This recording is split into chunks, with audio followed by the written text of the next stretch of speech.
everyone. It's a spoopy Spline Design Studio Saturday. Hope everybody's doing well.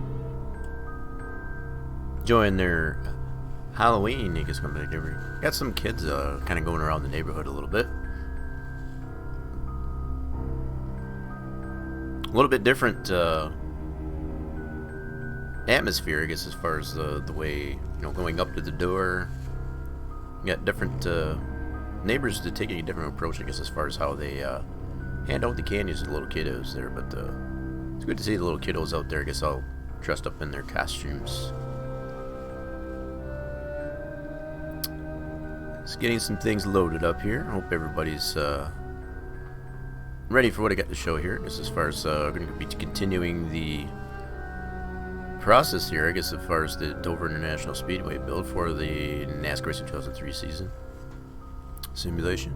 Rum coming on in. I saw the Torch coming in there and playing some of the mini chat games and supplementing those units of fluids. Hope everybody's doing well.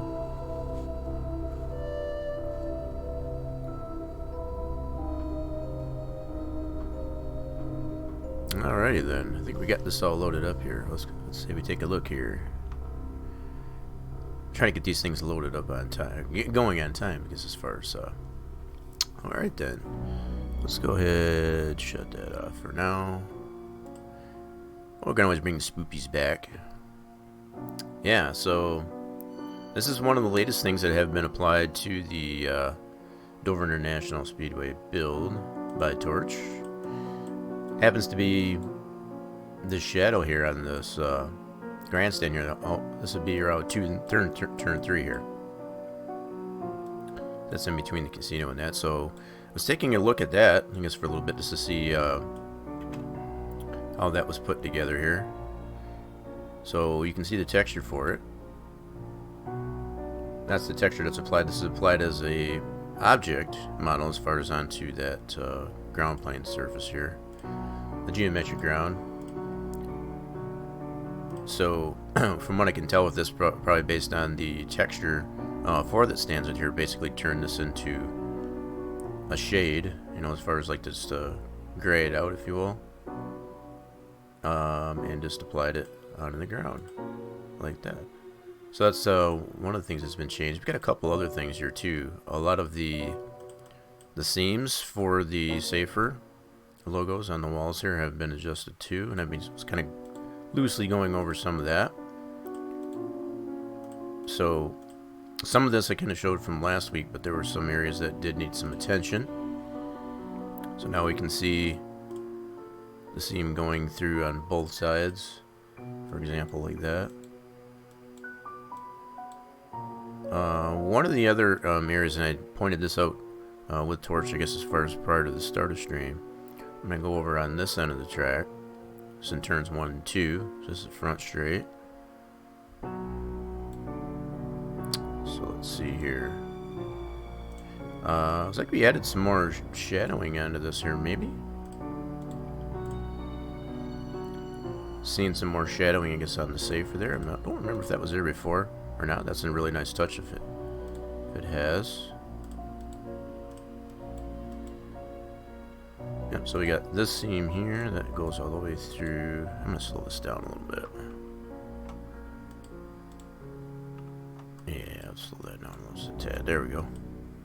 Yeah, so we got the seam goes all the way from the back to the front, vice versa. So, again, taking into account if you ever did want to put a camera on this spot here, you would get all that detail like that. Very, very cool. I noticed also, I guess, with the addition of the shading, I guess, on the top of the foam here, it gives this a little more definitive line, I guess, as far as this edge. I don't know if that was done intentionally or if it just by accident, but it does give it, a little bit more dynamic to having that there as far as the shade line. Although, to some degree, I almost feel it doesn't need to be there because these are like continuing blocks of foam. So depending on how you look at it, I guess that's That's something I took into consideration, I guess, as far as just looking around this. But yeah, I do like it quite a bit as far as like all these seams now all the way through. But I think that's probably, like I said, a product of putting that shading in that one area of the safer foam blocks. And we showed that last week too, I guess, as far as how that shading to the foam had been applied there to get shading going across like the bridges there. Yep, so we're just going to take a look around here. So we got all these seams. Really cool. So again, this opens the door, I guess, for us to be able to put a camera in these different spots if you wanted to. First, has some custom TV shots. Oh, that was unintentional.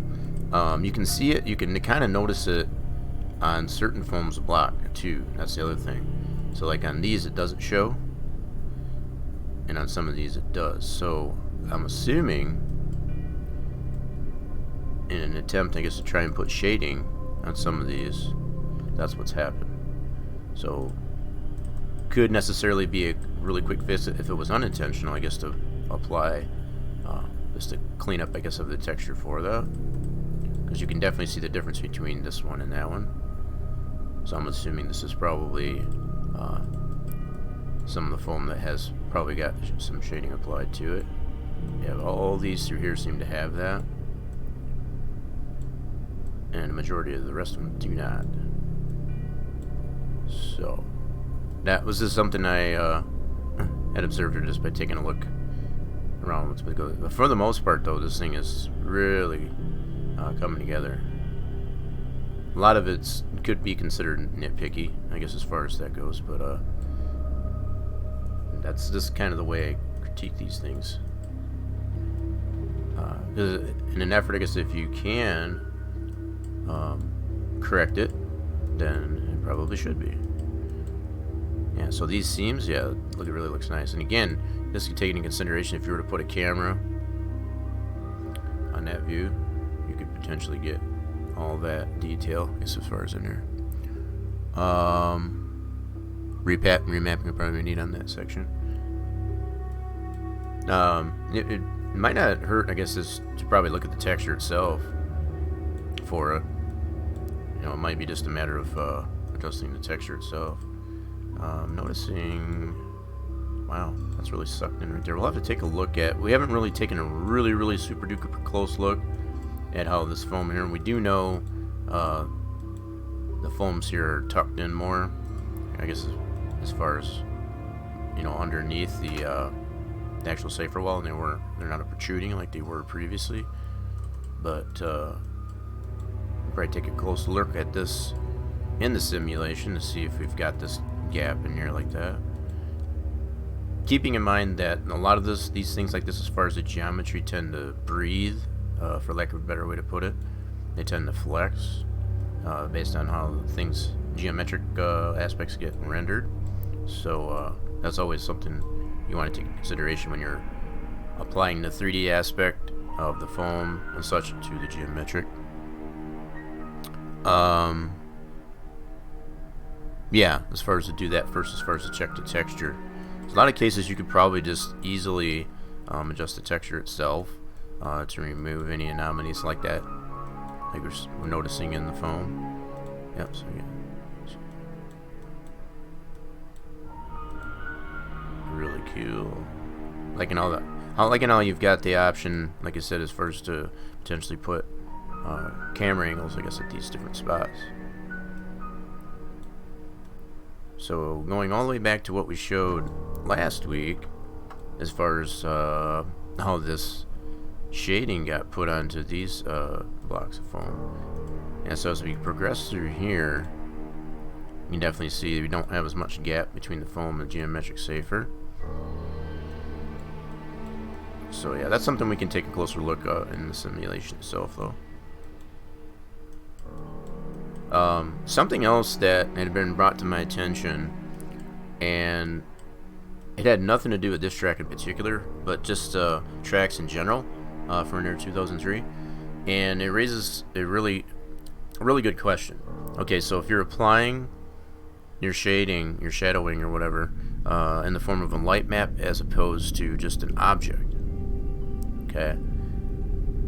Does that shadow necessarily cast onto the vehicle? So like if as they pass in these areas that have the shadow, so if you're putting it down as an object, that necessarily can't happen. So if you're putting it down as a light map, as far as the standard and the traditional way, I guess as far as applying shadowing, then you do have that option for that shadowing, you know, through the graphic options to be able to have the shadows actually cast on and inside of the car or the vehicles that go around the track in that shaded area. So that could be somewhat of a takeaway, you know, somewhat of a downside, probably a better way to put it, for putting shadowing in the form of a ground plane. Is there really any way to correct that so that you can have that shadow actually cast onto the vehicle? Probably not, you know, as far as for this simulation. There's really no dynamic built into the simulation that allows an object, you know, a shadow in the form of an object to be able to cast onto it. One way you can somewhat correct that is to do the volumetric shadowing. They have this feature built in to the simulation to where it'll change the shadowings of the geometric shapes, you know, as far as from how far the shadows cast onto the vehicles, like from geometric walls and geometric pieces like fences and things like that. But as far as to get that same aspect to apply to an object isn't quite there. So the only way to really apply a true dynamic shadowing, unfortunately, is just through light maps, which is the light map shadings. And we know how difficult those can be to put into configuration, I guess, as far as into a texture, so that you can apply it across the track based on how you apply the skewing and all that stuff. Because obviously, as the track transgresses, I guess, from a certain banking to another, that skewing is going to change for that texture, which it's always not going to be uniform all the way across. So it's kind of a toss-up, I guess, between, do you want the shadows, I guess, to show, you know, uniformly and somewhat accurately and perfectly, or and not necessarily cast onto the vehicles, or to apply it in the form of a light map, which will apply a lot of skewing, I guess, to that texture via the texture settings to that light map in the sandbox properties anyway. Those across the tracks are light maps. Yeah, and it's like I said, it wasn't pertaining into this track specifically. It was just something that was brought up during a online race thing, you know, as far as they were paying particular attention, I guess, as far as how the shadows of different objects actually cast onto the vehicles. And it just kind of struck a light bulb, I guess, in the head. It's just like, you know, a lot of these shadowings that we put onto the objects that are, you know, as far as ground planes, they tend to get put down in the form of, you know, an object instead of a light map, right? So it really makes sense, whatever, depending on if you really want those shadows to be able to cast onto the vehicle, to put that in the form of a light map as opposed to having it in the form of a ground plane.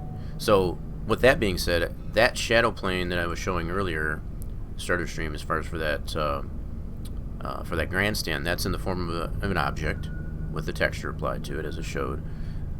As Torch just mentioned out too, this shadow here, as far as that's on the track, is in the form of a light map. So I want to kind of go over that a little bit as far as the difference between the two. So if we go into, for example, if we go into our geometric view here, and let's kind of put this, let's select this section here that has this. Alright, let's see what we got here. So if we go, say, into here, this should give us the light map that's in this section here. Okay, so if we go into our properties, right now it's showing the concrete, so you have to physically go into the light map, and then there's the light map for it, which happens to be that name here. So if we take a look at this texture, L_most, really interesting texture size in that too. So we want to take a look at this a little bit closer. So let's go into that. and that is going to be in the track map folder. All your light maps, I guess, as far as when they show up in this way, will always be in your track map folder. So we'll take a look in here. L_most, I think is it. So if we look for that, which is this one right there. So let's open this up in our handy dandy WinMap 2. Got all the new stuff, I guess, that Torch has applied here, but we're going to take a look at this light map. And I just want to show the differences between making it a texture for an object as opposed to applying it as a light map to the track, like I said. So there are some reasons to do it one way or the other. Let's see, let's do that track map and then L_most. Let's get into our L's here. So it would be that one right there. So this is our texture. This is a light map for that. Relatively way smaller. You know, that's probably another fair mention of these things. Most of the time your light maps are not going to be like to scale or life size, because you're going to set that scale or that size based on the properties here. So the fact that this is at a 5.08 as opposed to say like a 1 or 2, that really makes sense when you look at the size of the texture. So what's happening is that scaling for that's really magnifying, you know, as far as like it. So if you were to put it as a 1, it'd be too small. So just again, just kind of show an example. If we go back into the track here, if we were to put this, that's where you go from here to here. If we were to put this on a scale of 1, you can see how that changes. So if we put it on that, you can see it's being stretched across, you know, the polys of, because there's polys, you know, that's the way these tracks are built. They do have polys, right? You know, as far as the geometric polys. So the way this texture is being applied based on this obviously doesn't work, because it doesn't bring it to proper scale as far as how it's being stretched within this section on these geometric polys. So you have to play around with these texture sizes like that in order to get it the right size that you need. So probably what you'd end up doing is doing like say a 2, and you would look and you would observe as far as how that's presented, and then just keep bumping it up until you get it to the proper scale. So there's a lot of guesswork with doing it that way. Now, as far as how you create the texture for the light map, can more or less come from the actual model itself, as far as the texturing that you make, that you create, I guess, for that model. And then you can kind of tone it down much the same way that you would for this piece here that's on an object. So this is the difference. This is a light map in the form of a shadow map or light map as far as that's applied geometrically to the track, as opposed to a texture that's fabricated in this fashion on an object. So this is kind of your difference. But the way you create those two textures is relatively the same way. You could take the actual model or the texturing that you've got applied to that model to create that texture. Okay, so that's a really good parity, you know, difference, you know, comparison, I guess, as far as how you do this. It's relatively the same process.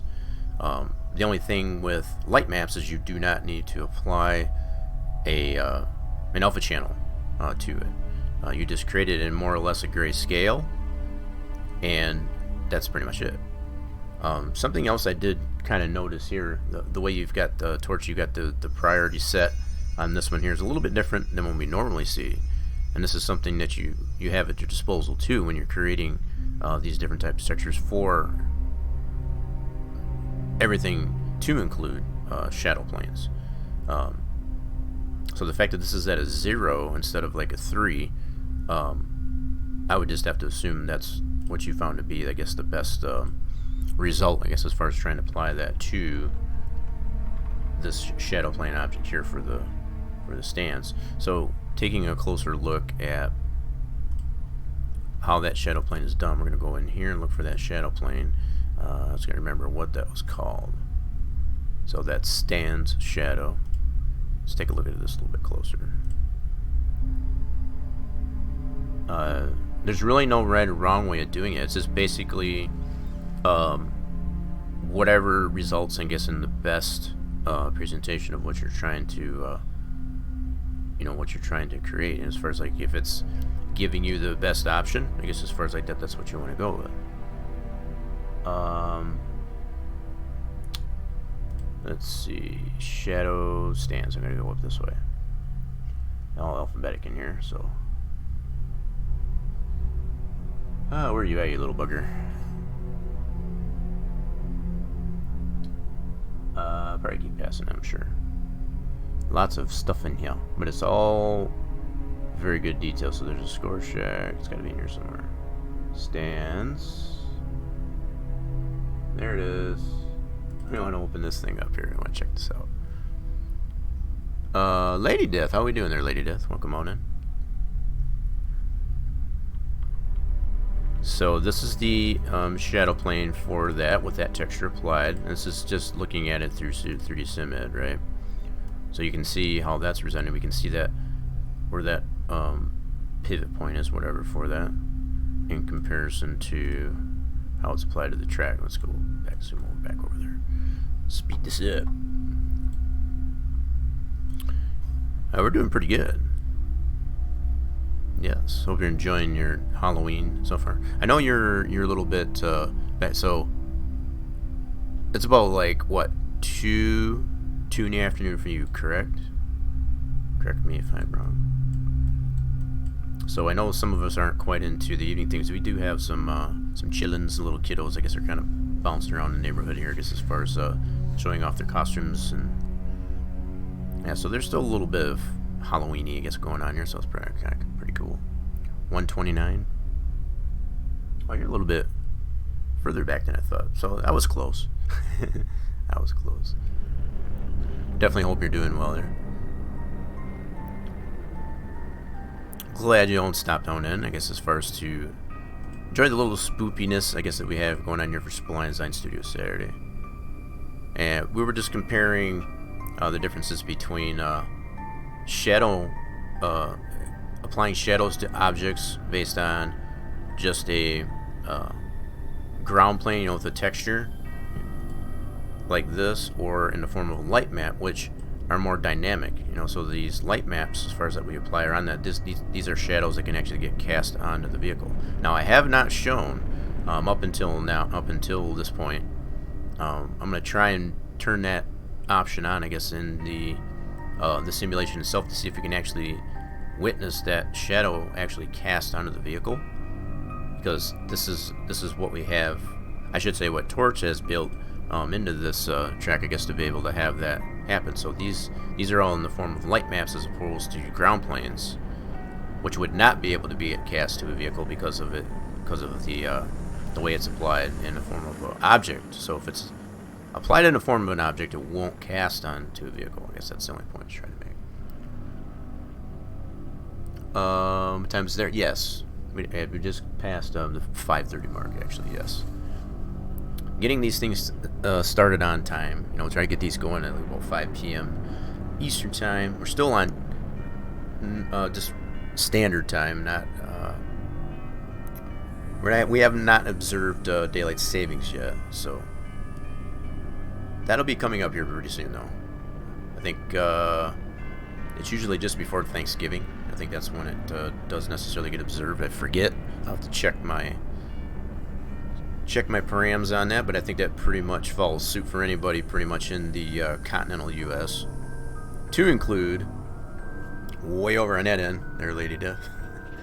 As far as observance of that daylight savings times, I really don't still quite understand as far as like why we still observe that. I mean, that was kind of more of a marketing thing, I guess, for you know, giving people more daylight, I guess, to be able to go Christmas shopping and things like that. Honestly, I feel this should be left alone, but that's probably only my personal take on it. So anyway, that is that. So we got a couple other things to show. What Torch has got applied here, brand new. Let's turn that down just a little bit more. Don't want to be drowning myself out here, I guess, as far as. We got a little bit of the spoopy music's going on, I guess, to celebrate, I guess, the Halloween atmosphere that we got going on here. Sunday, November 1st, daylight. Yeah, I knew it was coming up. So that's going to be just after today, actually. we'll probably be ending way before. I guess we need to observe that. That's for sure.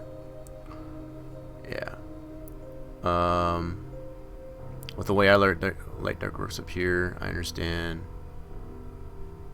Oh, as far as the daylight, yeah, that totally makes sense. As far as to do that, because you have that shift in the sunlight and all that stuff. As far as like moving into winter, just I don't know. Some of the places that I've been stationed to, like for example, when I was stationed in Korea, they don't observe that, and that's not just to be ignorant or anything like that. It's just they didn't see any reason to have to do that. So, you're down to 8 hours of light. At least that's 8 hours. That would kind of totally stink, I guess. If how far does it to eventually get down to? I guess as far as do you go to like complete dark? I mean, where it's dark like just constantly, just all the time. It gets down to 5 hours. Wow, it's like you get up and you just get used to having the sunlight, and all of a sudden it's down. That'd be super crazy. Yeah, it's just under 5 hours. Wow. Yeah, you don't really think of those types of things until you actually experience it. It's like, whoa, what happened to the sunlight? I mean, us here, like being closer to the east half here. Yeah, we don't really. Probably the most amount of light that we'll have is next to 8-9 hours, and that's where it'll typically stay, I guess, for the winter months. Doesn't really get much lesser than that. But yeah, that's a huge reduction when you really think about it. Yeah, so some of these seams here, just kind of still going over, I guess, all these seams here on both the inside and the outside safer walls. I really like. I think I pointed this out before too. I think it's really cool as far as how you've cut this in, as far as the geometric safer with the foam. As far as that's a really tough process there. Racer James and I have really, try to hone that skill, I guess, as far as to be able to cut that in so that you can, because these aren't full pieces of safer when you have to taper that in like that. So it's one process to be able to just mimic, I guess, as far as how these standard size pieces of foam are applied to the track. It's quite another thing, I guess, when you apply the cut-in versions, I guess, of those same type of foam, and you have those both presented. That just looks. I mean, that's one thing I've pointed out before too. It's like anywhere you put yourself, I guess, as far as just to look at the track. I mean, there's just so much to look at, and that's not to say anything terrible. What I mean is that there's a lot of detail into this. I mean, you almost feel like you're there. Pretty much anywhere you put yourself at this point. I mean, just anywhere. You can put cameras just anywhere, and you feel like you're just there. I mean, all this shadowing that's in here now. I still got some other things to go over here, so I'm kind of like sidetracking a little bit, but see, one of your shooting people lives on the East Coast. How fast it gets dark over there? It takes a while for it to get dark up there. Is that what you mean there, Lady Dev? I mean, it gets dark here currently or now.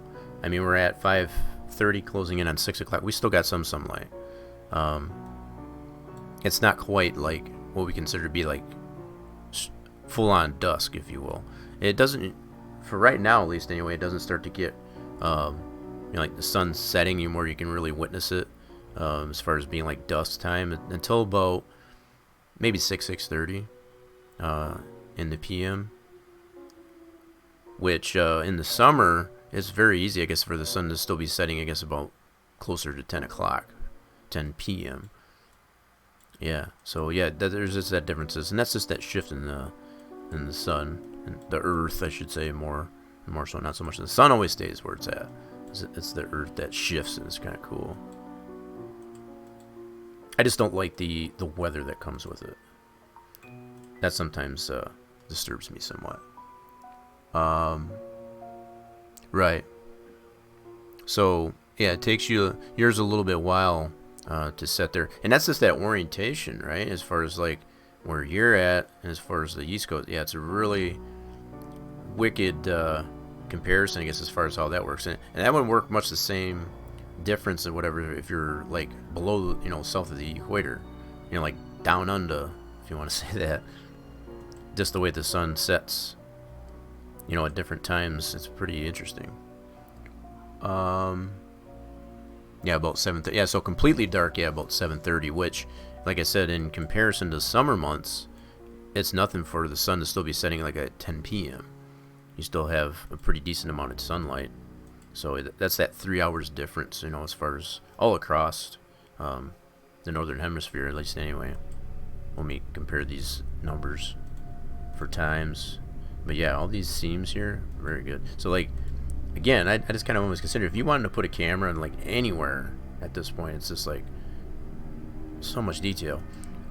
Something else I wanted to look at here. I did make the suggestion, I guess, for increasing the frame rate on this one here. I wasn't sure if you did. I didn't notice that in the notes.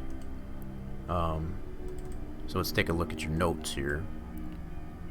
So some of the notes that you've got in here for us here for what has been applied.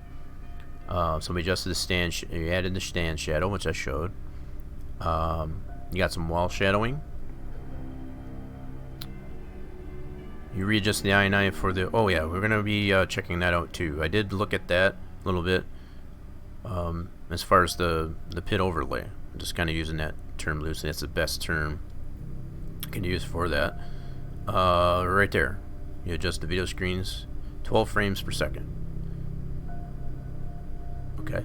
So I want to take a look at that, a little bit closer look at that, because that was something I suggested. I felt they were a little bit too slow because it seemed to be too laggy. 12 frames per second. That's definitely a little bit faster from what it was. I remember it was like set to 2 frames a second or something like that. So let's go into object view. And I do remember it's like most of those types of frames, when you have the 52 frame standard in these types of objects, to go anywhere between 10 to 15 frames. So the fact that you've kind of split it in the middle, that should make those frames go by a little bit faster, but not so fast where it's like just a blur. So that should be a very, for lack of a better way, it's, I want to say subtle, but it's definitely an improvement, I think, on just that. What did you get?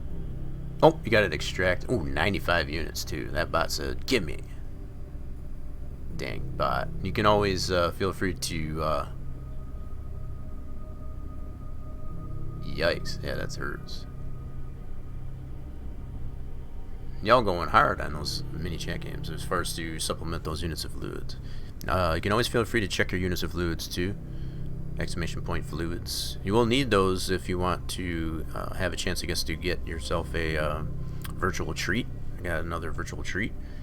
One of them I feel like I will be giving away is the Snake Pass. Snake Pass is a really cool, fun type of puzzle game that uses, if you're used to games like Crash Bandicoot, Sonic, games like that, as far as like just thinking of the different console platforms, that's kind of what Snake Pass is like. It's kind of like a puzzle game. You use your snake to get through different mazes and stuff like that. You got to keep yourself from dying and all that good stuff, but it's a really fun game. So that's one of them that we'll be considering to give away as a virtual treat, I guess, as far as in celebration of Halloween here. So if you want to get yourself a copy, it'll be a PC only, Steam game code copy, I guess, of that game. So yeah, this is something else we'll be able to take a look inside the simulation, I guess, to see that updated. Some of the other things that have been updated, I think I might have missed some of it. You adjusted the surface types. Yeah, so I remember, let's go back into geometry view, and some of the things that I was pointing out as far as just the assignments of surface textures, be it either extended or otherwise. Let's go into here. So one of the things we'll notice, and this has been adjusted, I guess, from last time as far as the apron near pits, as far as just the pitting protocols. Definitely looks good. From there, I've tested that, and it does seem to work pretty darn well. So let's take a look from this angle. So this is in our extended view, so we get to see all the pit road, apron near pits, racing surface. That's the gray. That shows us all the, for lack of a better way to put it, as far as like the racing protocol type of layer. So you got your dark blues as your pit road. These are your pit stalls. As far as these have to be defined as such if you want the vehicles that stop in those positions to get service. As far as for the animated crews and stuff, you know, to actually do the work on the vehicles. So that's what invokes that. So you have racing surfaces, all the gray. This burnt orange type of color, that's the apron. So you have that all defined properly. You have this apron near pits, which cues the spotter to say you're closing in on the pit road. So that's all been extended here. Now, as I've mentioned before, to help remedy, I guess, the to get the AI to more closely obey, I guess, the pitting protocols that you have in here with this pit overlay, to extend out this area here. So if you were to just left this all apron near pits as opposed to, you know, doing it this way, they'll more or less obey. And we'll check this out to see if that actually is what happens as the player car would need to. So like if the player car is hitting this line, it's telling you need to be down to speed prior to hitting this line, and if you're not, you'll get hit with a black flag. And this also goes, so the positioning of this line, if you consider this, the player would still have time to be able to jump back out here before they actually pass this point to where they can't, you know, because you got a wall. So if they're already past this point, they're already committed. So if they come back out on the track, this is something else we want to test. So if you come pass through this, regardless if you're speeding or not, if you come back out here, you're more likely going to get a black flag because you're already on pit road. So that's another good reason to put this area defined as such, to kind of take advantage of that. Because what the simulation, what that pit overlay will do, is it'll take both this point as well as the active start line, which is further up the way, into consideration. So it'll consider that from one D long to the next to say, yep, he was on pit road, now he's not. So it just observes that as a problem, and its best resolution, I guess, for that being a problem is just to give you a black flag, which you'll have to come in to serve. We'll be testing that in the simulation. But yeah, just to kind of continue looking at all the assignments of things. Now some of these other things here, these are objects, so these aren't, that's why we don't see it the same color. So these are in the form of objects that have texture on it, so the barrels and things like that. So anything that's geometric, as far as that has the property, I guess, for apron near pits, racing surface, yeah, this looks a lot cleaner, you can definitely tell. Now there was an area over here, and I want to switch this back over to the surface types. This is the regular surface types, like this. This shows us our grass, concrete, and all that. I want to take a look at this way so we can see still that undefined area here. See, this is easily to get missed. It's easy to go if you're only in one view as opposed to the next. It's still pretty easy, I guess, to miss a lot of these types of areas. One way, instead of looking at it from this angle here, what I get into the habit of doing is like just going into these, doesn't matter which, if you go into a W section or an F section or what have you, right? One habit I get into is just looking at it from the properties and just going through it one by one. So let's see, let's get, it should be right there. Check it out. And this is what I get into the habit of doing, like I said, as far as to just get into the properties view like this, go through each section, and then go from left to right and just look and see what everything is set at. So if I got any 508s or anything like that that's out of skew, I'll take care of those, as well as looking at the properties here to see if there's anything out of whack. So we got an arm go left. Okay, so now I'm all the way inside here. It's kind of hard to see that, but I'm like way on the very first part of the infield here. So if I go to the right, it's going to go out to the outer edge this way. We'll just take a look at it. So right now I'm on a wall. I can tell just by the facade there. It's facade aspects. So we got concrete racing surface, so I already know I'm on the racing surface here, and you can see that line right there. And it's going all the way through it. So now I'm on the Armco right there, which would be this. If you're putting that as an Armco right, in most cases, if that's the way you apply it, that's going to be your geometric safer, which is on the Armco right. That's the concrete wall with its texture. That would be the fencing, as far as the catch fence. And then out to, this would be your outer concrete, as far as behind the wall. And then this is your outer asphalt that goes up to the outside edge of the, so and that's grayed out, so I know I'm to the furthest extent. But let's take a look at, let's go to that geometric safer. That's where we're seeing that undefined. And probably got a texture set in here. This is another thing you can check as far as to see if all your skews are correct, as far as all your textures in each texture seg. We've got 11 texture segs in that part. So that might be before or after this point. Let's go back this way. Okay, that one seems fine. Let's go to, now in most cases you're going to see an undefined as far as where it says apron here, and it'll see that undefined, and that'll be your clue, I guess, as far as where that's at. Still not finding it. Let me look at my camera view again. This is what's nice about the camera view. You can kind of get an idea of where that's at. So it happens to be right in front of this opening right here.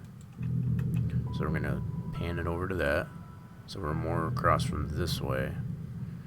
So it should have been right there. Now I was on the left sides. Whoops, go to my properties here. Let me slip this off to the side here. So we'll go backwards. You know, and this is the depending on which way you go, it's always gonna. That's always based on the which way the direction of your track. So the fact that our track is counterclockwise, forward is going to be, you know, moving forward as far as in this direction. And backwards is obviously this way. So if your track's going the other way, it's going to be the opposite. So let's move our segment right about there, and let's go to left walls. And we are on. Oh, okay. I see what you got. So you got it on Armco left. It's not undefined. It's on Armco left instead of right. That's why it's showing red. So you got Armco right and then Armco left, and it goes back to Armco right. So I was expecting it to be, now probably another fair mention. They're both the Armco left and the Armco, or the undefined. And you'll see that in here, like I said, as far as like if it's not defined, that's the difference there.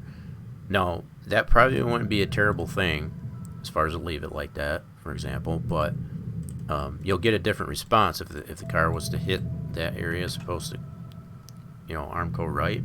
It'll just be a different feel for it.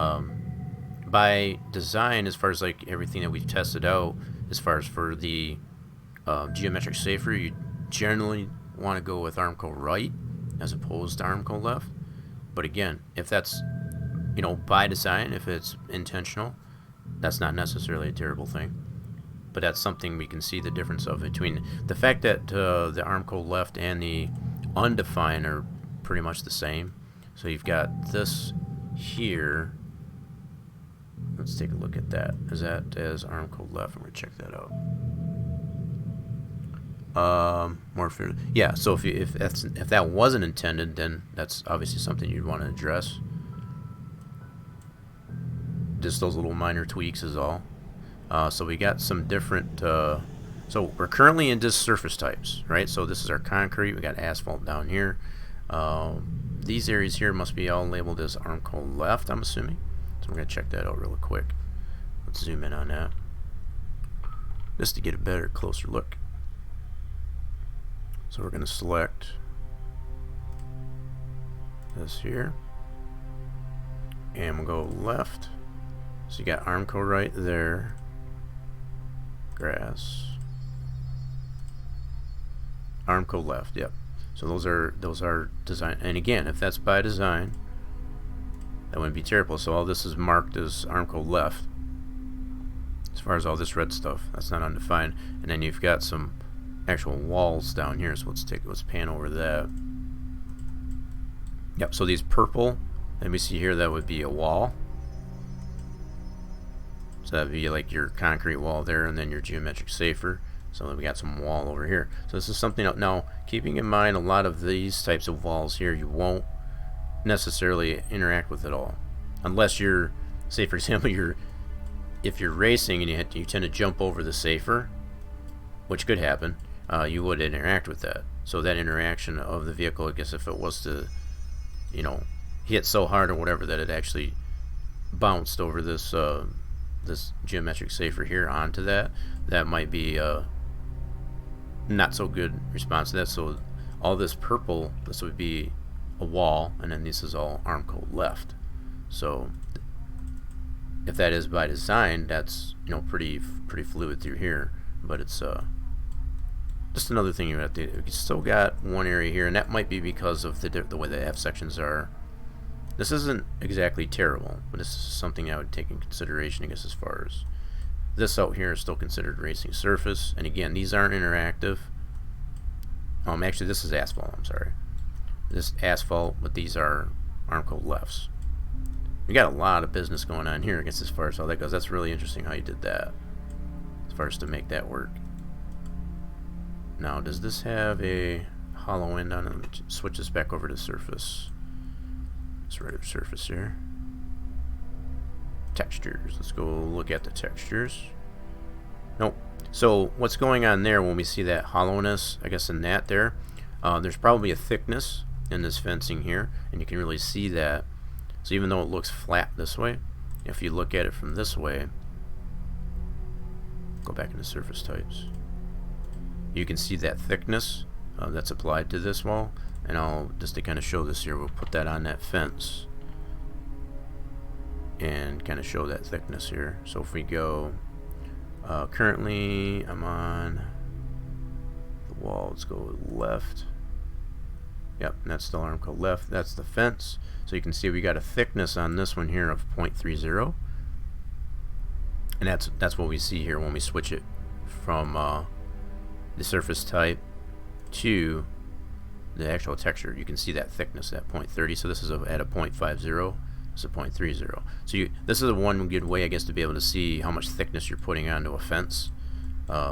In most cases, and again, this is all, you know, trial and error type of stuff. You know, what you necessarily as the creator, I guess, would want to have, you know, what type of thickness you want applied to a fence. Typically, the thickness of a fence, you want to keep it either at 0 or like a 0.10. You still want some thickness, but not quite that much. And again, it really wouldn't matter so much with this particular fence, because there's really no interaction with that. The vehicles probably aren't really going to interact with that.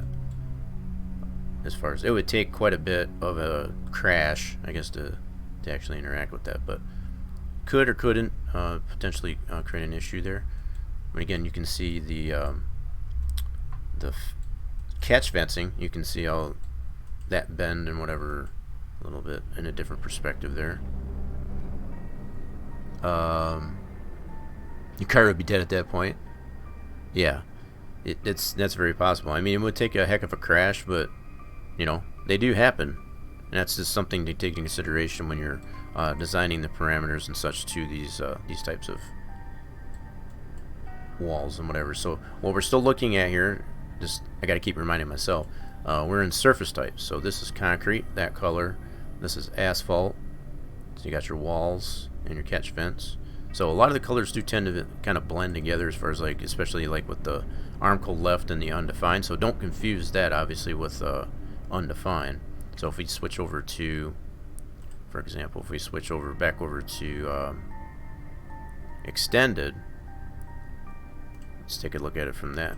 So yeah, you can see this is all apron. This all is really much more uniform than it was last time we looked at it, as far as being defined as apron as opposed to racing surface. Now again, it comes down to really preference, you know, because typically you won't be racing up this high. As we've tested and we've seen even with the AI, even in actuality, the cars don't typically tend to run up this high as far as close to the wall. This is mostly just to get out of the way type of thing. But the fact that you've got the majority of the surface still designated as racing surface, and the fact that you've got the wall actually as apron, that may or may not cause a problem. Again, just taking into consideration, might possibly want to consider, I guess, as far as making this safer, geometric safer, as racing surface and not apron, just to give it a little bit more room.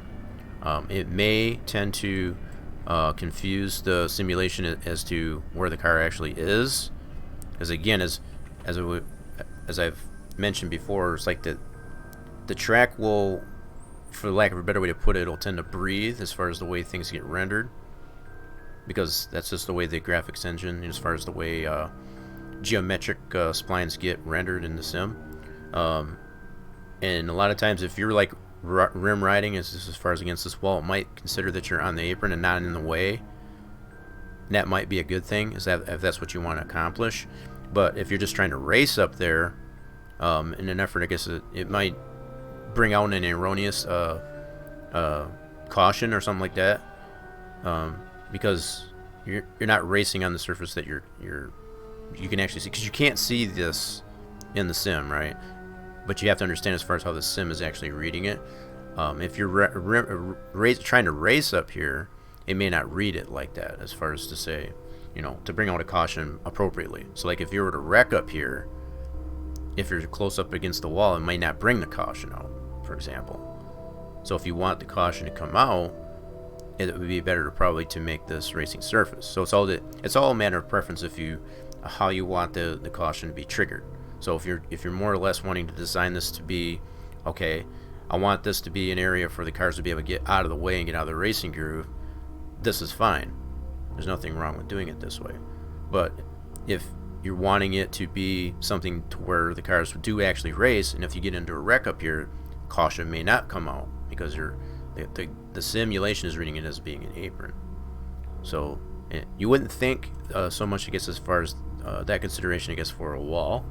But that's the and that goes the same, I guess, for the actual catch fence too. I noticed a lot of the catch fences in here is apron as well. So again, if you get into a wreck, it's just that consideration. If the car catches that catch fence, as far as getting into a wreck, do you want that caution to come out if they hit that part? Because it may or may not, based on how that parameter is set to those items. So if there's quite a few tracks out there. It's like if you want the racing to continue, based on somebody that's just making a bonehead move and whatever, it's like, okay, you want to wreck yourself, you want to race the wheels off the car and just hit the fence and totally destroy your stuff and maybe a couple cars with it. Let's not bring the caution out, so that everybody else, the rest of the field can race, and that's one way to look at it. But there's also the other side of it. It's just like, no, if you're still gonna drive like a bonehead and wreck yourself as well as a couple of cars, I want that caution to come out and have everybody obey, I guess, as far as that caution comes out based on the bonehead car hitting the wall and or the fence and or both. So okay, and that would go the same for down here as far as on the inside wall. If you want this to be typically, this is not a racing area, so you'd want that to probably be apron for sure, so that the cars can get out of the way and not necessarily bring a caution out. So, again, this is how the simulation kind of evaluates, as far as like, okay, where's the car, what is its orientation to the rest of the field, as to whether or not it needs to bring out a caution or not.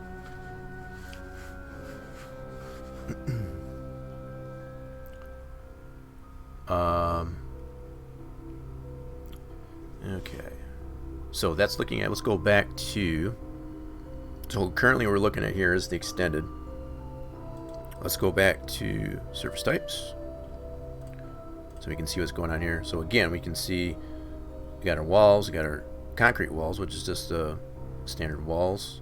This is your geometric safer, which is at arm coat right for the most part.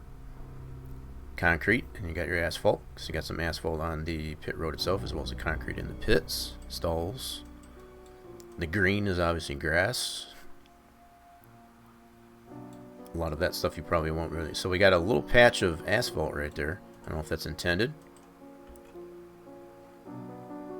So if we move this back over to textures, and we'll look at that spot.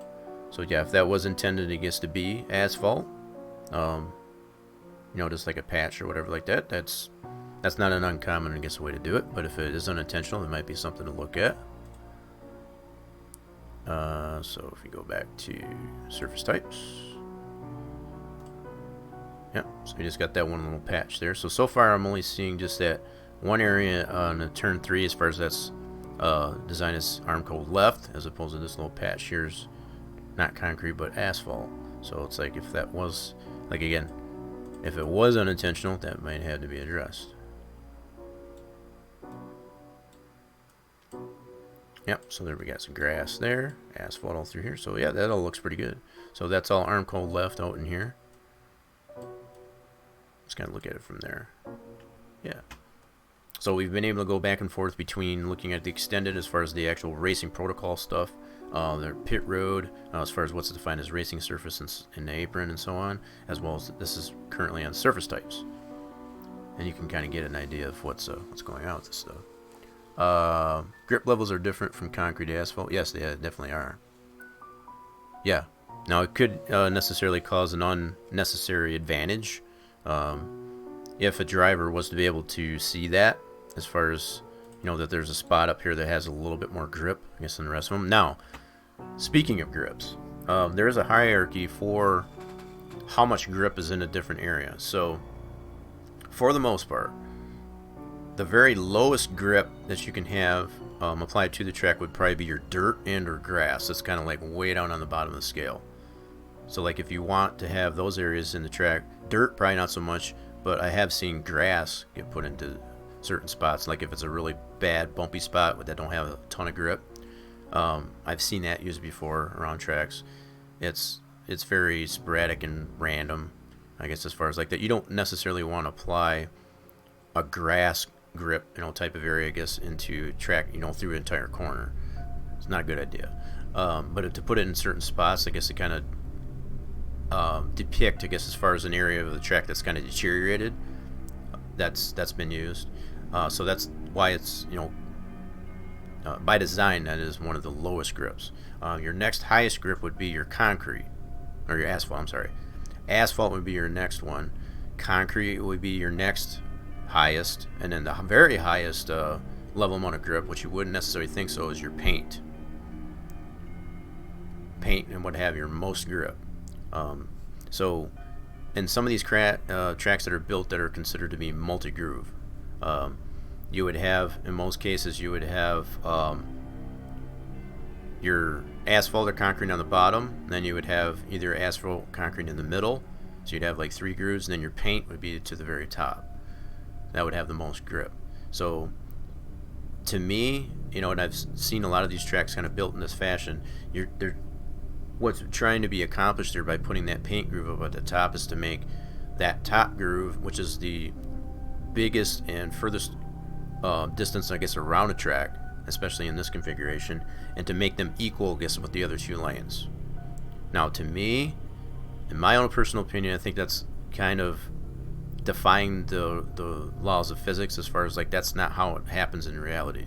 If you're more or less riding along the side of the top, unless your car is set up, I guess, to be able to run faster up there, geometrically, you know, just thinking of the track geometrically, it doesn't make very much sense, I guess, to try and undefy the physics as far as to make that groove faster, regardless of what type of setup that you have on the car. And that's kind of commonly what I see, I guess, with a lot of track builds, other track builds that are considered multi-groove, I guess, in Enter 2003. So that's kind of a little bit of my take, I guess, as far as applying multi-grooves into the track.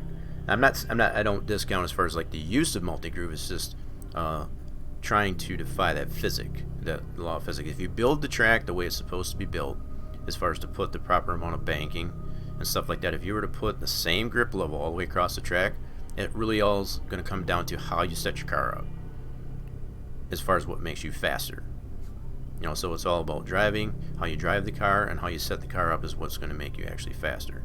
And that's what the that's what the actual real Cup drivers, the real NASCAR drivers in general, have to deal with as far as to set the car up. They don't have all these different grip levels. Now, even with that being said, there are some tracks that are applying, like Bristol. I'll use Bristol for an example. They've taken the initiative, I guess, on the bottom groove, I guess, to give them a lot more grip on the bottom and not have the top groove, I guess, be so dominant. So what they applied, that syrup layer, I guess as they call it, you know, kind of that layer of syrup, you know, as far as to make it more sticky. I've seen other tracks like Richmond do the same thing. Now, that's a whole different ball of wax when it comes to if tracks are actually applying those types of things to the track in reality to kind of give one of the other grooves, I guess, more of an advantage, more or less of an advantage. That's a whole different thing, you know. So, but the fact that you have these different grip levels to apply to a track when you build an Inter 2003, I think that's what's pretty cool. Yeah, but that's just to kind of give some insight on what is involved with the different grip levels as far as from lowest to highest. And I don't know in our track guide if we actually have. I don't know if we have it in here. We can actually take a look at it. Actually, it's going to our.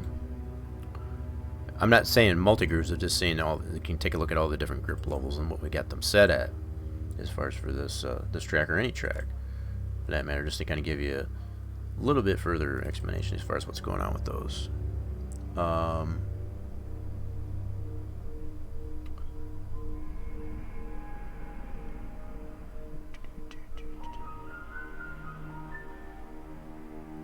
Oh, you just change it? There you go. And that's part of the... okay. So, let's take a look at the grip levels we have set for here. So, for the asphalt, which is basically most of the areas are apron. And we don't have any paint in here. There's no paint grip. So, we only got asphalt and concrete. Now, if you were to apply an actual grip... Now, by default, this is probably something else to mention. By default, what the simulation will do, if you don't define something specifically in the INI, it'll just put it at a value of 1 for the grip.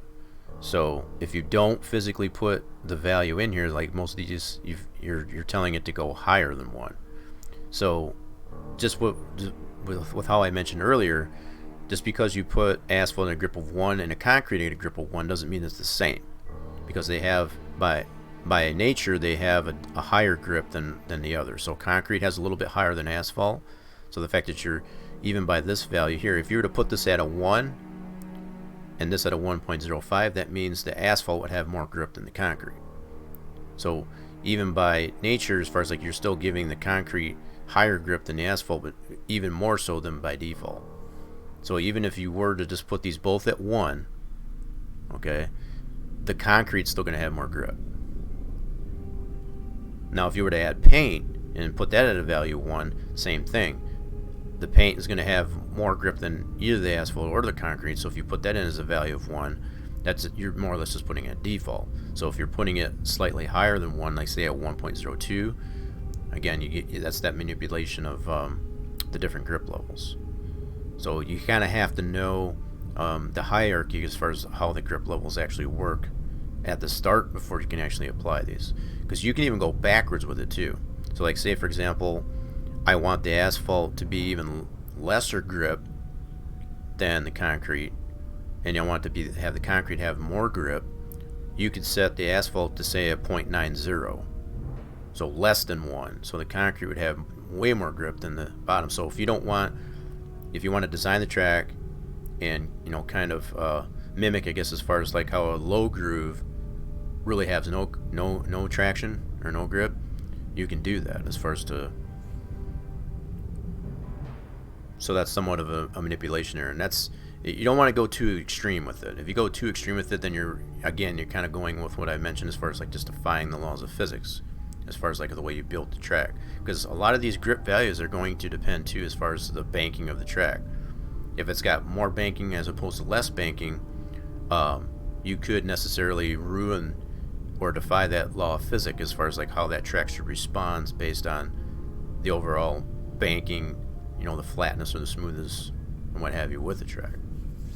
So these grip levels should really be applied to accommodate, I guess, the way the simulation reads that banking, and not over exaggerate or under exaggerate it. So you just fix the arm go right. Well, there you go. I suppose you could simulate the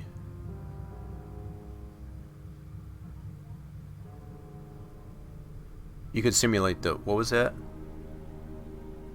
They add to some tracks that way. I think that was a typo. I'm not sure what you meant there, Torch. You had to kind of elaborate. But yeah, hopefully that gives a little bit of explanation, I guess, as far as the grip levels. Now, I'm not saying at all the way these grip levels are applied. I mean, I have shown plenty of times up at this point as far as like just how the track responds, and I think it's great. It's spot on. I wouldn't touch it too much. But it may not hurt either, I guess, as far as to apply a paint grip to this, because you do have some paint grip that's on the pit road, I should say. That was something else I want to look at too. Now that I think of that, let's look at these surface types. Now, I did make this suggestion, and it wasn't. That's all it was a suggestion. It wasn't a matter of actually explanation. But it looks like that you did follow that rule. So the fact that this is the actual paint line. That paint line is actually at a 1, or actually at white. That shows that paint. So you got the asphalt here with the paint.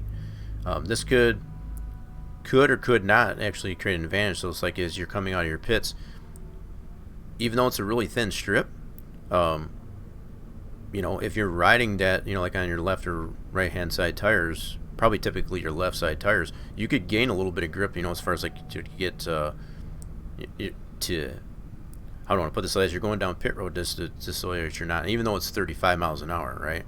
But you want to make sure that your left sides are gripped to that paint. So like if you did apply that value, now by default it's just going to put it at 1, which is going to give it by default higher than the asphalt that's already here. So you don't have to put that in the track guide, but if you wanted to manipulate that and make it a little bit higher grip, I guess just for that little strip there, you have that ability. That's a little bit of something to consider. I mean, whether you do it or not, it doesn't matter, because by default, like I said, even if you don't put the paint grip value into the INI, the simulation itself is going to read it as a value of 1. So you get too many speeding penalties to need more grip. Well, see, that's from a creator standpoint. If that's something you don't want to necessarily have, that, I mean, that's a fair thing. So it could give you too much of an advantage. Like I said, the fact that this speed limit on this pit road is 35 miles an hour. So like if you had this grip applied to here, even higher than it is by default, that could potentially create a problem when you're coming out of the pits. But you do have that too. So like, say for example, if you're seeing, like if you're in this pit stall, you're coming out of it, as you try to speed up, I guess to get straightened out, I guess on here that you're kind of getting squirrely, right? So if you added that little bit of grip even in this segment, anywhere in this segment, for example, then you could do that.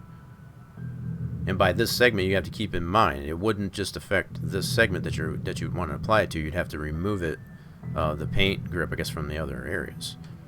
So if you only want to focus on one particular area of the pit road, say for example, to add more grip, leave this as paint, take the rest of it out as far as the paint property.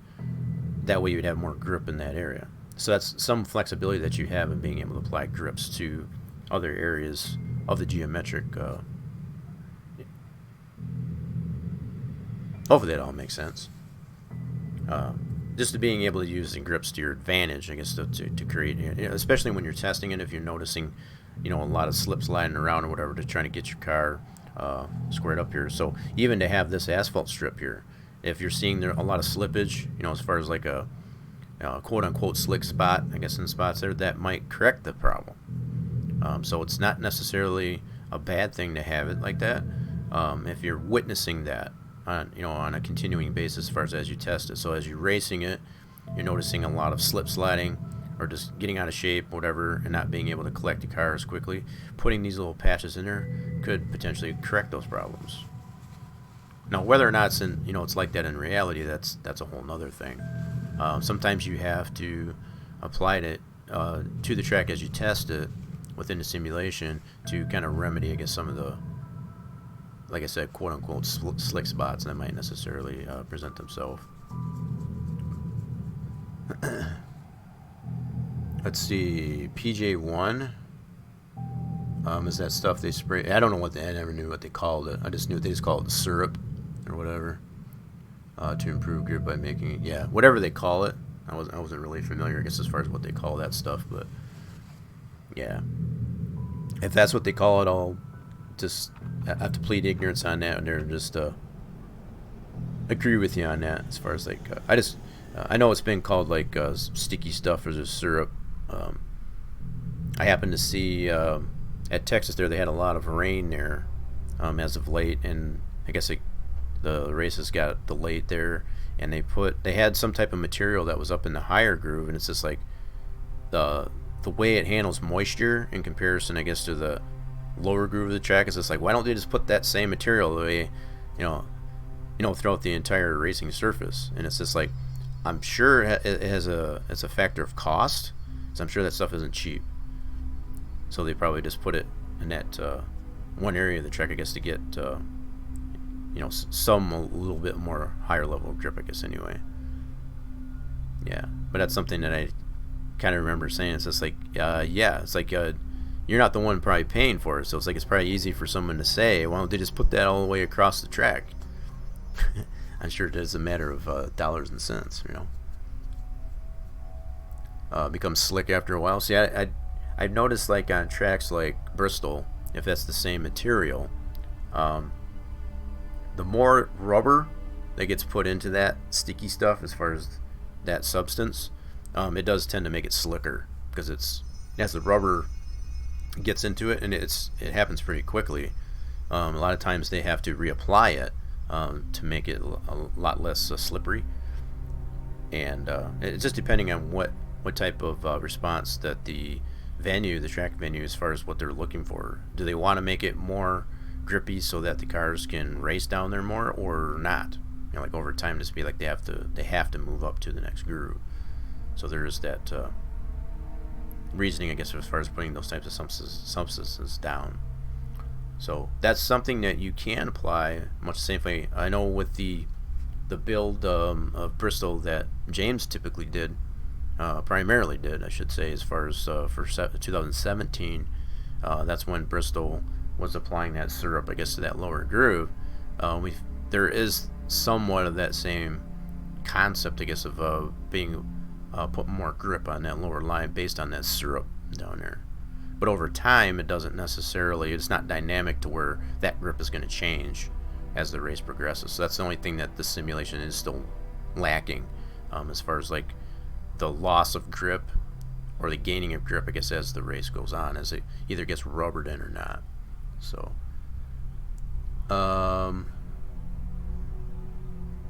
it is the same crap. Okay, they're trying to get more racing grooves. Kind of cheap, if you ask me. Well, I don't know how much it costs. I just assume that there's probably a factor of cost, I guess, involved with that, because that's, it's a sprayed substance. I know Richmond, for the longest time, they were spraying like a sealant onto it, which I'm sure is not cheap, to seal it up, so that it created more grip over time as the track got rubbered in. That it created a lot more faster surface. I mean, Richmond's already fast as it is. It's the fact that they were even doing that,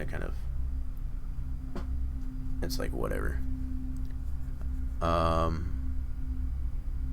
mean, cheap is it? Oh, yeah. I mean, I give them credit, I guess, for at least trying to make the racing, I guess, different, so it's not the same, type of thing over and over again. But at the same time, there's the way that the character of the track itself, be like tracks like Martinsville and Richmond, they already have their own characters. So as far as to change that character, by imposing, I guess, some type of dynamic like that. Doesn't really make sense.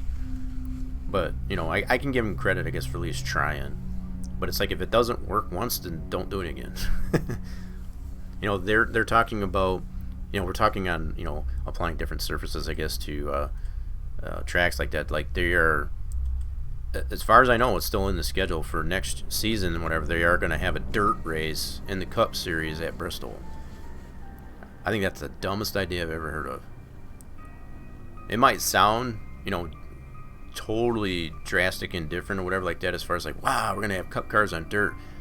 I think that's the dumbest idea. I mean, it was one thing that they put the trucks at Eldora on dirt. You know, we're talking trucks. You know, we're talking, you know, in the Cup Series there, we've got, these are cars. These are considered like domestic passenger type cars. They're not really sports cars per se.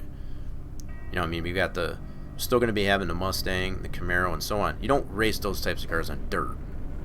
That's just a dumb idea. And again, that may be just my own personal opinion about that, but there it is. Some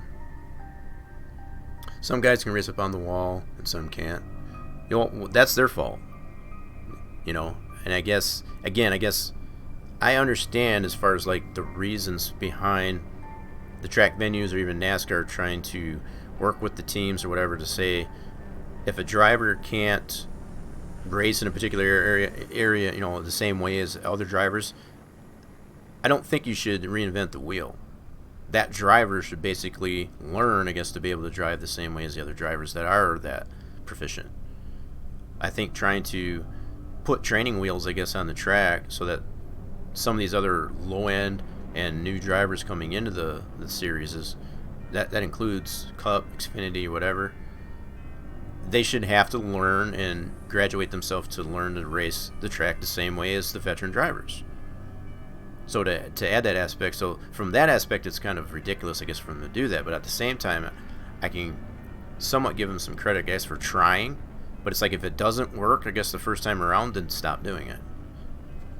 You know, so I've seen that in a couple tracks as far as when they've tried to apply that, you know, as far as the syrup onto the track to give an advantage to some of the less experienced drivers, I guess, to be more competitive, I guess, with the more veteran drivers.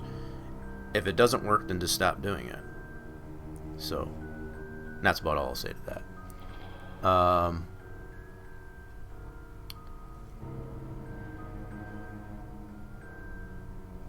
In the infield grass, right now, yeah, it's on, yeah, so like all this area here, yeah, so you still got, I think you've still got asphalt there, though. There's actually asphalt there. It may not be into this configuration, but that's just the way the F sections and stuff like that are. A lot of that area is probably not that very interactive anyway, so it may not even matter. But the fact that it's all cleaned up to where it's not sporadic, you know, it's not concrete and blah, blah, blah, like you had it. So if we put it back in display textures here, so you do have a lot of concrete that's in here, but yeah, you do have some of this that's probably still grass. So you could probably touch that up there. So you only got grass basically against the fence line. So if we go back to surface types, yeah, so probably some of this here could be asphalt. Leave that all against the fence line. So yeah, stuff like that could probably do it. And again, when you really think about it, you're really not interacting this as much as you would on the racing surface. But if you wanted to take the car through, because this is all you can drive through here, and if you don't want that to be a grassy surface in here, because it'd turn a little bit bumpy, you know, because that's grass. So in between this entire segment here, you can see where that boundary is for that. That would need to be created as asphalt from this grass line over to this that part there. Yep. That's, you know, really minor stuff. I mean, you got that spot, you got that spot on the wall, and which you already mentioned, you changed that already, and then that spot there. I don't see any other spots that are really in need of a lot of attention, other than maybe possibly making this something else besides Armco left. I mean, that's I'll leave that up to you. You could probably just make that all wall. As far as the purple color ended up being that purple color as opposed to just the Armco left. But that's even as it sits right there, it's probably not being. Yeah, so you see you got some spots here too. Here's another spot, I guess, as far as that actual grass. I mean, it's just real minor stuff. A lot of this, and like I said, a lot of this stuff is not even really interactable. Yeah, so you got grass over in here. That could be, that's easily fixable. All right, so I did show off a little bit. I want to do, where are we at here? Closing in on an hour and a half in this thing, you know. What I wanted to do is to kind of give more clarification. So, like, closing in on this next segment of the stream here, I want to really go into a full-on detail here. So, probably want to do a timestamp of this thing here just to kind of show exactly what you'd want to do as far as applying a pit overlay. Okay, because I know I kind of was all over the place and I did it really quick explanation as far as what you'd want to do, but in an effort, I guess, to make a really good clip, I guess, of you know, a highlight even, I guess, as far as how this would work to be able to apply this. This is assuming that you'd want to apply a pit overlay. It's not 100% required, I guess, to do so, but the fact that you have the ability to be able to apply it, I think it's useful if you decided to go that route. So you just fix those grass. See, it's just that fast. So yeah, I think for this segment of the stream here, I want to go over a little bit more in depth as far as how to apply this overlay. So I'll go from start to finish based on what's already in here, and we'll just kind of use that as a means to explain how to apply the pit overlay. So let me get into the pit lane 1 area here first, because that's definitely a section you're going to need to have, and it's more or less just a cookie cutter copy of the pit lane 1, and then you just have to adjust primarily just the pit lane start and your pit style coordinates as far as, like, but you will one thing I did miss, and I'm going to get into this in this segment here, I'll explain it a little bit further as I do this here. So let's get this set up here for, alright. Oh, Torch City would be right back, no problem. So as I get this set up over here, things going on the other screen here, so no worries. Just want to remind everybody too that if you do tend to stick around here, I do have that virtual treat to give away, I guess, as far as for Snake Pass. So if you want to earn yourself a free Steam game code, PC version, I guess, of the Snake Pass, I guess, feel free to stick around and get in on that giveaway, I guess, for that. That's one way you can be able to spend your precious units of fluids that you've been racking up, I guess, as far as just by being in the live stream, or supplementing those by playing the mini chat games.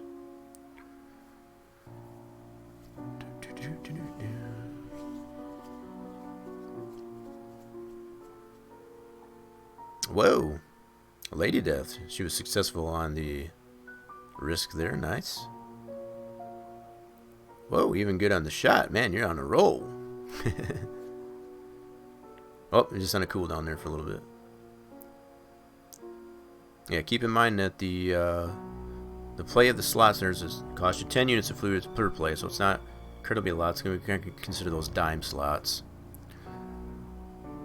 There you go.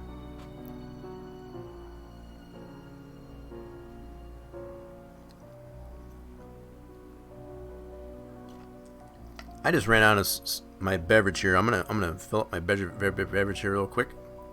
So I'll just leave it on this for just a second. I'll be right back.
All right, we back. I got some new more beverage here. So, okay, so this segment of the stream here, I want to go into detail with how to apply a pit overlay to your track build in NASCAR Racing 2003 here. So, prerequisite you want to do here in setting this up here would be to copy what you have in your pit lane 0, because you need to establish a pit lane 1 section to include. You want to have at least half a dozen or so stalls at the pit exit and the pit entry. So that's another entry. Now it doesn't matter, and I'll go into more detail with this as far as what the values are on the first stall. It's just the very first stall 0 and the very last stall that you define in your pit lane 1 that is going to make the difference. So it's like, even if you do this retain the values for your D-long, D-lat for the ones you copy over, that's fine. The critical ones would be your last stall in that section and the very first stall. And like I said, I'll go into more detail with that. So you want to basically just copy your pit lane 0 section up to like the first few stalls, okay? And probably the best way to do it here is just to take the first 6 stalls or so on your pit lane 1 protocols here, and then the last half of your stalls, as far as a good 6 of them, a half a dozen or so, and paste that in there. That'll be the start of it. Once you got that established, this is where you can start applying the areas as far as that will define as far as the commit line, as far as like where you have to be down the pit road, and extend out from the active pit road, which would be your pit lane 0 basically, and then where your exit is as far as in your pit lane 1 in comparison to your active pit road, which would be on your pit lane 0. Okay, so just to kind of show how this looks from here, I'm going extended surface view. So this is already laid out as far as the layout of this here is already established as far as this works. This is how you want it to basically look for a track like this. So what's going on here is you've got your apron your pits, which cues the spotter to tell you that you're closing in on pit road and you need to be down to speed. Now, keeping in mind, you can see where the active pit road is further up the way here, so it's not going to be until up to here or so. So it's like further up the way anyway, as far as the direction of the track. So the way this is set up here on this D-long, and the best way to determine as far as where your D-long is at is to bring out your linear guide. Linear guide is your best friend when it comes to this type of stuff. So I'm going to stretch this out this way and put it in that position as far as where that D-long is at. And this is something that gives you something to be able to point at, to be able to determine these values, these D-long values in particular, that you'll need to apply to your pit lane 1 section. So what you'd want, this has got a little bit of a curve here. You want to go to the widest point, the largest value, as far as how where this line is.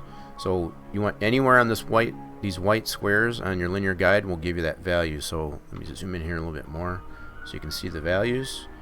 So it'll show up in white values here. So as I point that over there, you'll see the value is 1244.62, and then this value is 1245.10. So if you look at this is the numbers, you want to go with that biggest number, like I said. So the 1245.10 is probably what you'd want to use, and actually apply that here. So we got it at 1244.75, so we kind of split the difference between the two.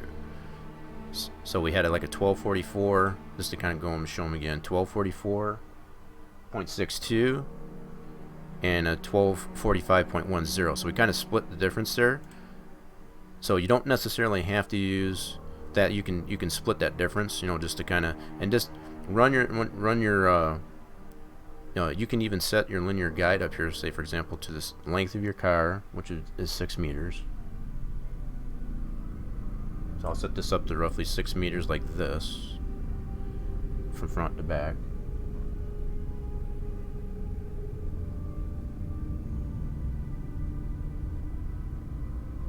Alright, So roughly that length is from front to back. This would be the size of your vehicle. Now if you grab this by the middle, it won't adjust it. So as you come across it here, you can definitely read where that value is going to land. So in considering as far as like if the vehicle is past that point, it is not the nose and it's not the rear end of the car. It's the center point. So it's like what the simulation considers is at the center point, and I've mentioned this before several times too. If in any given segment, when that center point is in here, if the car is not fully engulfed in that segment, as this one here is fine, but it's like if the segment is too short, if it's too small, it won't necessarily pick it up. So this will work for purposes here as far as the car to be completely engulfed to include that center point. That is the heart of what the simulation will read as far as whether or not a vehicle is in a segment, as far as in this case our pit overlay to say yes, you need to be down to speed once it's past this point.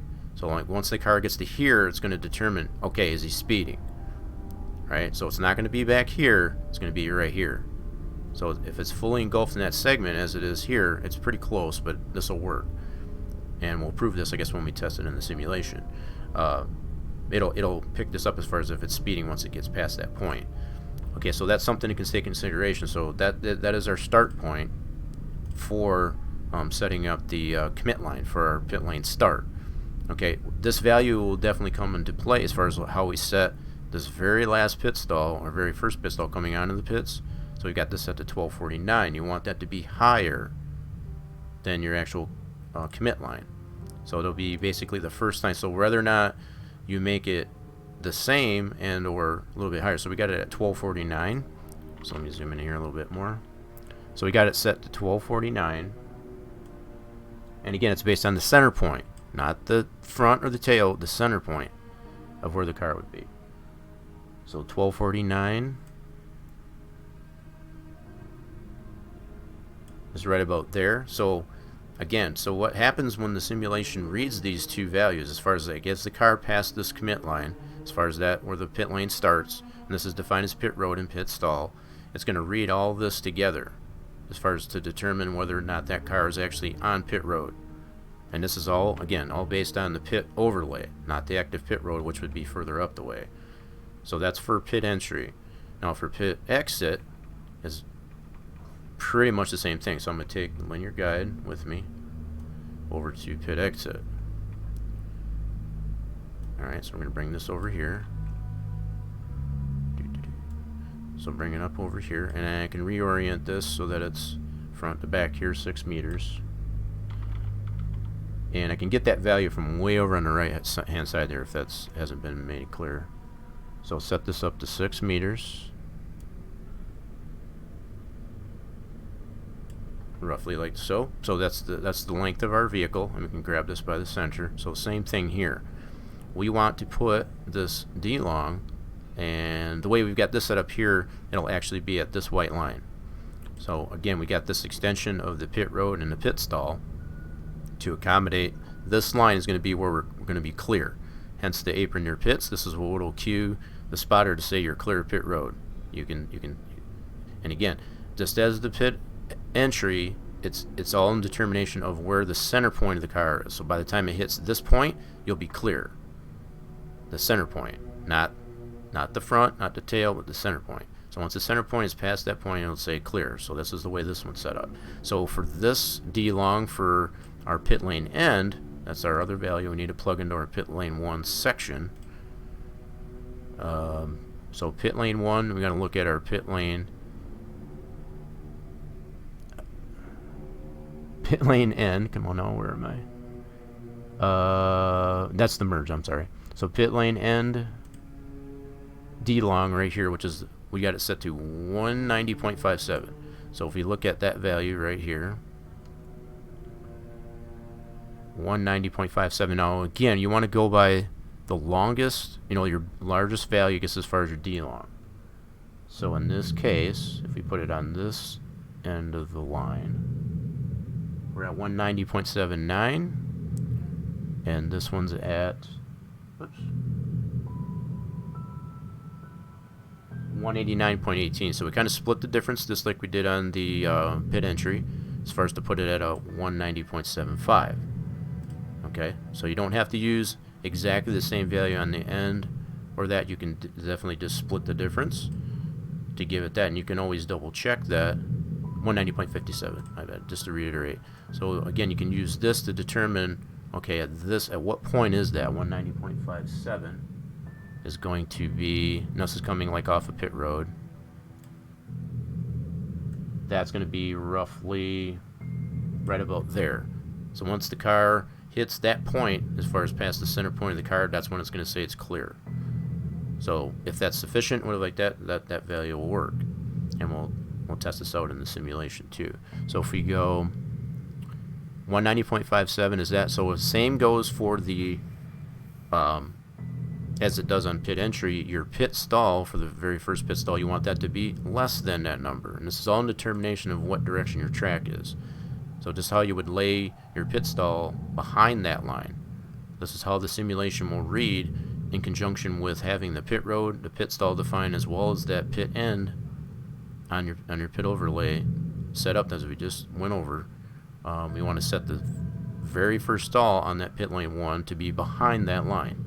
So as long as it's behind that line, you don't want it to be the same in most cases. You want it to be less than. So in this case, we've got it set to 194.13. So again, we want to determine this by the center line, not the front, not the tail, the center point. So 190 points. Set that. Double check this. So 194.13.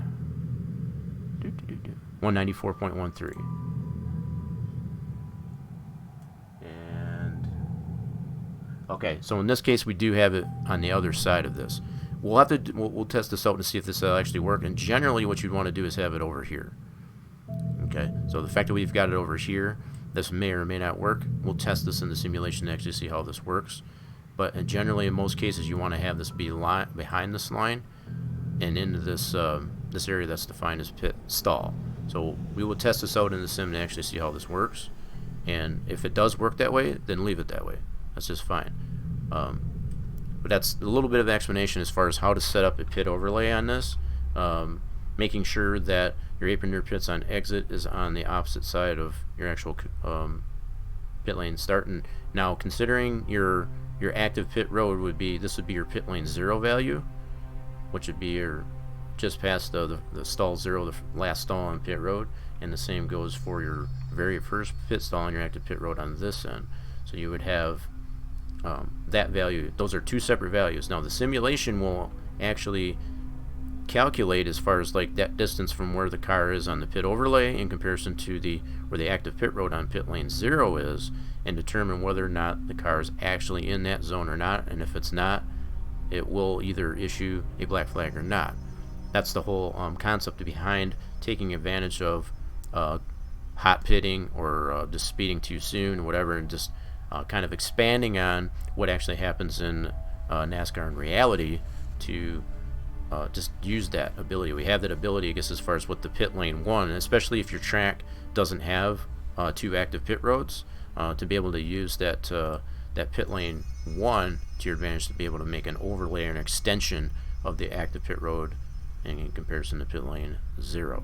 So hopefully that explains a little bit. We're going to be testing this all in the simulation next, just to see how all this works. And if it does or doesn't, we'll make the appropriate adjustments based on these parameters that we've put in this pit lane 1 section. Okay. So that gives us some more clarification on that. So we're going to be testing this in the simulation to see how this all works, on top of looking at everything else as well. So let's go ahead and switch this back over to, actually, I'm going to leave it right there, because we're going to actually go test this in the simulation so we can see. Now, I don't have everything set up here as far as like that. I got everything backed up. I got the new track INI based on these new parameters. In fact, that's what I currently have open here as far as to look at the pit lane 1 stuff. I've backed up everything from either last week or previous applications, I guess, to the DAT and such. Got that all backed up. So now at this point, all we want to do is what was turned off? what did you mention was turned off? Sorry, just getting caught up on there. I was like in my little spiel there. So as far as being turned off there, let me know. So the DAT file, we need to create a new DAT file based on our new information for our DAT. Now I do have several other PTFs in here as far as just trying out different things with my, these are mostly my own attempts, I guess, in creating a pit overlay. Torch has got his set up here, so we're going to use what Torch has got applied to this actually. We're going to utilize that. So that's this PTF that I have currently open in the sandbox. So I'm going to take all these PTFs out completely. We don't want those to get packed in there. Now, it wouldn't matter so much if you were to leave these in here as far as to pack it, but just to keep the DAT file cleaned up, just to go ahead and take them out. Doesn't matter if you leave the SPX file in there. That's only used for sandbox. As far as the simulation is concerned, it doesn't bother with that. So yeah, we've pretty much gone over just about everything as far as what's brand new, I guess, with the track. It's just a matter of going ahead and checking them out in the simulation. So really digging as far as the way what I'm probably the other thing I want to check out too, as far as to apply shadows from structures, because I usually normally keep that aspect off as far as the graphic options, just to see how them shadows actually do cast onto the vehicle. We'll actually go and check that out. Feel free to use the audio commands there too, I guess, if you want to. Those are freely available for you all to use. Alright, so what I did was I cut those out. I'm going to paste those just right here. So that's all those other PTFs and such. We don't need them in there. Just going to leave them right there so that we can make our new DAT file. And this is only going to be on my end, right? So what Torch necessarily has in his end might be totally different. So this is just for my purposes to be able to get into the simulation so we can try it. Welcome on in, Racer James. How we doing? Welcome in. Hope your Halloween is going all well. We got the Spoopy Saturday going on here for Spline Design Studio Saturday. We got that virtual treat to give away, I guess, as far as if you want to stick around, I guess, as far as for your chance to get yourself a virtual treat for Snake Pass in the form of a Steam game code giveaway. PC version only, obviously. So got this everything set up here, I guess, as far as to make our new DAT file.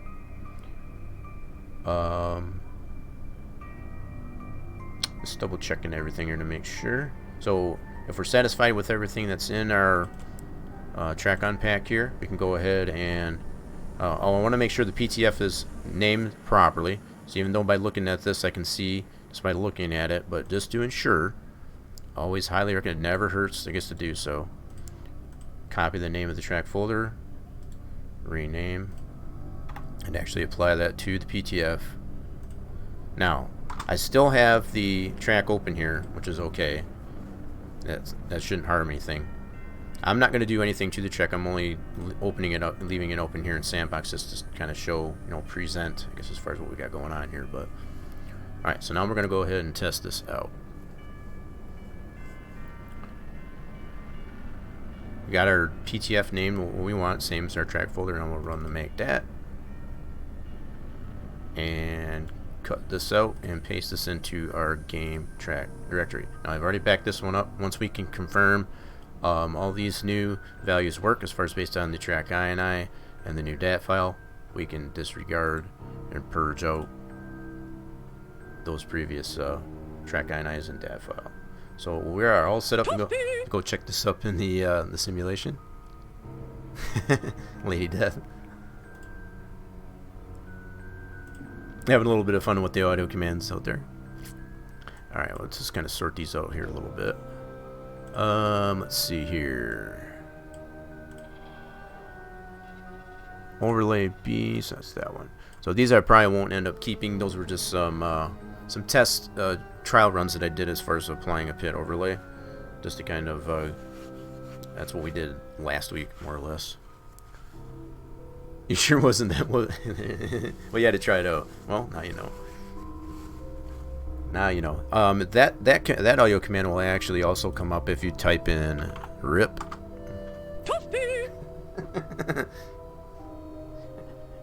So that's just another command on yours. That's kind of a duplicate of the same thing. So even if you type rip.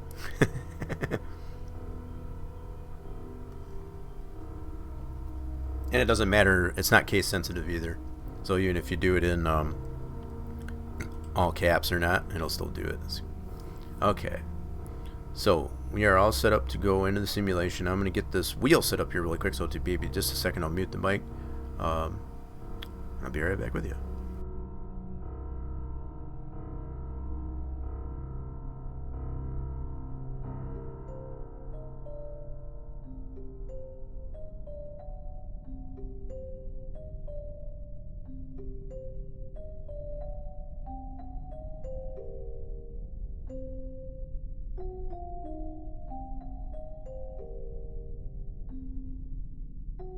Alright, rather painless process there. It's just hate to get all the clinging and clanging as far as just trying to get the wheel, I guess, over at the desk here. So here we go. We got that all set up here. Now what I'll do, go ahead and get this up here. We'll load up the profiler.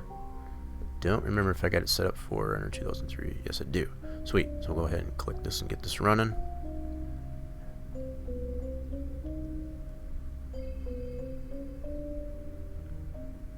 Alright, so we're going to keep it on this Winston Cup 2003, which is basically just a redo of the original Papyrus Cup mod. Very well done, I guess, as far as by Splash and Go. I 100% recommend it if you...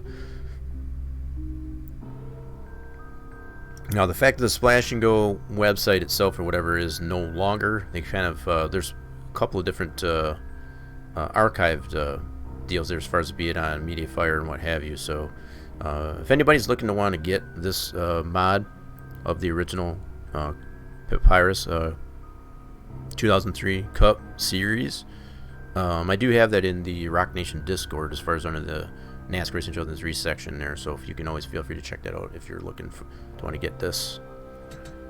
Alright, so we're going to initially load this up in testing session, just to ensure that I guess it loads in that one. So as long as we don't get any problems here and we're able to hit drive, so far so good. So we'll hit drive, put us in our car, so we are good to go here. I'm going to take a quick lap around here, I guess, under this. I want to take a look at, I pointed out those the way that safer foam was here in 1 and 2, for example.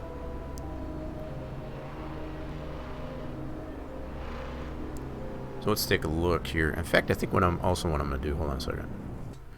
The other thing I want to do here, I'm going to turn our spoopy music off here just for now, just so we can get all the game sounds, simulation sounds. Okay, bring that back up. Cool. All right. There we go. So what I want to do here is just check out. Let's go in this view. I want to see how these foams are presenting. As we noticed in Sandbox itself or whatever, as far as how the foam was kind of pulled away from the geometric, and that could be just an accommodation, I guess, to how it actually will show up in the sim. So you definitely always want to look at it, how it presents itself in the sim, as far as how much you adjust it in Sandbox. So far, I'm not seeing too much of an issue here, and that's good. Yeah, so the fact that we see it the way we see it in Sandbox doesn't necessarily mean it's going to be the same as it is in the sim. That's why I just want to kind of look at that real quick. So it's pretty much back where we already passed there. So yeah, that all looks pretty good. This looks nice and solid here. Now, the other thing I forgot to do, and let me do this really quick while I'm in testing mode. Let's go out of this. Yeah. And I want to reset while in testing. I don't usually put this option on when I'm racing, only because it does, you know, it's the shadows can get, when you get all these things loaded, depending on your system capabilities, especially when I'm streaming this stuff, definitely might cause a problem. So that's why I usually always leave that option off for the shadows from structures. So I'm going to go into my graphic options and actually turn that on. So right now I got it off from structures, so I'm going to turn these all on. So I only want it from the structures, so that's going to allow that shadowing from the bridges, whatever, to cast onto the vehicle. So that's pretty much all I want there. So let's go ahead and set that. Okay, and now we'll go back. Why did it kick me out? Goofy thing anyway. Alright, let's go back into that. Don't know why I did that, but okay. I did not realize it. It doesn't usually do that, but we'll go. That's okay. I gotta give this a second here. My screen's got to catch up to it. I know it doesn't necessarily show on y'all's end, but come out. There we go. So I'm gonna go back into testing mode here. So go continue. Alrighty then. Go drive. So now we should have that shadow cast onto the vehicle. So I'll keep it in this view just to kind of show that. So as we get under the bridge there, it should actually cast. And that's the difference between applying the light map, as I explained earlier, as opposed to just a shadow ground plane, which wouldn't cast it. So this should cast. So we can see that casting onto the car. That's the difference between, that's the light map taking into account. Now, that's by turning that one little check mark on, that's what make that difference. But the fact that it has that built into the track like that, that's pretty good. So it should do the same thing on this bridge. I'm gonna try and leave that option on and when I go into race mode and see how that works. But yeah, see there you can see again as far as how that shadow actually casts onto the car. Now that won't happen with a ground plane, you know, as far as just like the shadows I was showing you, like for the grandstands. You don't interact with that, so that's not going to matter so much to put that in that type of aspect. But see, even all this shading from the fencing, that's all light map. Now the other option I didn't turn on was casted it into the car. I only casted just onto the car, but not into the car. So that's another function there. All that takes rendering. You know, it needs rendering power, I guess, to be able to do this first. So it really depends on what type of graphics card you've got. I know in most cases, usually when I try to stream that, having all those option ons, it tends to bork it. So I tend to leave those off. But just to kind of show that it does have that option built into the track, I guess, as far as to have that, you have that capability. So we were able to at least test it here in testing mode. The track loads just fine. I'm going to go all the way back around and come down the pits, just for the heck of it.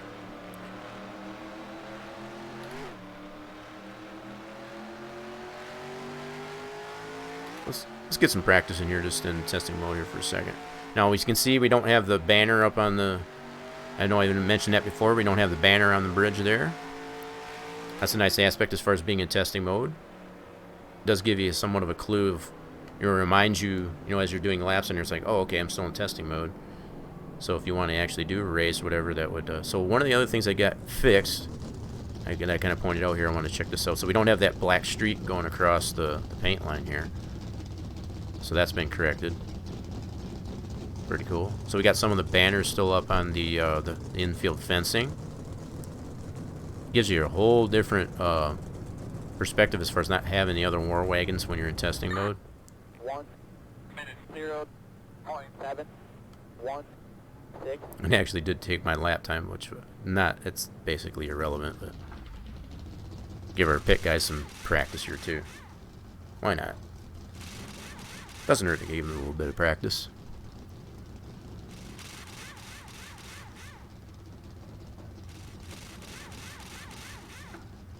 Alright, good stop. Good stop. 15 seconds. Anything around 15 seconds is a really good stop, in my opinion, especially considering this simulation. So, what I forgot to turn on here, let me go ahead and get that really quick.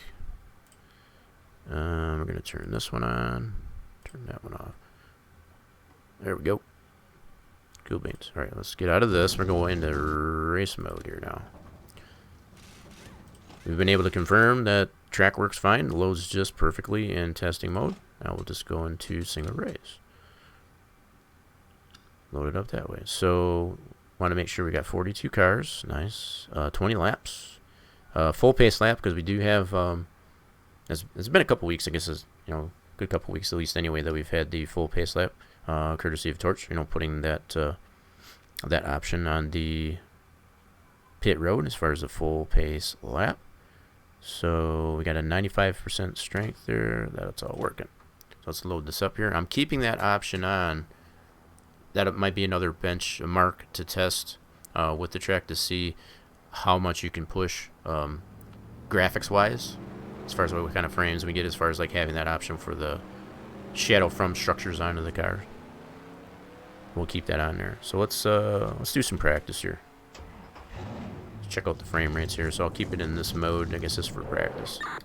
Pit road speed 35. Need to amend that for 3,000 second gear. Clear to the wall. Yep, we're clear. All clear, all clear, go hard. So now that we're in race mode, we'll get all the spotter cues and whatever as far as where the pits are. I'll kind of test that out too. I'll come into the pits. There you go, go hard. Yep, you see the shadow on there. I'm going to come into the pits rear. Yep, you see the shadow on the car. So it should cue the spotter right there. That's perfect. Need to amend that for 3,000 second gear. And we're going to obey the pits, 35 mile an hour. Now, during practice here, it doesn't matter so much as far as if you do actually speed. Obviously, it does during green flag conditions, that's for sure. Yeah, so we getting still pretty decent frame rates, I guess, as far as having that shadow option from structures onto cars. Especially coming down pit road where we have still a lot of war wagons and things like that to load in. Let's give the guys some more pit practice here. 15 seconds, guys. Come on. Let's be consistent here. Don't I want to monitor as far as like when it tells me I'm clear. It's relatively a short distance on this first pit stall, I guess, as far as when you're clear. So what we're going to be paying attention to.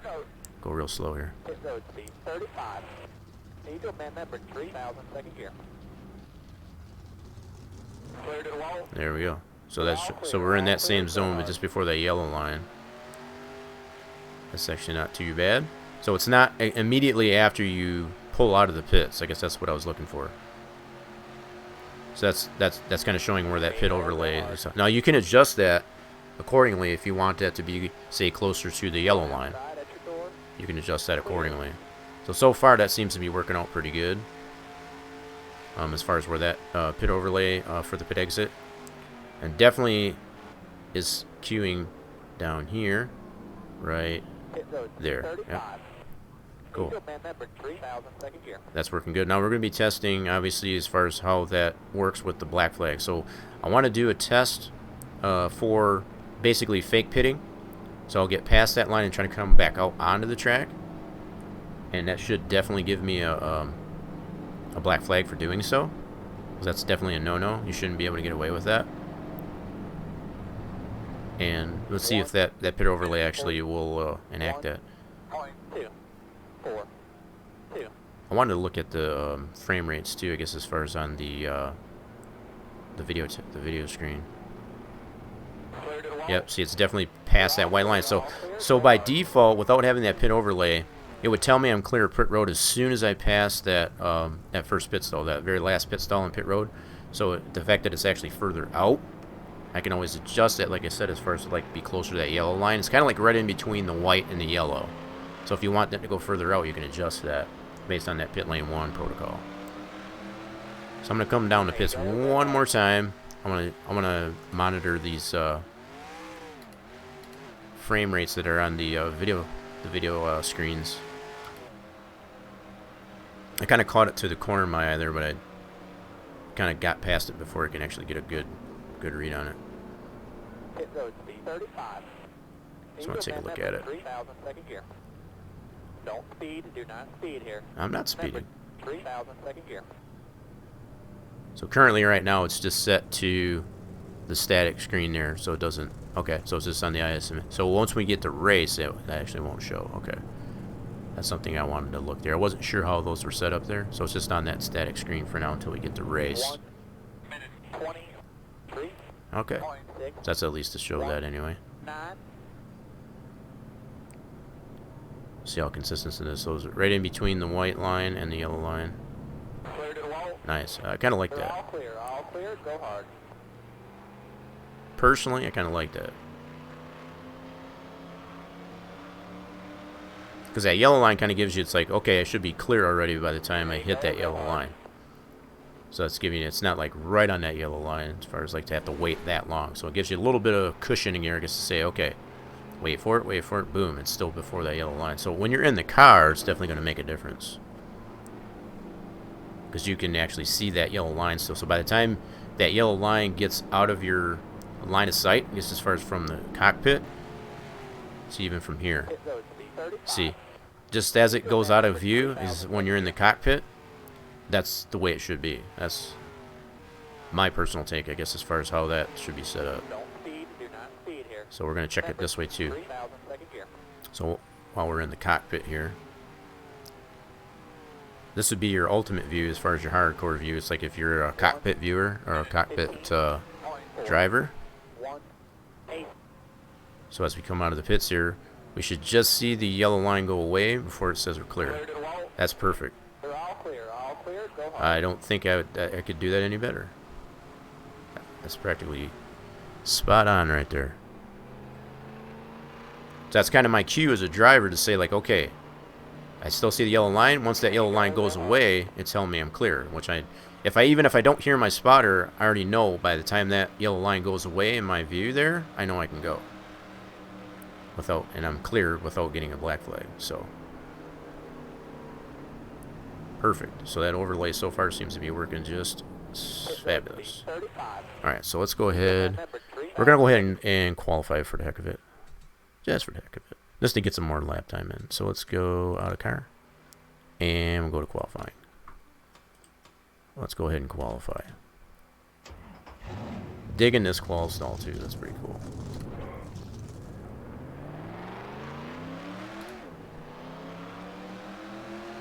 Yeah, the fact that it's right there on the pit road, but it's not in the very first pit stall as it is by default in a lot of the original Pappy tracks.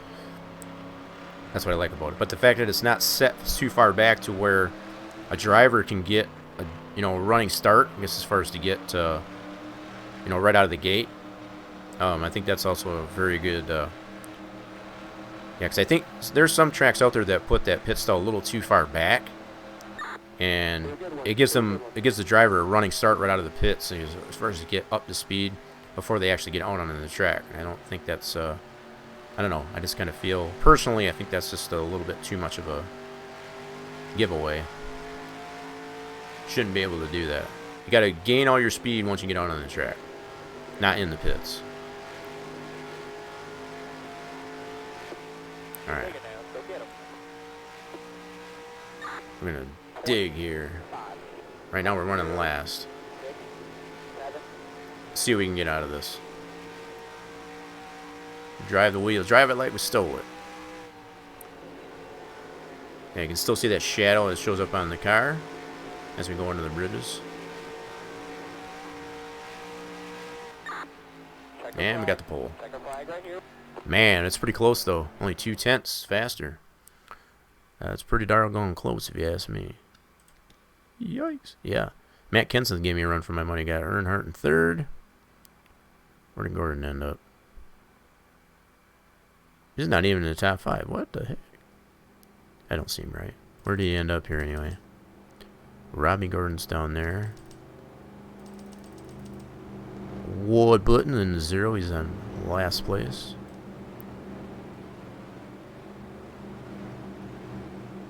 I don't even see him in here. Am I missing him? We got Kenseth, Harvick, Mayfield, Burton, Rudd. Gordon's not even out here. What the heck, man? He didn't even qualify. 25th? That's Jeff Green. I was looking for Jeff Gordon. He's not even on the grid. We got Jimmy Johnson, Jeff Burton, Murray. That's crazy. Didn't even qualify. Oh, he's way down here in 29th. Holy mackerel, he had a horrible run there, I guess, huh? Horrible run. Oh, 29. I read it wrong, my bad. My bad, I read it wrong. Yeah, he's in 29th, yep. That's crazy. Anyway, I guess it just goes to show the randomness, I guess, of that. So we are on the pole here. I always like to wait until the they announce. Drivers, to your cars. I know there's a lot of drivers that just get right in the car. I always find it, maybe it's just a quirk of mine or whatever like that. I always wait for that cue as far as when they say get in your cars and before I actually get in my car. Drivers, start your engines. It just makes more sense, I guess, to do that. I guess I just want the simulation, I guess, to pick it up. Okay, I'm actually in my car, so start it. And not jump the gun on it. Helps if I get in the right gear, too. OCD? It could be. I don't know. It's just like, I feel it's kind of rude to not allow the announcer to say, hey, get in your car. That's his job. It's like, who am I guess, to take that job away from him?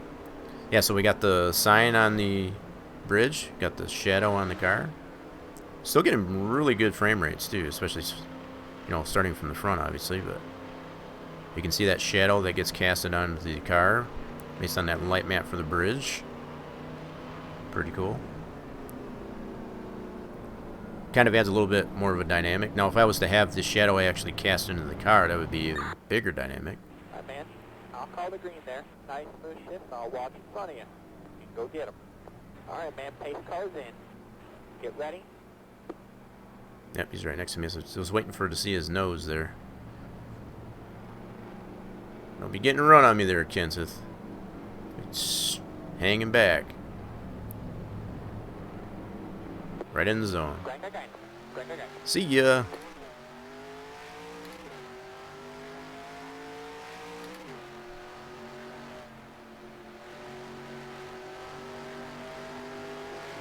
I'll give it a lap here before I come try to make a pit stop. So I won't come in right away. I'll just get a lap in. Got a little squirrely there. Alright, so next time around I'll come into the pit. And I'm going to try and do a hot pit. I'm going to do like a fake pit, I guess to say. I'll come in really slow. And Kenseth giving me a run for my money here. I see ya. Still there? Ooh, I see ya. Junior. Clear. Alright, one more lap. I want to make sure I'm clear here. I don't want to bring on a caution if I can help it. One more lap. I'll get on the inside here. 24.10. These guys are tough. Alright, I'll come into the pits this time down. I'll get off onto the apron. Don't hit me. Alright, so what I'm going to do is I'll do a fake pit. Come into the pits. Right back out. Oh, and I was trying to avoid doing that. Crap. Tried to stay down low enough. It's not what I wanted to do. Dang it. That is not what I wanted to do. I wanted to stay on the apron there. I'm going to restart this. Well, it kind of shows you how tight that is. It's really tough to do it, but for drivers that can pull it off, yeah. Let's do this. We'll go ahead and restart this. We'll go right back into it. I'm just going to start a new race. Yeah, I was trying to keep it on the apron there so I wouldn't bring the caution out there, but I wanted to see how really good drivers that can pull that off, as far as to be able to stay on the apron, come back out and just fake pit, they should get a black flag for doing that. Alright, so let's I want to go right to, I think at this point here I'm going to go right to race. We'll start from the back. I want to see what the frame rates are like in the back with that setting for the shadows. Drivers, to your cars. Oops, did I click that too soon? I think I did. See, that's what happens too. That's why I usually like to wait. Why is it not? Drivers, to your cars. Why in the frick is it not letting me in my car? Dang it! That got borked. Hello. What in the heck? Yeah, so that got borked there. Let's go to happy hour here real quick. Get in my car. Oh, what the frick happened there? That was weird. Alright. I don't know what happened there. It's probably just me clicking too fast. I was trying to get back into the race there too quick. So that's probably just me being too click happy. And this is why I like to wait. If you tend to like to push it, it is a relatively finicky type of thing. You start getting too click happy and there, it tends to get So that's not anything unexpected. So let's go back into single race there. So definitely didn't want me to go to drive. Alright. Continue. Let it completely load.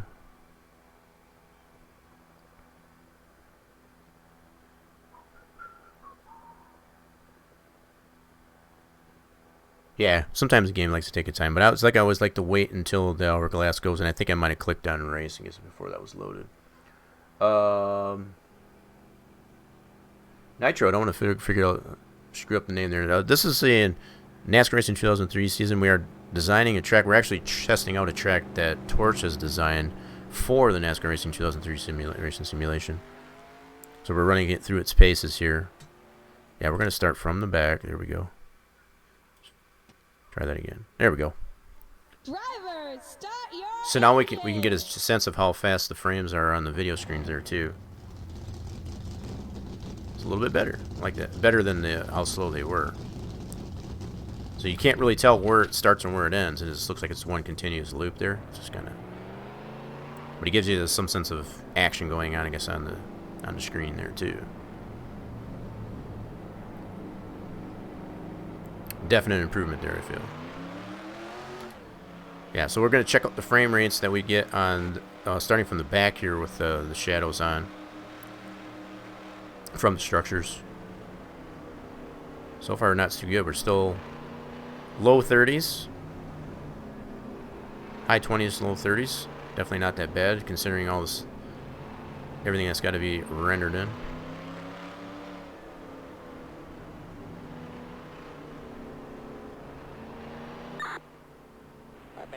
I'll call the green there. Nice smooth shift. I'll watch in front of you. Go get them.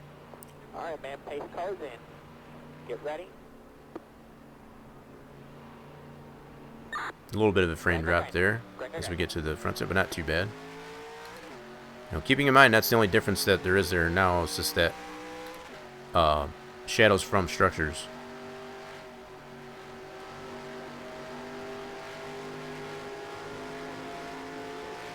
The heck is that emote there, James? Trying to read that emote. That's funny. Oh, you put the emote in a pumpkin. That's funny. Using up your channel points there, I see. Alright. Let's catch up to the rear end of the field here. I'm going to try and do a pit stop right here. I'll do a fake pit. Just to kind of simulate a fake pit, so we're going to come into the pits.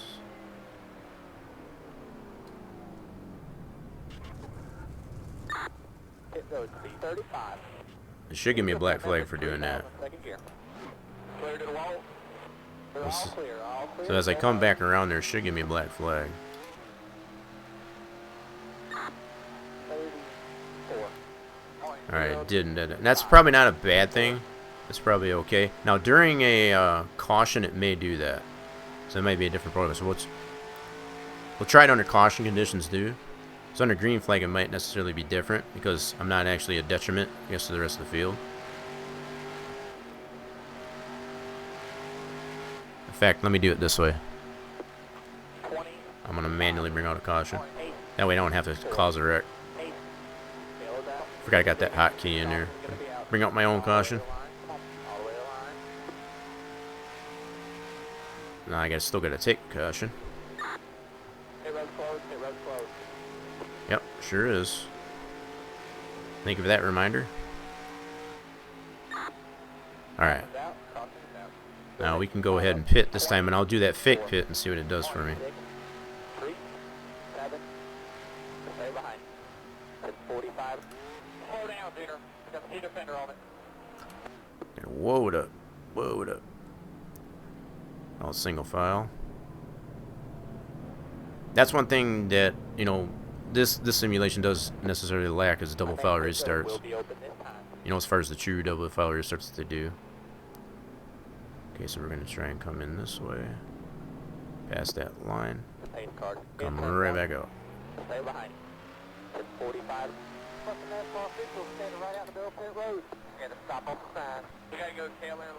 See, we're already at the tail, so it did give us a penalty. So if we were further up the line there, if we were further up the line there and we fake pitted, that would definitely be a penalty.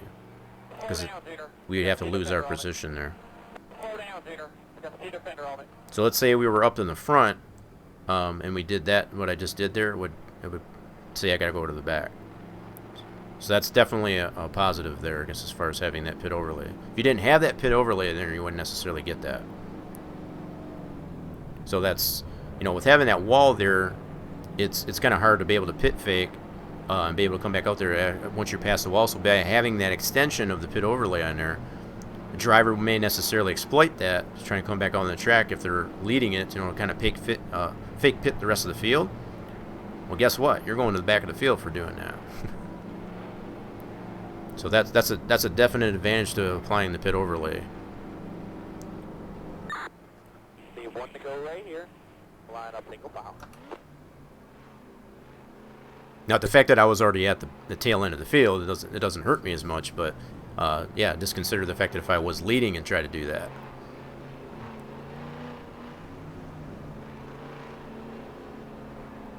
That's definitely showing us, demonstrating as far as how the simulation is reading that pit overlay.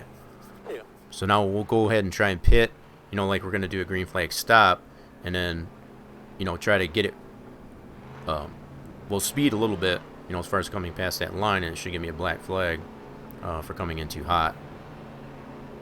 That'll be the next thing we'll try here. How many laps I got left? Hi,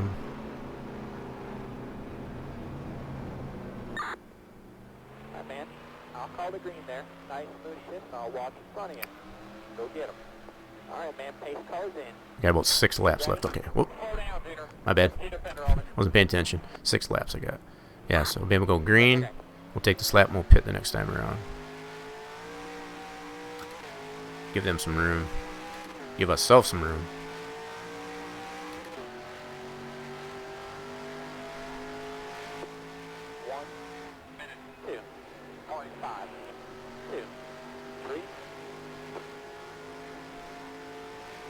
Okay, we'll go ahead and pit this time by. Get it woed up. That's hard to get it woed up. Okay, we'll make sure we're speeding. Pit road speed 35. Okay. Eagle man number 3000 second gear. We'll actually do a pit stop. Now, that should have tagged me there because I was going like about 39 when I hit that, past that line.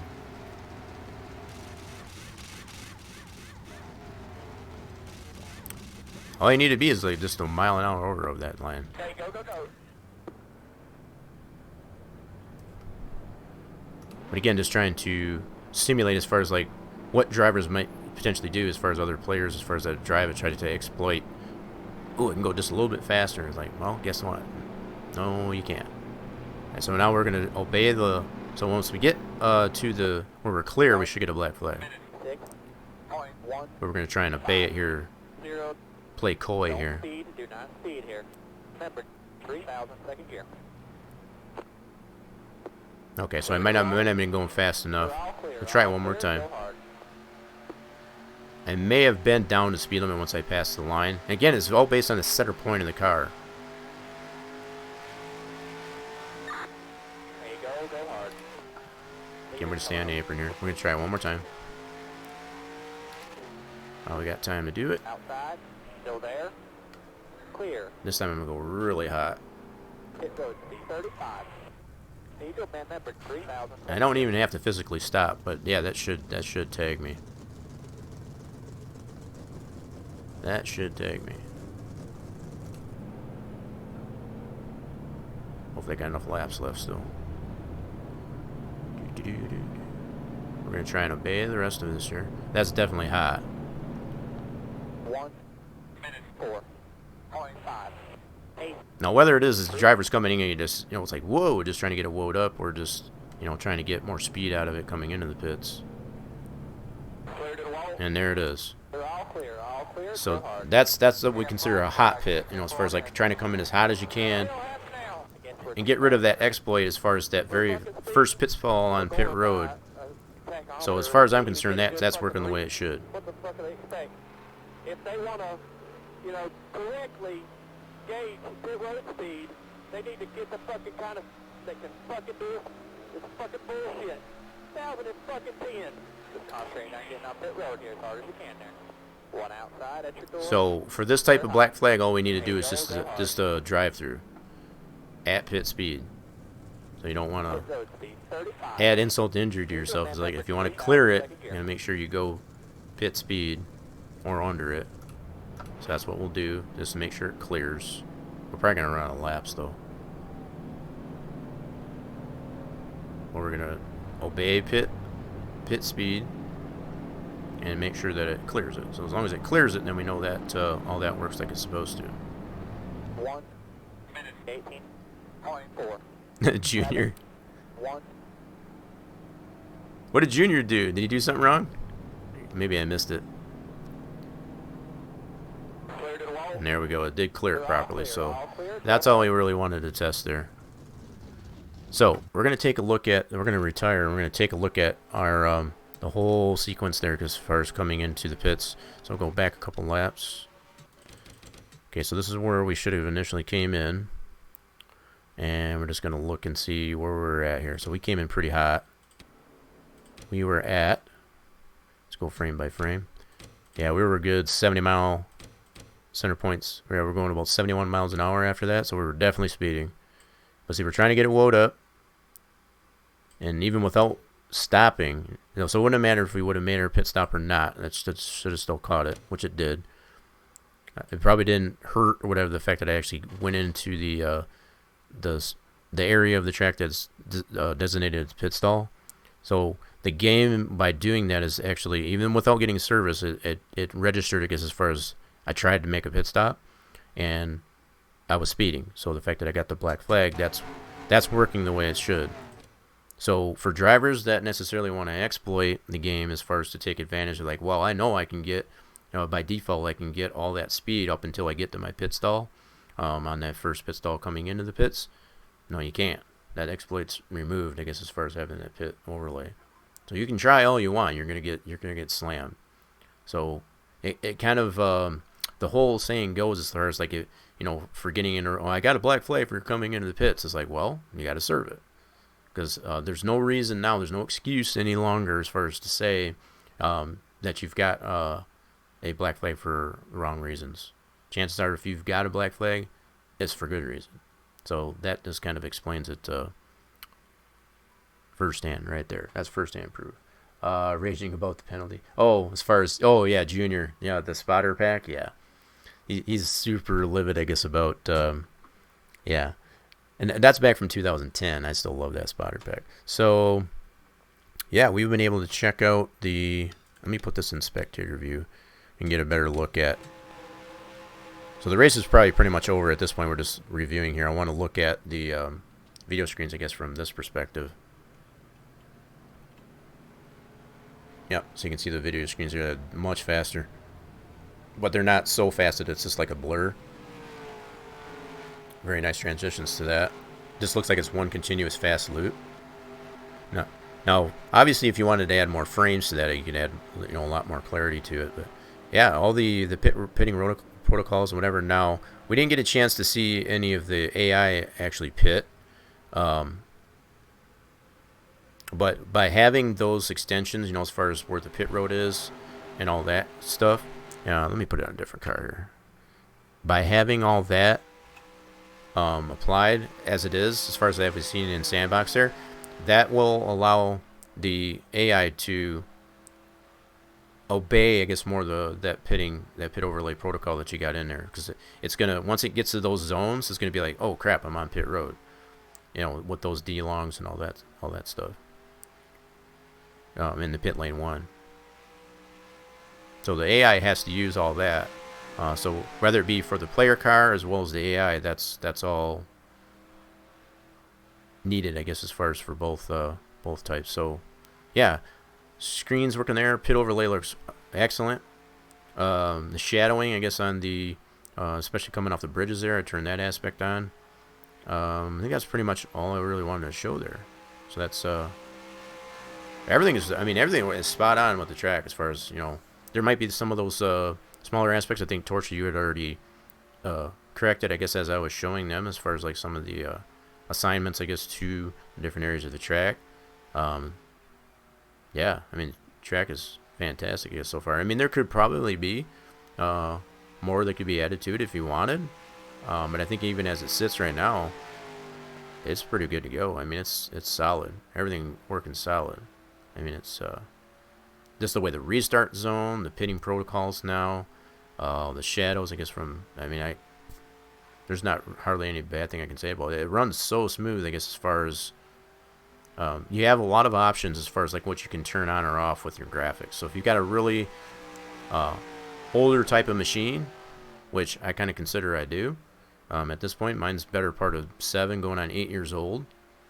As far as just the specs on it, the fact that I'm able to get this type of frame rates with the settings that I've got graphics wise, I don't know how much more you can improve it. I mean, it's just so for anyone that's got an even lesser machine than I do, I don't think they would have a problem.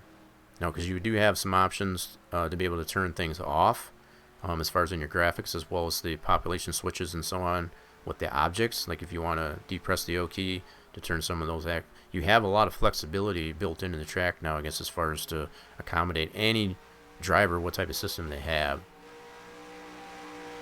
So regardless if it's a system like mine, if it's a better system or even worse than what I got, as far as older than what mine is, there's no reason to not want to run this track. And regardless of what mod. That's probably the next thing I want to test on this, just out of curiosity, is to run the Manx 19 mod. Here, let me put this on. They are coming into the... Looks like they're all piling up here. That's all after post-race, so it doesn't matter too much. So, who's leading that? That was the 2. I just wanted to see when he's, just out of curiosity, too, when he's obeying the pit speed here. So, let's roll this back a little bit. Roll her back a little bit. And actually, Kenseth looks like he won the race. Looks like he led the majority of that race. So let's go to the 17. All right. So as he comes in, let's focus on this one here. So he is obeying pit speed. He's going 67 right there. Yeah, he gets down more closer to this white line. So they are obeying it somewhat. It's not exactly the same, but he is obeying it at least well before that active pit stall, which is this white line.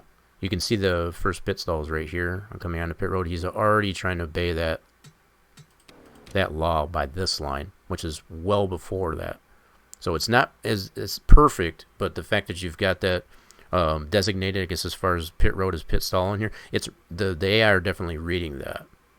Because in comparison, as I've shown before, they were waiting well up into the first pit stall here, which is what you're trying to get them to more middle ground as far as to obey the same rules as the player does.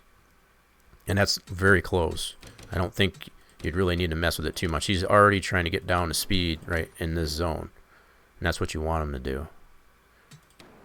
That's the zone basically that you have designated as your commit line. So as far as to be down to pit road speed.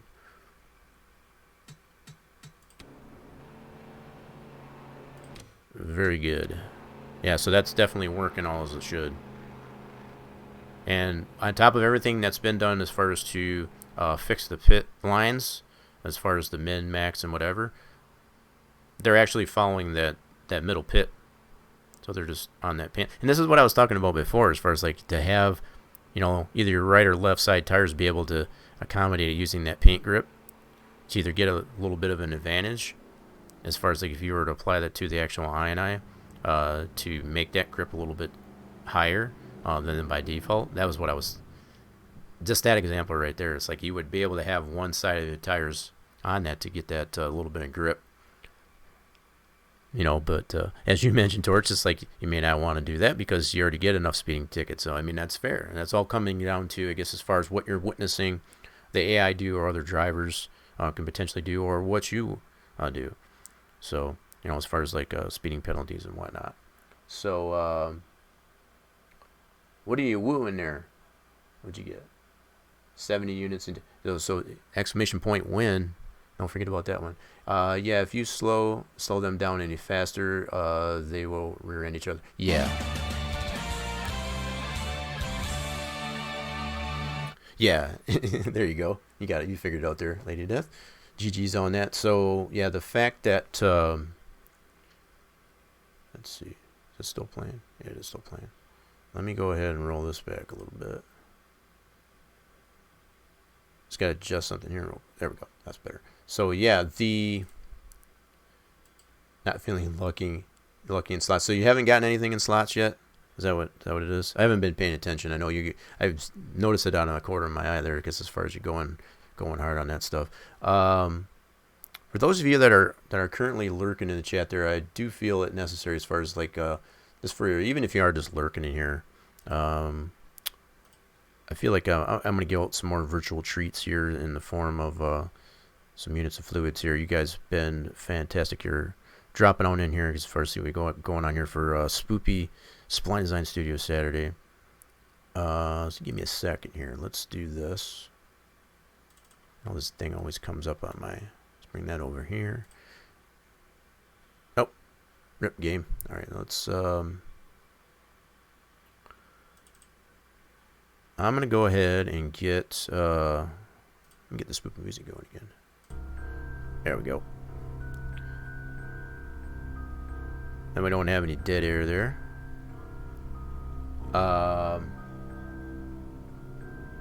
What are you dangin'? You've been going hard on those mini check games. See, that's it gets you up there pretty quickly, doesn't it? You don't sometimes realize it, but that's what happens. James has the record for hours and fluids. Yeah. So if Racer James still out there, if he was to check his things there, yeah, he's definitely got the record for that. That's for sure. What the heck happened to my game here? Oh, there we go.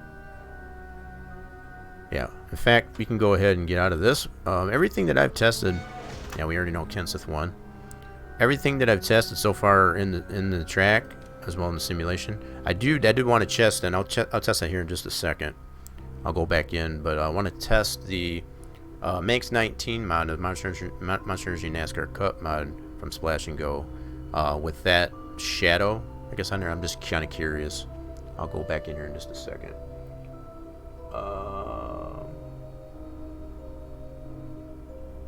Web streams. I'm not here. Okay. We can play it that way. Alright, let's do.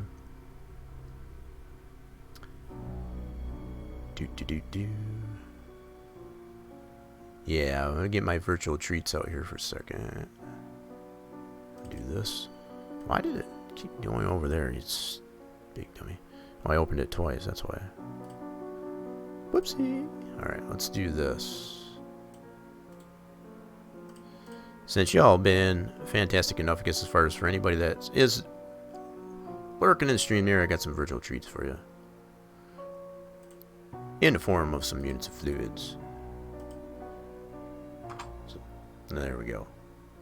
Everybody gets himself 200 units of fluids, I guess, as far as just for hanging out. Just for being cool people. And it is a season. We are starting the season of giving it a little bit early. Getting into that season, I guess, as far as Halloween up until Thanksgiving, and also coming up into Christmas. We're in that realm, I guess, as far as being able to give a little bit. I guess as far as for just to show my appreciation of the support of the channel. You're very welcome there, lady. All right. Like, how can we talk if you're? Yeah, it would be kind of tough to do that there, lady. Yep. Oh, and you're talking about web streams, I gotcha.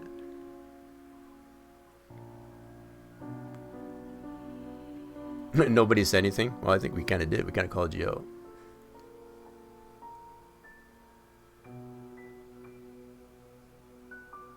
Okay, let's see. Let's, yeah.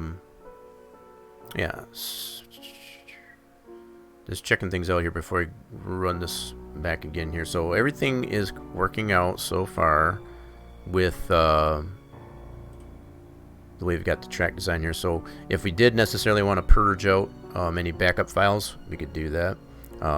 Everything's solid so far here between what we've tested here. And obviously, like I've said, what I've got on my end in comparison to what torch you would have on your end, as far as like if there is any potential cleanup that needs to be done in the track folder, you would have to make sure you want to do that. Something else I did want to show here too. I know I've kind of hinted on it before while I'm in Sandbox here. For any items that, especially in your track mat folder, that aren't being used, it will show in blue.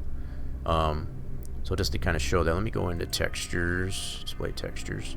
So you can select pretty much any section in here, it doesn't matter. If you go into a wall in particular, or even just like the concrete here, if you go down to the drop down list, anything in blue here that says it's not used, that might be potential textures you might need to remove. That was the only thing I wanted to kind of hit on. And it doesn't look like you have that very many things, but there's a few down here. I tried that and it wouldn't load when I took those out. As far as these ones that are blue, now it may, and that's another fair mention there too, there might be these items that are showing in blue, but if you take them out and it doesn't want to load, then obviously you want to leave them in.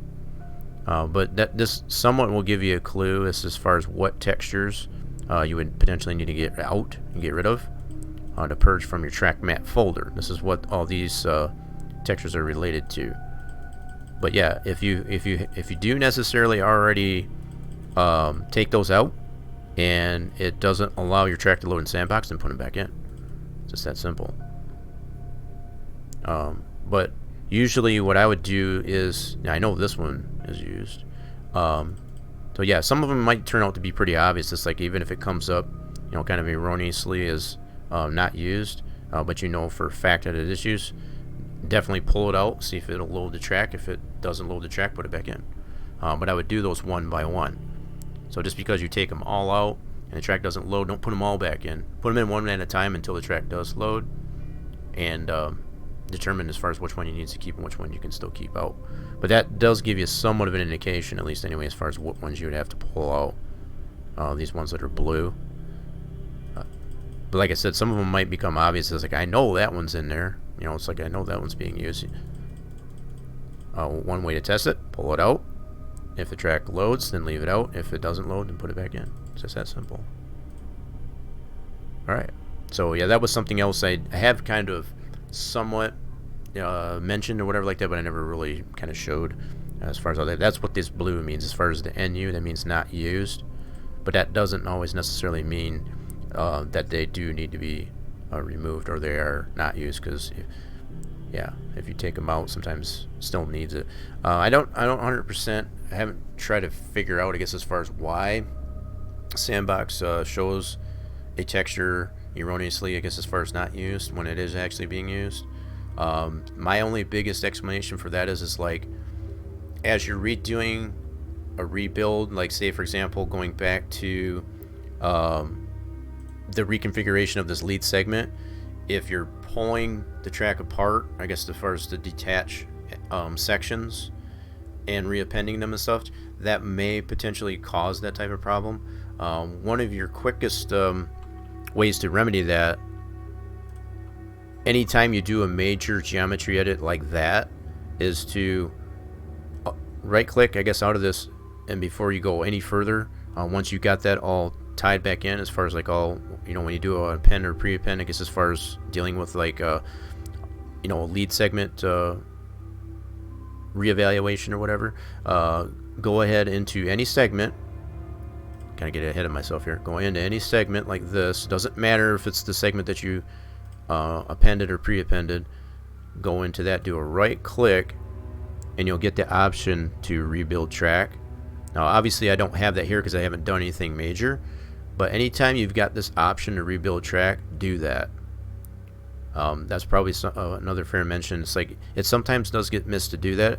In most cases it's not going to cause too much of a major problem, and especially with all the testing that we've done, we haven't seen any major issue as far as not doing that. But sometimes when you miss doing that step, if you get this option here after appending or reappending segments of a track, and you don't apply this, you might get those erroneous blue values, I guess, as far as in the track minute, saying that items aren't being used anymore, because those textures might have gotten detached at one point through deleting and reappending and appending, and that's why they'll show up as blue. That's my only biggest explanation I can make to doing that. So it always just behooves you, when you're making major geometry changes, just using that example as far as that reinsertion or whatever you want to call it, I guess, is to the lead segment, making sure that you do the rebuild track if you've got that option. And it doesn't have to be on that the segment that you actually reappended and all that stuff. If you ever get this option to where you can click on it, definitely make sure you do it. So that's all I'll say about that. But yeah, we're gonna go ahead and go back into the simulation and actually try this track with that setting, the shadows on there, using the a little bit more detailed Monster Energy NASCAR Cup Series mod by Splash and Go. So let's go ahead and load that up. Did that after I made that change? Yeah. So that's probably a good thing. Yeah, I definitely want to do that. So it may have been somewhere further down the line that you might have done an edit and may have not applied that rebuild track when you might have should have. And that's why it's just kind of throwing off those textures as blue as far as not used when they actually are being used. That's usually what I've come to find in through experience as far as what will cause that disconnection of the texture to a facet of a wall or even on the track surface. Because that'll go for walls, any of your actual track surfaces, as far as your geometric F sections and W sections and so on. That's what those track magnet items in blue or not relate to. Alright, so let's switch this over to the I keep saying Gen 6. I want to go to the Monster Energy 17. I got that in there still. 19. There we go. I'm going to get into this one. This mod is, I don't want to say it's like poly heavy, but it is much more detailed than the mod that we just tried. And as we've seen here, this will really push the limits, I guess, as far as where the track is at this current time. So initially, you want to do is go into single race. We're going to start from the back. I want to make sure I got 42 cars in here. Let's get a roster in here that has 42 cars. It doesn't really matter what they look like. Just want to make sure we get 42 cars in here. Okay, so with all that being done, we'll go ahead and load this up. And we're going to, like I said, we'll start from the back to just really push the limits as far as like what the game has to render from being in the back, as far as all the other cars that are ahead of us, with that shadow from structures, I guess, actually the casting of the shadows onto the vehicles. We'll see what happens here. So we'll start from the back. Here we go. Drivers, start your engines. Alright, so what I'll do before I get this going here, let me go ahead and turn this off so we can get all the game sounds, right? Yeah, we want all the game sounds. Here we go. Alright, so we're a little bit lower on this one here, so we're like mid to upper 20s. So not quite hitting the 30s, starting way in the back here.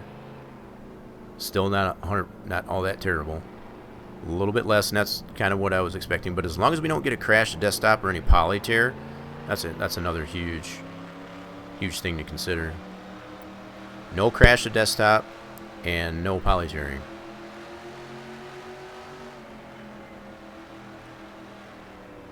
So just to confirm, whatever, I still got that option on there. Didn't turn it off. We'll be able to see the shadow on the car. Yep. So that's just one extra layer, I guess, as far as that we haven't tested with the track at this point, up until now. So yeah, being way up here, and it's a little bit further down, you know, on the frame rates, and that's to be expected with having that, just something as simple as that shadow layer, I guess, to render, to have to render. And it's definitely a little bit more choppy. And that's to be expected, but Again, what I'm concerned with at this point is, do we get a crash to desktop or any poly tear, which so far I'm not seeing.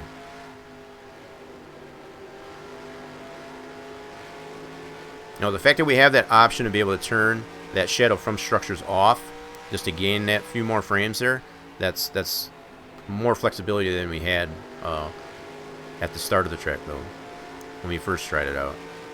We had all kinds of problems. Don't see that anymore, so far. So I'm going to go ahead and run the duration of this race. I'm not going to worry about pitting or anything like that. We already tested all that. So I'm just going to kind of run this race from the back here and just see what we get. What I'm basically testing at this point, like I said, is just, do we get a crash to desktop or any poly tearing whatsoever? So far, I'm not seeing it. Not seeing it at all. Got Denny Hamlin's way back here. What the heck? Yeah, I don't think the ratings on these cars, they're somewhat, they're somewhat fictional. These aren't like a, you know, most of the cars that are in this particular mod, I don't have any, you know, full board 2019 roster per se. So some of them tend to be fictional. Yeah, we're getting some frame drop here, and that's to be expected. It's got to render in all the shadows and all these cars that are ahead of me. This is a very, you know, I want to, like I said, I want to use that term loosely against as far as this is a very detailed mod, as far as from the damage models as well as just the static model. Much more than it would be in the 2003 Winston Cup mod.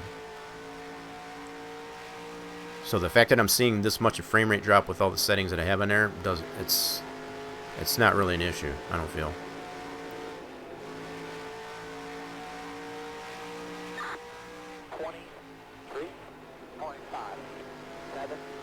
And I'm running here in the back here on purpose, just so I can really just push the limits, I guess, as far as what's in, you know, the detail that's in the mod as well as the track.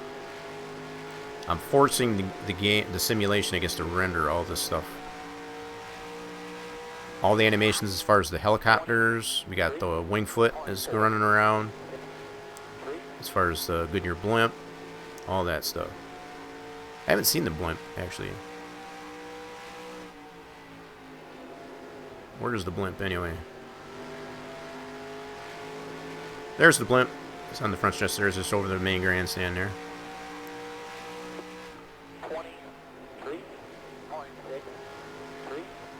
Fantastic track to run on there. You got to really wheel it. You got to really drive it though. That's the thing. The other thing that I've noticed, you got to really drive it. Especially if you got force feedback on like I do. You can really feel the, you know, like the G's, you know, as far as the corners. They really do push on you. I guess as far as like that, it really makes you drive it, you know, to keep it in the race groove. The car just doesn't float around the track like it's on rails.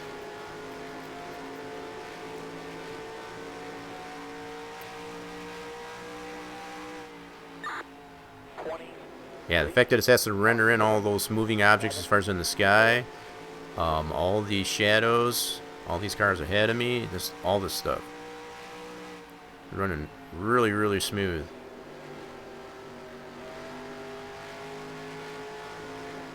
Yeah, I guess you could probably put it that way too there, Torch, as far as it being a driver's track.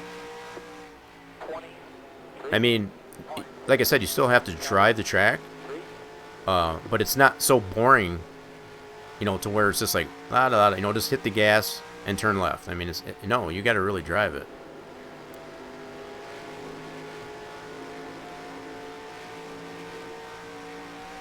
Woo! See, I almost pushed there a little bit. As like I said, you got to drive the track. You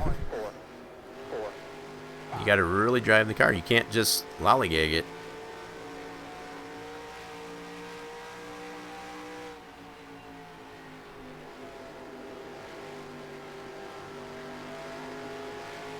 Yeah, one mistake, it definitely. You hit the apron just wrong, for example. Your car's around, and next thing you know, you're wrecked. And if you're in the middle of the pack when you do that, that just puts you in a bad way. You can push really hard to the wall, if you're not driving it. You can basically pancake your right side of your car and kind of wreck it to the point where it's not going to run as good. 23.4. The fact that it's just so smooth, there's no bumps in it hardly at all. And some tracks out there, as far as the way the track segments are designed, as far as the X segments, you know, as far as that define all the height and elevation, don't have any of that. I mean, the only big extreme that there is that I've noticed here is if you get onto that apron there too close. You get way out of the groove, you're trying to tickle this this apron, and it's going to put you in a bad way. But the fact that you've got this dark groove on the track to define where the actual preferred line is, you shouldn't be down there anyway. If you're getting way down there too low like that, you're in the wrong spot. 23.6.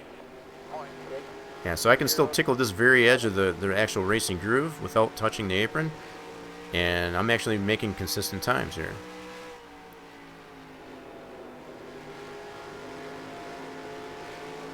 Yeah, so right around that, yeah, so I can go to the outer extremes, both the inside of that racing groove, that dark racing groove, and the outside, and the car just like really sticks there. If I get out of that groove, yeah, you can really tell the difference between how the car responds. And that's all taking into consideration how the track is built. Now, that's what I was talking about earlier, as far as like if you were to put different grip sections in parts of the track to make it more dominant, and other areas that it shouldn't, that's really taken away from how you built the track. So like if I was to make this groove up here, you know, be able to run just as fast as that main groove down there, that would take away from the track, as far as like just, you know, the reality, I guess, as far as how the track should run. You should definitely not be running up on this high side here. Whoop, we're down to one lap. That went by fast.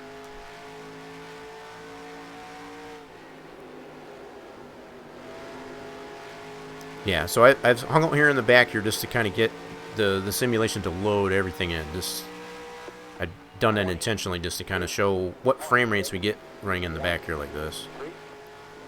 Again, with all the shadows that I've got applied, all the graphics options, all the animations with the blimp and all those, to include all the cars that I'm racing against ahead of me here. It's got to draw all that and render that in. Not to mention all the details in the track itself as well as the mod. So it's, yeah, fantastic. Yeah, we gotta get a little bit better. So no harm, no foul on that race. That's all, man. We'll figure it out. Wait a minute, how did we end up Keep working with... hard. Keep working. Get to doing a little bit better next time. We need to be a better race team overall. You know what I mean?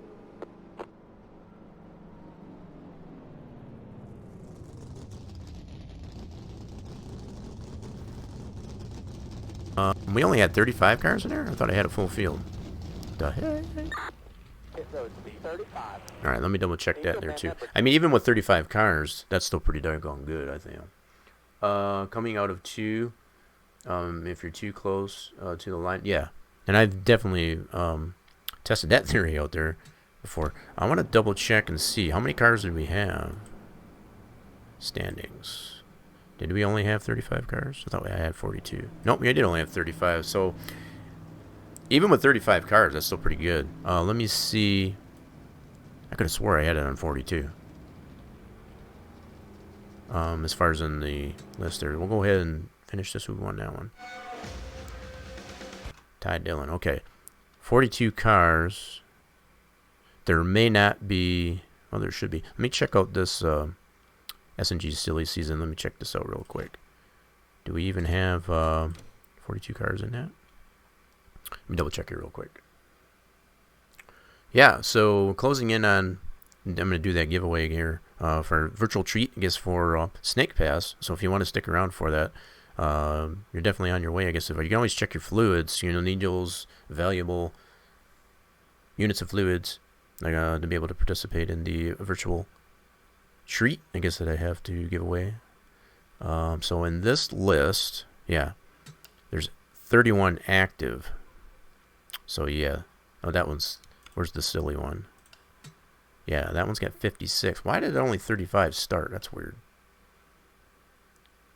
Very odd. Yeah, I should have definitely had a full field of 42. What the heck? Interesting. So I don't know why I only started 35. When I had... Let me try this one more time. I'm just curious. So if you put this on the silly season, 42 cars. That would be 43 total with myself included in that. So I just want to see what loads up here. I mean, even with, like I said, even with the 35 cars on top of my player car, that's still pretty good as far as what we got. All right, so who's all in here? Entries. I'm not concerned with that. Let me do a qualifying run here, and I'll go ahead and accelerate this. Drivers, to your cars. And then continue and see what we got here. So we're going to be starting dead last. Alright, so how many are in this list? Why is there only 34 cars qualifying? Huh?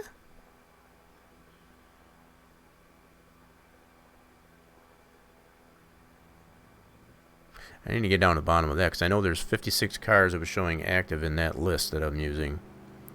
But I'm not 100% sure why it's only qualifying 34. 35 including my car. What the... I guess what I want to ensure as far as to make sure, do we have in the I guess as far as the 42 stalls. Here, let's do this. Let's go, just out of curiosity. 35th car, 34th car, that's Wallace here. That's Bubba. So let's find the 43. Let's put it on Bubba's car. So 43. And we'll go this way.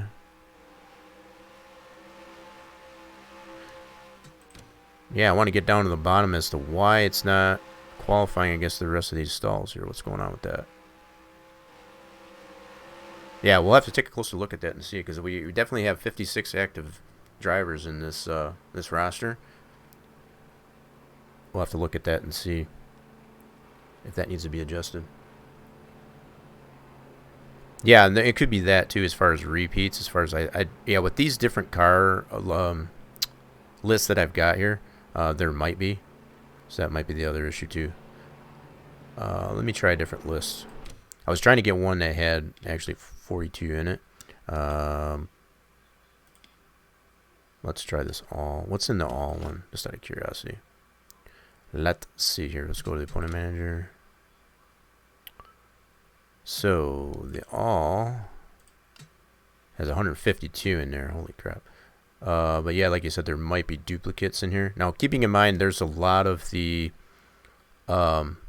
painters and whatever that were involved with the development of this mod, Splash and Go. So that's probably why you're going to see a lot of oddball names in there. Yep. There's 152 cars in this list. So let's try this out of curiosity. I just want to see if I can get it to where it's putting 42 cars in there. Now that I think of it, I wonder if it was even... I was just assuming it was loading in 42 because I was setting it up to 42. It might not have been, but even so, as far as the 35 cars being able to load, that would only be an additional 7 cars. That's still not incredibly all that bad. So let's do single race on this with this. Yeah, we'll do that list. Let's just check it out here.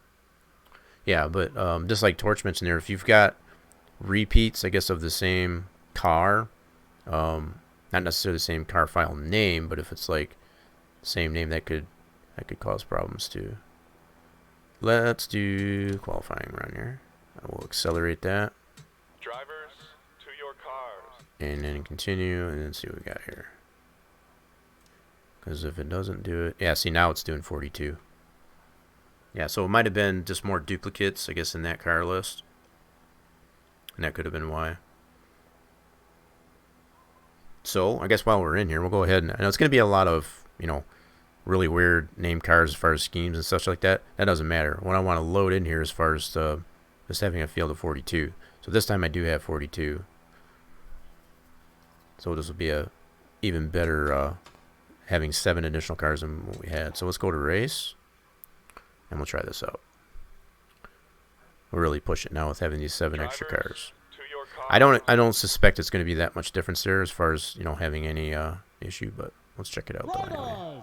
Start your engines! Yep, still about the same result so far. It helps if I put it in the right gear, huh?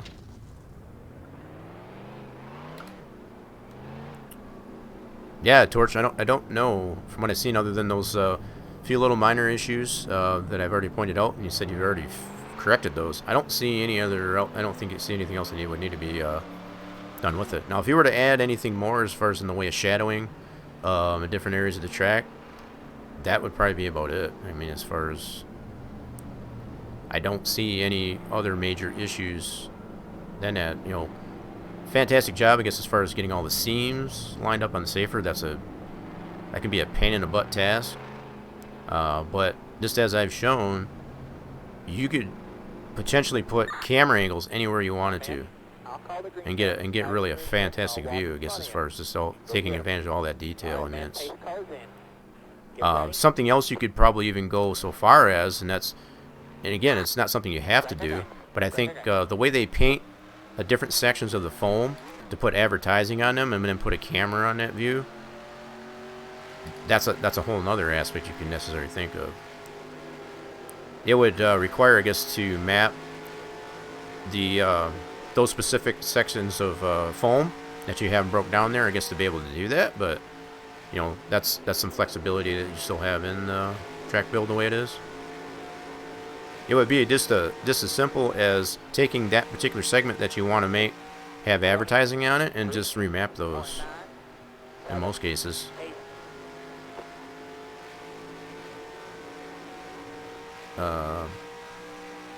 But yeah, that's really about the only other thing I can think of, just to add that much more detail if you wanted to.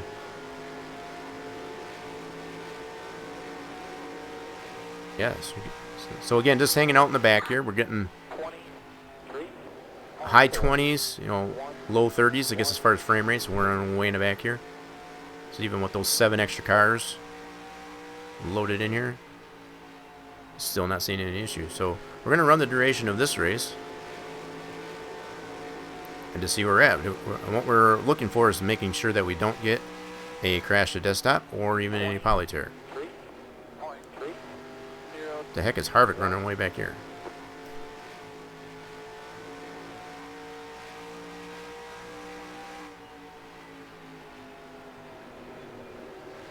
You want to start working on Texas? You have the oh, you do have the LiDAR? Cool. Yeah, that would be a really cool one, I guess, to do. They've made a lot of wholesale changes to that track on top of just that banking change, right? I've noticed they had all that rain that happened, I guess, when they were running their last, that's kind of postponed the events over at Texas there. The way they've done the walls now, you know, as far as to make them that blue with the stars and all that stuff on it, they've really changed that dynamic. To include, I guess, those little, the SMI logos, you know, as far as the Speedway Motorsports Incorporated logo that's on the wall that has that 3D effect. It's got that arch, that extension of in different sections of the track. You know, so just stuff like that. I did try my own medallion, as I call it, as far as the SMI, to make that be a part of the track as far as the 3D aspect, I guess, to the safer, the geometric safer. It'd be a super pain in the butt to be able to apply them the way I came up with, but it would be so freaking fantastic, I guess, if it was applied.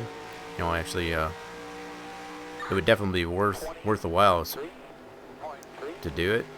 It's just a matter of doing it, I guess.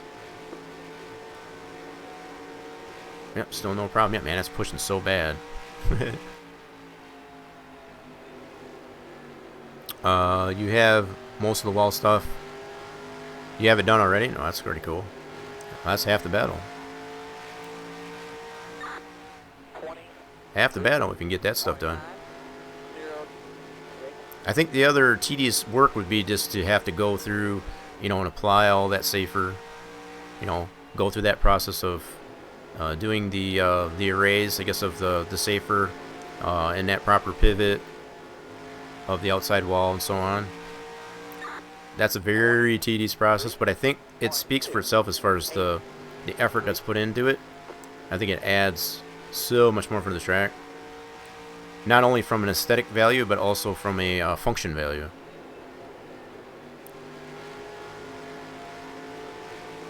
You're actually taking advantage of still being able to apply the geometric wall, which I just hit, and still having that 3D model of the foam in between the two geometric walls, between the concrete and the steel.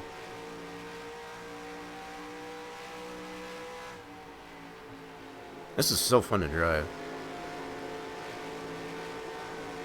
Even if I am just running here in the back. 23.0. Let me get up closer here to the field here. We got Kyle Busch here, and that's that 18 spearmint scheme. Yeah, so even with these 7 extra cars than we had the 35 that previous run, we got a full field of 42 cars, including myself. That's at least 6 additional cars, you know, AI cars. Don't see any difference. If there is, it's very minimal. Very minimal. That's pretty cool, that shadow that casts on the car too. So even if I was to turn off some aspects here, so let's go depress the oki, we can turn some items off. We can gain a few frames. Running in the back.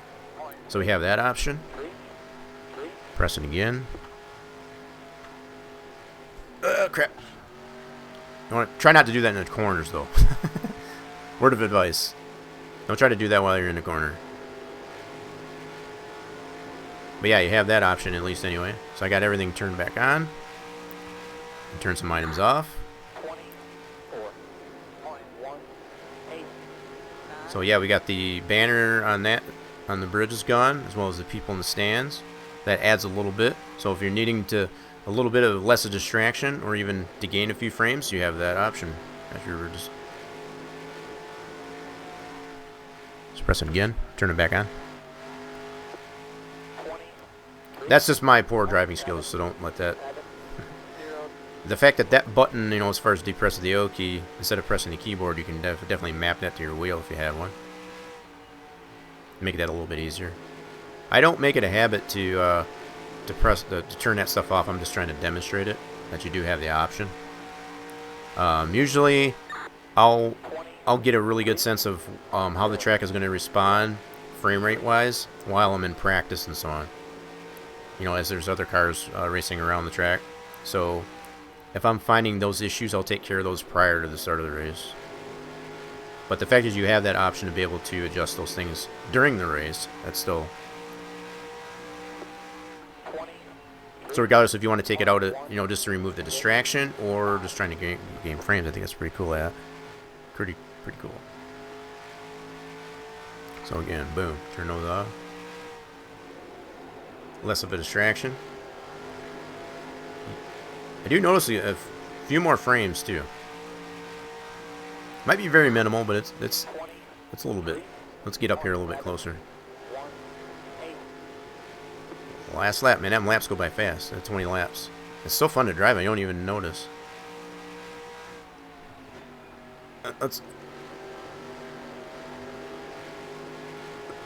gonna grind it out here a little bit. Give him a run for who's on the 6th here, so that's a fictional car. Yeah, so we got some fictional paint schemes in here. The only thing we're looking to do here is just kind of get all these cars to load in here. It's the number of cars that we have in here is not necessarily the looks of the cars. Some pretty cool paint schemes even for fictionals though. And there we go. Another race in the books. Yeah, we gotta get a little bit better. That's what, man. We'll figure it out. Appreciate everybody working hard. Keep working. COVID-19 option. Keep working that hard there again. Yeah, it just looks so much better. Look at those guys, they always like to wreck there. It's funny. All the way to the line. I mean, the race is over, so it doesn't really matter so much. They get it figured out, though. That's the other good thing. We'll let them all go. Oh, look at that. That hood's all crinkled. Yikes. They got, yeah, see, they figured it out, though. Alrighty, then. Cool. Fantastic. So, yeah, even with running the beefiest of mods that are available for NASCAR Racing Chosen 3, I don't see any problems whatsoever. No poly tear. Don't see any issues, really major issues with AI. No crash to desktop. That's probably one big thing. Everything's lined up as far as even the pit stall, as far as the way the animations, whatever for that. Everything's solid. So other than applying some of those other things that I mentioned, I mean, that's we ended up winning here anyway, wherever that is. So pretty cool scheme there. Now, probably some of the other subtle things that I mentioned. Let me go back into testing mode here. This is something you should take in consideration. I would put. Let's go ahead and turn this back on. So some of the things I would consider is like just going back into testing here. So like the this logo here, as far as to put that same logo as far as the 50th anniversary, because from what I understand, this is supposed to be a 50th anniversary edition. So to take that the 50th logo and be able to apply it to this, I think that would add so much more. I know you've got your signature on there, but I think that would add just that final level of detail, I guess, to it, to have that in there. Wouldn't be incredibly hard to do. Now, the approach that I take to this is to actually do a top-down view of the track in Sandbox. And I haven't necessarily shown this. Maybe I'll do that in another stream. But to actually take a screenshot, you know, an over top-down view in Sandbox, and you want to make sure you don't have any other lines that are showing as far as like in object view or whatever like that, and actually use that as your guide to make a new track layout, and then to go from there as far as like what you want to put as far as the logo and all that stuff. Like I said, I'll probably show that in another video as far as like the process for that. There is a template. I don't know if I got that available in the jigs and templates that I've got there, but there's ones out there that you can use for the track info image. Because the other thing I do notice with this one here, it kind of bleeds down into, yeah, so you can probably correct that a little bit, but by redoing that. But yeah, other than that, I mean, that would be my only other final really cherry on the top type of detail, I guess, is that I would apply to it as far as to do that, because this one looks really good. So to have something like this, or the 50th anniversary version of that onto that track thing, I would not try to edit this here to be able to put that logo onto it. I would totally redo it, as far as like I was mentioning. That's the approach I would take, at least anyway. What you decide to do, that's up to you. But that was just to kind of show that anyway.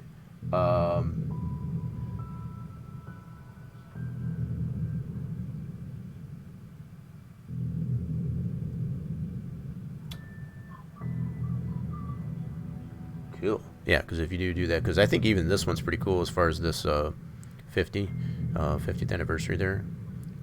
Really cool one. It kind of shows the, and I know this is something that was out there on the net there as far as to show all the, you know, just the transition and the history, I guess, behind the track.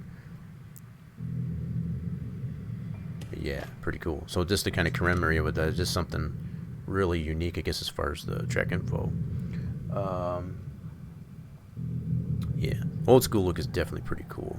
Alright, so let's go ahead and load this out there. I'm pretty much good to go, folks. I guess as far as like that's kind of all I had to go over this. I think we still got some people available in here. Feel free to check your units of fluids.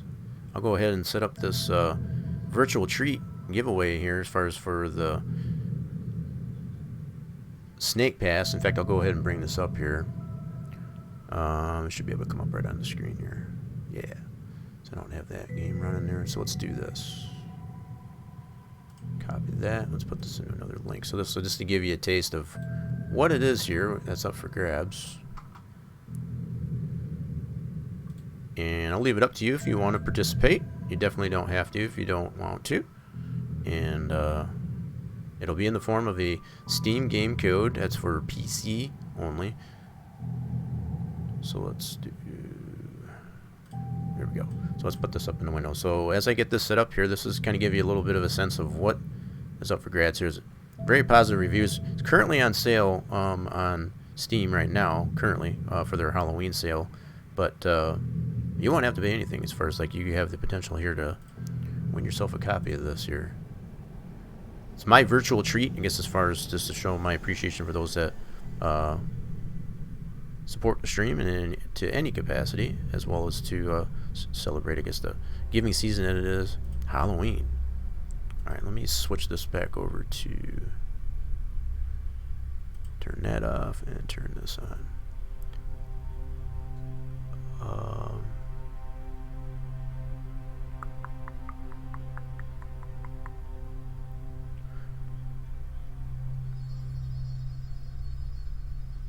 Yeah, so if you really like puzzle games, as far as like if you're used to games like Crash Bandicoot, Sonic, things like that, you can kind of get a sense of what that video playing there as far as like what the Snake Pass is all about.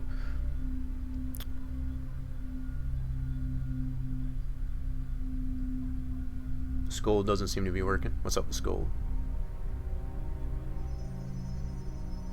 Is it on cooldown?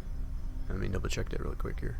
I thought I saw Lady Death did use it earlier, so it should be on, because you got pretty lucky with it. I remember it was like one right after the other. She risked and scolded and all that good stuff. But just out of curiosity, we'll go ahead and check it.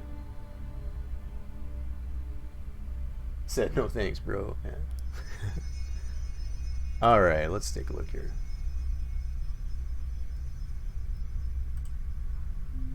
Let's see. Appreciate everybody sticking around here. As far as joining in, hey, it is off. How the heck did that get turned off? You are not wrong there, Torch. That somehow got turned off. It should work now. So for anybody that was trying to scold the bot, I apologize for that. That's probably a failure on my part there. Yeah, so there we go. Oh, okay. I know I saw you use it, but I thought, yeah, I kind of glanced over there and yeah, I saw you got the risk, and yeah, that might have been just my oversight. So, yep, should be working now. Holy crap!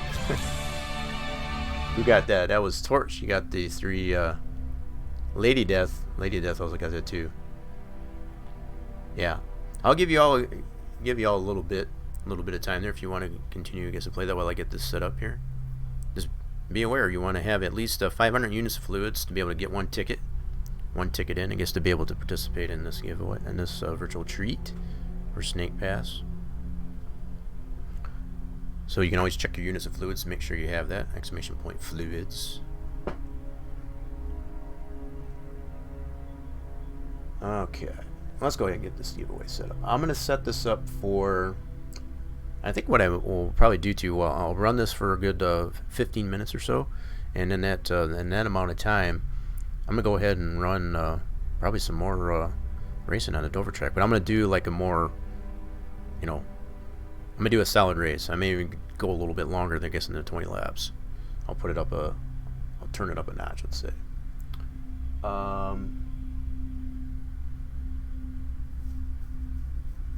That's totally your choice there, Torch. You don't have to participate if you don't want to. It's just that's totally your choice. All right, so let's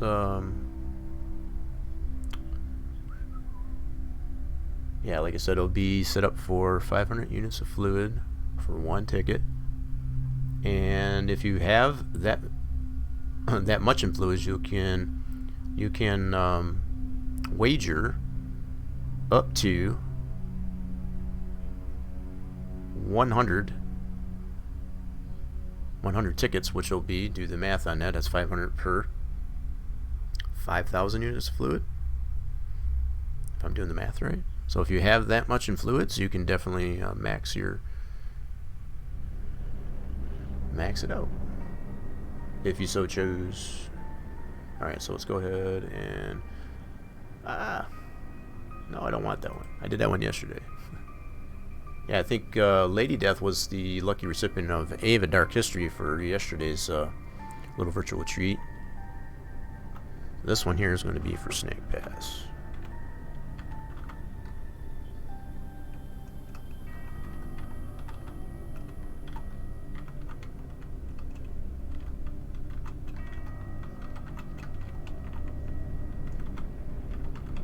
Alright. And I think what I'm going to do this time is just eliminate using the latch tools. I do that little animation, I guess, for that there. I'm not going to bother with that. I'll just leave that. I'll leave that jazz out, I guess, for this particular one. Alright, I think we're good to go. So there it is. There it is, the entry. I guess we'll go ahead and enter in how many tickets you want to wager, I guess, as far as you use up them precious fluids, I guess, to be able to participate in this virtual giveaway for Snake Pass that's up there on the screen. I'm going to leave this up for... What do I got this for set to? Yep, I got it set for 20 minutes. So it's a good 20 minutes. So we'll wait for that to run out, I guess, as far as to give everybody a chance that's in the chat. Maybe we'll get some lurkers to wake up here and get in on this virtual treat giveaway, I guess, for Snake Pass.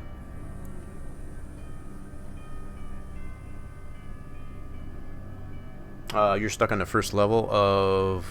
What was that there? Do you have Snake Pass already there in there, Lady Dev?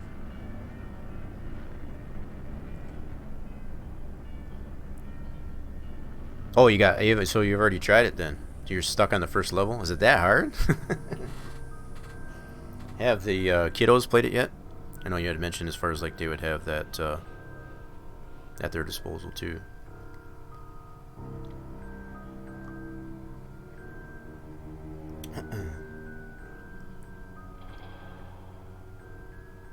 Oh, they haven't had a chance yet? Gotcha. Yeah, I know that's something you've mentioned before as far as like you're more privy to the console games. We had that little bit of a discussion there. So it might be a little bit rusty.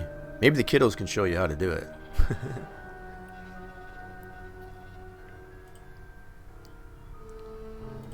Okay. Alright, so while that's up there, I'm going to leave this open here. I'll show this again, I guess, prior to starting here. I'm going to get this set up on another race going on in Dover here. And I'm going to do, I'll put it up to a 10% race, and we'll go ahead and run a full-fledged race. I'm going to go ahead and qualify and all that stuff and race against these guys. I've done a lot of, I think I've done plenty of testing, I guess, to kind of show how all the aspects of the track work. And I don't think I don't need to really do any more evaluation of that. The track has kind of proven itself at this point. Alright, so let's go. I think even with that being said, I'm going to go ahead and close out Shandabaksh. Don't need that anymore. I don't need to save any of that as far as any changes I made there. Track mat, we already showed that. I went over all that as far as how to set up the... Now, as far as any of the other updates to the map, I think I've pretty much covered them all. So the stand shadow, you added more shadows to the... Oh, I didn't see that. I know I seen the texture for it, so I just imagine that's just more shadowing, I guess, to the garage area. Got some more wall shadow inside the backstretch. I did notice that. May not have shown that, but lots of new shadowing and stuff there. So we adjusted surface types as discussed. I showed those. There's still some adjustment that can be made there. As Torch already mentioned, you probably fixed some of those. Surface type and pit entry. Line the seams. Yeah, all those seams. Man, that's... I know how much of a tedious task that can be. But to actually do that work and actually show off all that detail now, it's spot on. Can't say enough good things about that. So let's get back our profiler. Load the game back up here. Yeah, so whatever 10% race, that should be 50 laps. I think it's a 500-mile event. Or is it a 400-mile? I think that should be 40 laps. Yeah, it's a 400-mile event, because that's Dover mile. I should know that. I know that better than this. But I think what I am going to do is run it with the Winston Cup 98. Just for the straight fact that I don't have a full 2019 roster for the Manx 2019. I do have full rosters for the Winston Cup 2003. That's about the only reason why I don't want to run. Cause I'd rather run against, I guess, some real paint schemes, put it that way. No fictionals. That's just my own personal preference. So let's go back to this mod. And I'm going to single race. We're going to bump this up to 10%, which will be 40 laps. So just double what I've been running. We'll go ahead and qualify all this stuff. Full pace lap. 42 cars. Let's load it. So, in the duration this race will take, that should close up on the giveaway there, which has... Yeah, that should be about right. If I time that right, that should work out just good.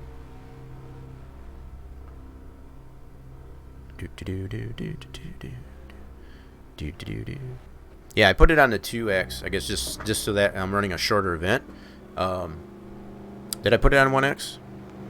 Was it on 1X? I'd like to put it on 2X, just because I'm running a shorter event. Anytime, unless I'm running a full race, as far as the full length, I will definitely put it on a 1X. Would highly recommend that. But if you're going to run anything less than that, probably a 2X. Now, even with 40 laps in there, I'm probably not going to even have to pit. Unless I get into an accident or something like that. So, but yeah, that's usually the approach that I'll take with running the tracks. Unless you're going to run the full length, really no reason, I guess, to run less than... Yeah, to run on 1X anyway. Okay, just checking to make sure this is going to... Stream hasn't crapped out. The stream has been running fantastic so far. Yeah, Torch, if you wanted to get on that there, make sure you put how many tickets you want to wager. If you want to get on that. There you go. Oh, lady, you've been pretty spot on, I guess, with that risk. That's at least 2 or 3 times as you get your risk well. So we've gotten one jackpot so far, and that was that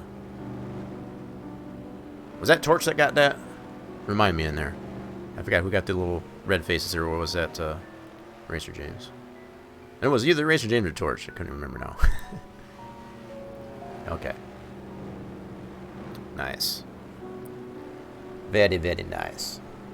Yeah, so at any time during the duration of that, if you're accumulating, I guess, your units of fluids up there to be able to get another ticket or two, feel free to keep entering. You should be able to apply additional tickets on there just by exclamation point enter and how many tickets. That's as long as you've got that much in fluids. It's 500 units of fluid per ticket. Just as a little bit of a reminder. So we'll go ahead and qualify here. Let's go into qualification here. But flapping my gums and just get busy, hell.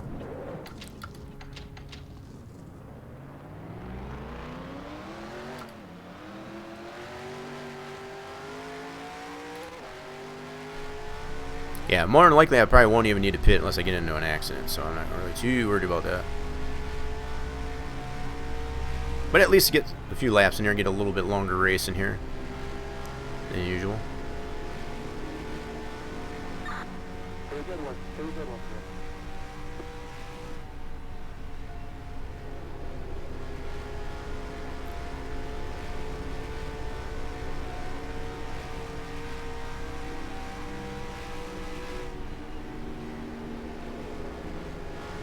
Staying right in that groove. I don't want to get down too low. You kind of really kiss that apron. Whoa, got the left sides out of the groove there a little bit. I'm trying to accommodate that push that we get off the corner to the exit.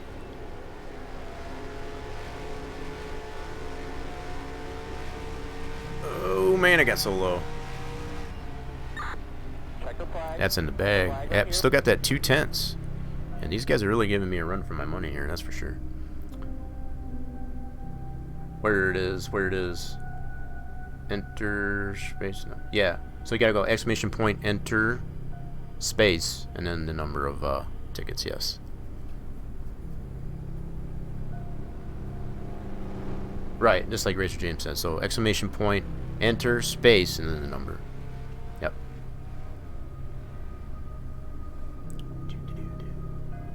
Yeah, so regardless if you keep it for yourself or you want to even give it to somebody else, that's totally your choice. And leave it up to you, I guess, as far as if you do happen to win that virtual treat giveaway in celebration of Halloween, and show my appreciation, like I said, as far as those that support the channel. You know, as far as just hanging out here and seeing what I got going on here for Spline Design Studio Saturday. We're on a spoopy Spline Design Studio Saturday here. Alright, so we qualified on the pole.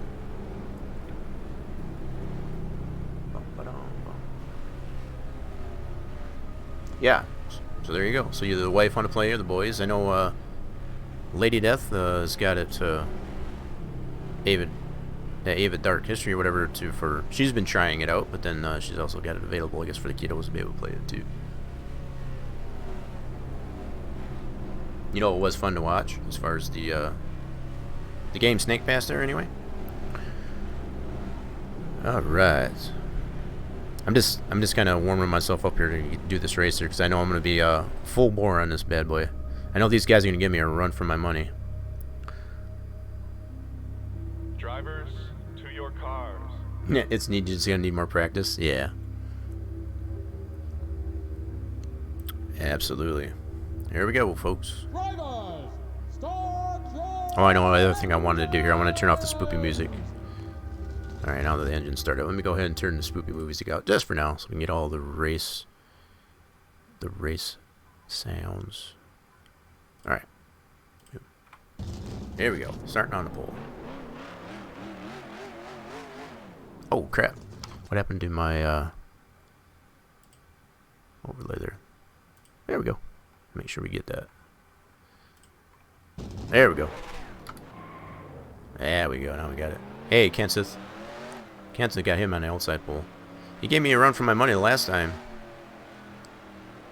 That's for sure. Between him and Junior. Is Junior behind there? Nope. We've got Labani. Labani's back there too. I don't know where Chuck Gordon's in 8th. Okay, so he's still not too far away. I know all these guys are going to probably give me a run for my money.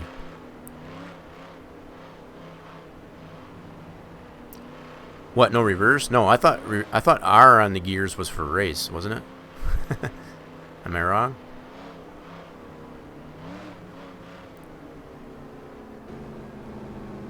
Give a little love tap there to Kenseth there. Just. I'll call the green there. Don't be hanging back on me, Kenseth there. I'm going for that crap. All right, man. Pace cars in. Get up next to me. You ain't getting no run on me.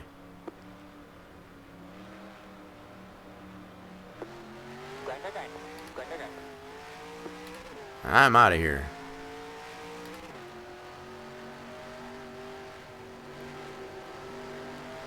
Gotta get the tires warmed up.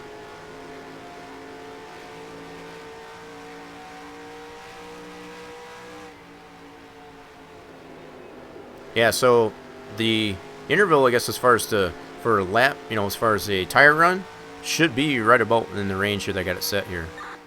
So right closer to, I guess, to this tire run, especially having on 2X there, I should see a little bit of tire wear.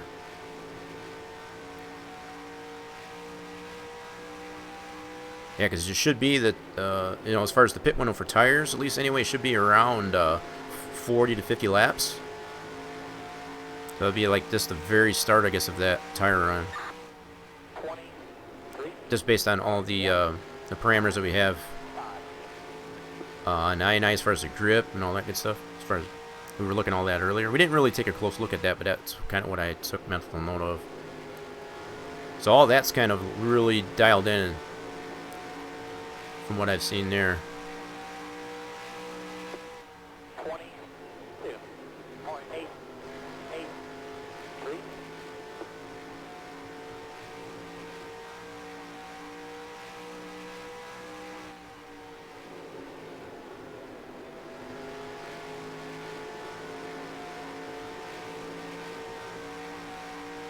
I don't remember which key it was, I guess, for the... It should be F4 usually for tires, which I don't think that's going to step on my scene transitions, I don't think. I think I removed that. It should be on the scene that I'm on currently. Right now I got not quite a 2.5 second lead on Terry Labonte's moved up a second.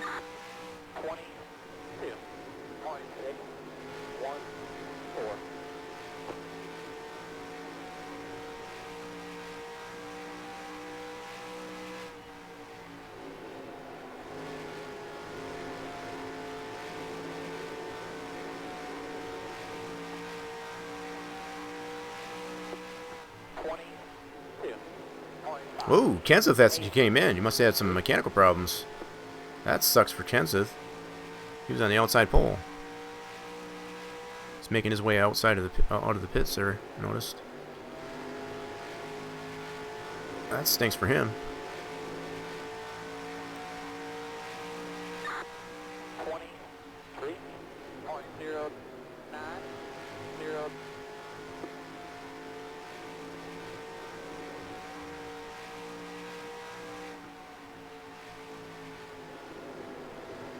Yeah, I think you might be right there, Torch. I jinxed him.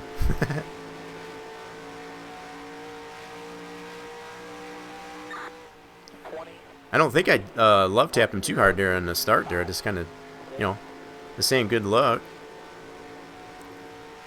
But I did very well could have. Didn't hurt my car, I don't think any. Oh, getting out of the groove here a little bit. Starting to push. Easy. 22.953.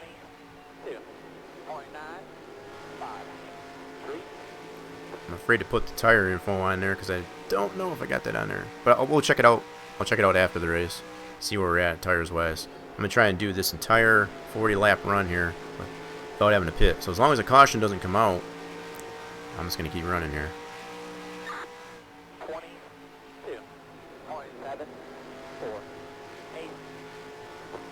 Just backing it off a little bit here because I know I'm building up the tire here. I'm starting to push really, really, really bad. Okay, what kind of an interval do I got here now? I got... Oh, crap. I got a good 5-second lead. 23. Can probably ease back on this. I don't want to wear my tires out. Got lots of lap left. Kind of ease up on this pushing here. Getting a big push.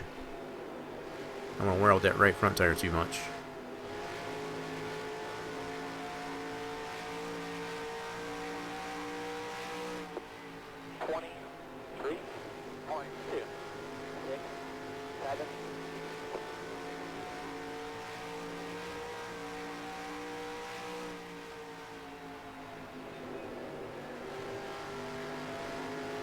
So y'all giving yourself shots. Supplement those units of fluid. Feel free to do that. If you do gain yourself enough to get another entry into that virtual treat giveaway for Snake Pass, feel free to do that.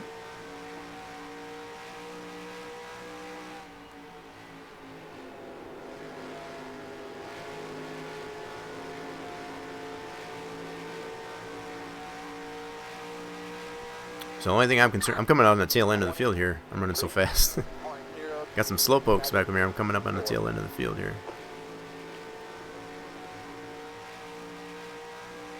Got a nice buffer between myself and Terry Labonte in second. Probably take it a little bit easy here. Yeah, it's between the buffer that... Ooh, we got one in the wall down there. Yeah, see, he's on the apron, so it's probably not going to bring a caution out. So that was something I was mentioning as far as earlier, as far as like how you define these different areas of the track. See if he's still there when we go by here again. Or if he was able to get a tow truck. Let's see, the caution didn't come out because he was on the apron there, so he's out of the racing groove. Yeah, he's gone. So that's, you know, one way I guess to look at it as far as like if you want the AI to be able to get off the way without ruining, I guess, the green flag run of the lead cars. That also works the same way for the outside wall though too. You get one that gets up into the wall, out of the groove, Do you necessarily want a caution to come out, I guess, for that type of action? May not be a bad idea to have it set up as apron so that that doesn't happen.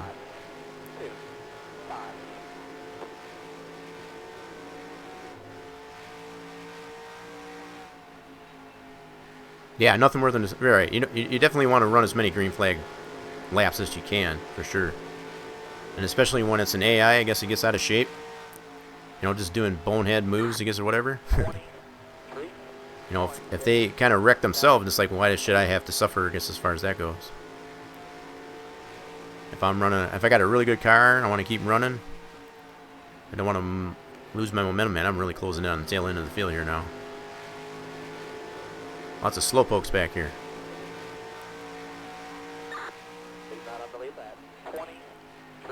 Well, he is still currently until I pass him. Alright, we got a 5.5 second lead, I guess, on Terry Labonte in second. So eventually we're going to have to probably deal with this lap traffic here. Well, they're not lapped yet, but they will be, I guess, if Terry gets too close to me.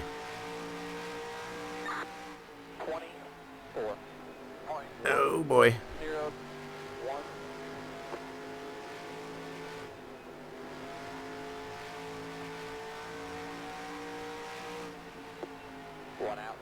We're going to take it easy here. We're not going to push the issue here. No reason to push it.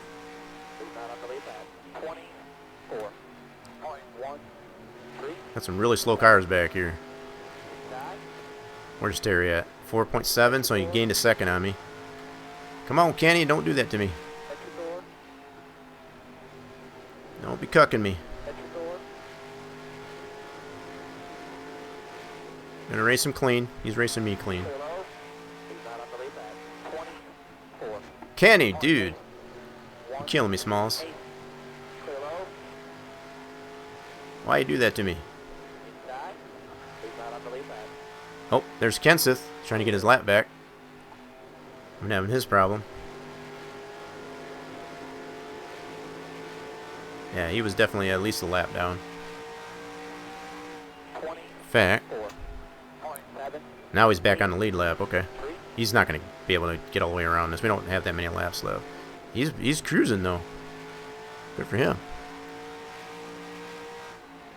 3 seconds on Terry Labonte in second. Okay, cool. Still enough buffer. We're alright. That would be something else if Kenseth would be able to catch all the way up on and yeah, make up all that time. That would be super crazy. I don't have that many laps, I guess, for him to do. If I was to run a lot longer race, that might be the case, but I don't think he's gonna have enough laps to be able to do it. But he's driving the wheels off it up there. He's passing a lot of these slower cars. Going inside, 24.5, 6, 4. Still there, still there. Don't do it. Clear. Cool. Give me room. One outside at your door. Get past these cars. Clear. Pass them clean. Do not unbelieve that. 24. Man, Kansas he's really up there. He's right in the middle of turns 1 and 2 up there. He's moving.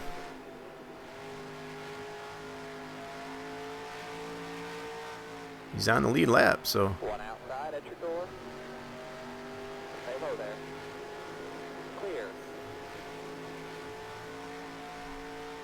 Do not unbelieve that. 24. Oh, we got a bunch of slow cars here. 5. Inside. Stay high. Stay high. Still there. At your door. Oh man, I don't want to make it 3 wide. 20. I so could have, but I'm gonna push it. 1. 5. We got a good race going on here.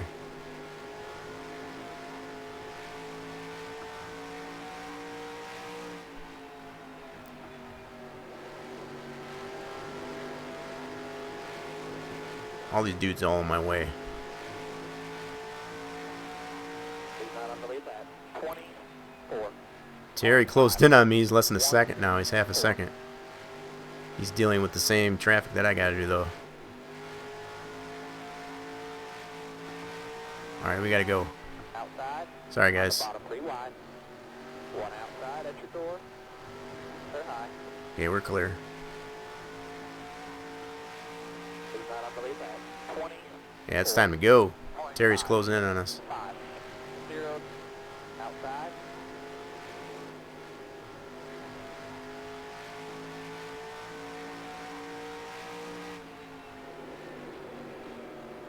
Tires are definitely wearing out. Yep. Coming on in. Tail end of their tire run here. 24.2. Where's Terry at? 7. Okay, he's got a little more than a half a second. Okay, cool. We're alright.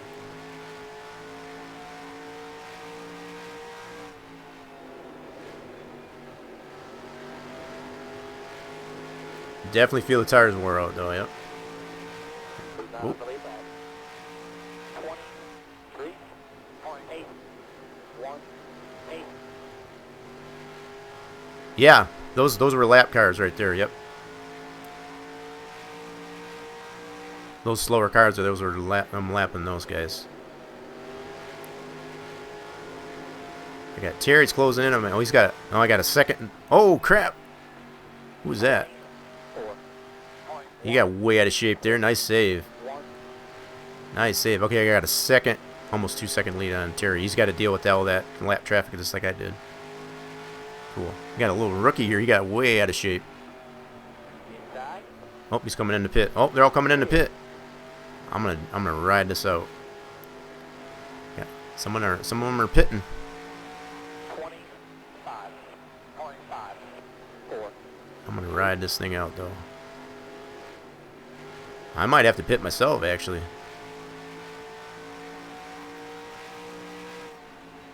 Outside. Yep, look at them all pitting. Clear. Oh my. Uh-oh. How many laps we got? Are we halfway yet? I didn't hear the halfway mark. 5 to go. 5 to go. Nope. I'm staying out. 5 to go. I must have missed the halfway. Still there. At your door. Yeah, we're riding this out. So I'm gonna have a bunch of cars out here that are gonna be on fresher tires, but I'm gonna ride this thing out. Not unbelieve that. Clear. No caution yet. That's good. Well, we got another car on the 20. apron there. I saw on the front stretch coming out of turn 4. 9.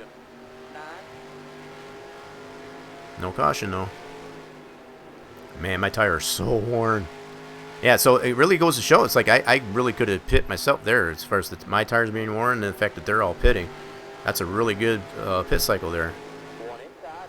It's kind of a 1-to-1 parity, I guess, as far as what they... Oh, we got that car still on the apron there. 24. It's not bringing... Oh, there's the caution. 8. There's the caution. At your door. Clear. Tail is out. Keep digging. So this is probably going to finish under caution, unfortunately. All the way to the line. Please not unbelieve that. 1 inside. Clear left. I'm not going to pit, though. I'm just going to stay out. Pit road's closed. Pit road's Yeah, that was really good. So, yeah, the tires, you know, as far as the way I'm driving it, it was paired up really well, I guess, as far as where the AI are pitting. Still haven't got I could have pitted myself, pace card. 26. just along the same lines as the AI was. Stay behind the pace card. Where's the pace car? I must have passed it. So I put a lot of cars lap down. Where's the pace car at?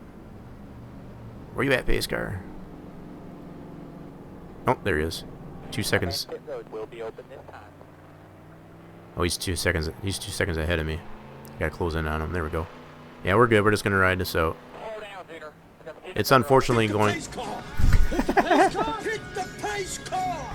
What for? I can't though. See, look. Go get it, buddy. Go get it. 3. That's perfect. That's perfect. Yeah. So the fact that NR 2003 doesn't have the collision property on the pace cars it did in previous renditions of Papyrus, so you kind of just go clip through it. That's one thing I did miss about the earlier Pappy renditions, I guess, of the pace car, where it did have the collision collidable property. You could wreck them, but I think they removed that just because you could wreck them, and then the pace car couldn't realign itself to pace the field. So they kind of removed that.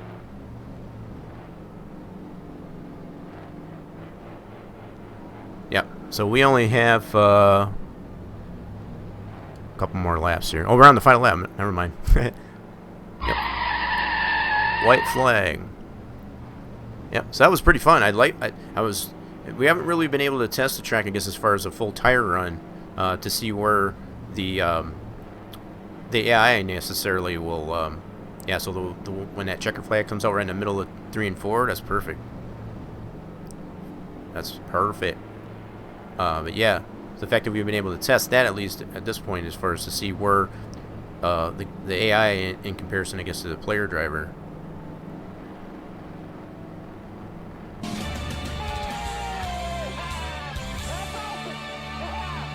Yeah, that was a pretty good run. Hell yeah, hell of a damn day. We damn sure needed that, huh? Oh, Cool. mark it in the wall, do some burnout. Do some burnouts. Hell yeah. Woo, good job. Let's go do some burnouts. We're watching it. We've got them in the whole game. Good job, good job. Go do some burnouts. Go check that out. Yeah, that was really good. I mean, just being able to go through the whole race, do the whole cycle, do a little bit more laps than we. What do we got here? Appreciate everybody's hard work, man. That's a good effort on the pit crew and on the car you brought.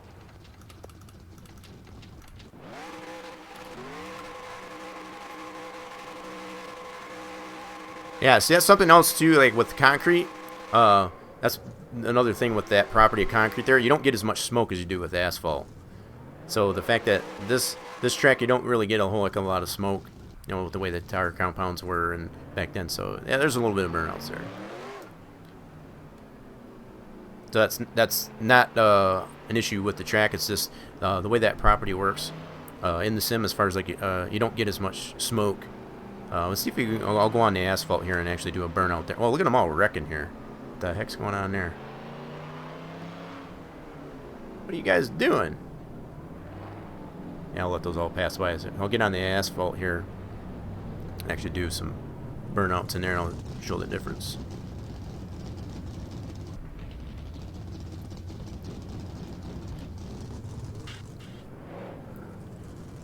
Alright, let's try it right here.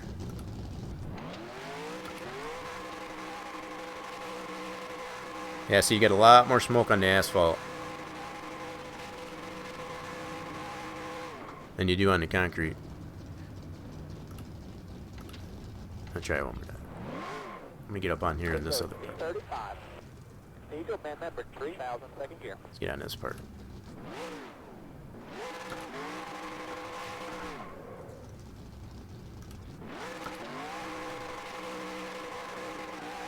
Yeah, see how much more smoke you get on the asphalt than you do on the concrete? That's the difference there. That's by design, I guess, as far as what the simulation. So the fact that if you've got a track that's concrete, like this one is, they call this the Monster Mile, you don't really get as much smoke. Yeah, donuts are fun. I don't even have it set up to, on my key there where to be able to dial in the brakes. You do have that option in there to be able to change the brake bias between the front and rear. Normally, if I would have had that up there, I would be able to put more bias onto the rear, and then it would actually lock those tires up a little bit more to be really smoky. That gives you a little bit of taste of that, at least, anyway. They all mad, bro. Yeah, as far as all them all wrecking there, that could be. Let's pull on into victory lane here. Oh, you know what? I didn't turn it all back on. Let's do that. There we go. I forgot to turn it all back on. We got that population switch in there to be able to turn some of that business off. Heck yeah, we're gonna do victory lane here, buddy. Now, this is something else I want to check out here, I guess, as far as being in the pit. Yeah, look at all these cars I put a lap down. Yeah, because they decided to pit, and I stayed out. Woo! But practically the whole field, at least a couple laps down. Look at all these cars a lap. So Benson had a puncture. It doesn't really say tire puncture or anything like that. That's kind of funny. Have a beer, have a cigar. That's right.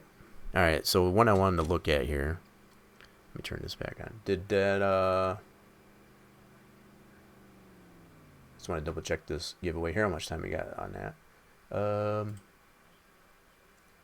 Did that already pass? Yes, it did. Looks like it did. So we got Racer James and Torch are both into it. Cool. I just want to take a look at some of these camera angles here. So we've got that one. Whoops. Do I need to back it up here? Where'd I go? Hello. Where did I go?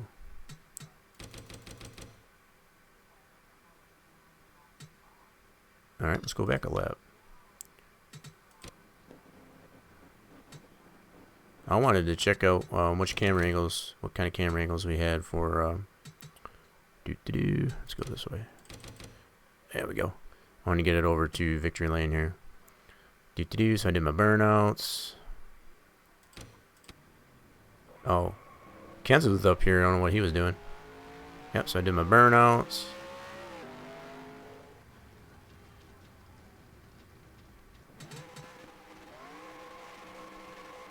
You can look at it from the different aspects here.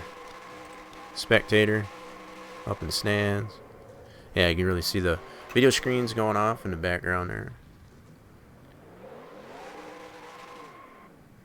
Dang, almost slapped the wall there. Alright, speed it up here a little bit so I get to the victory lane here.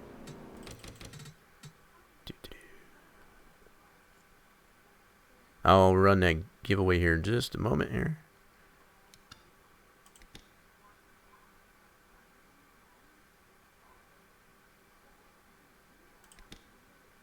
Yep, there I am still doing my... So that's the pit lane too.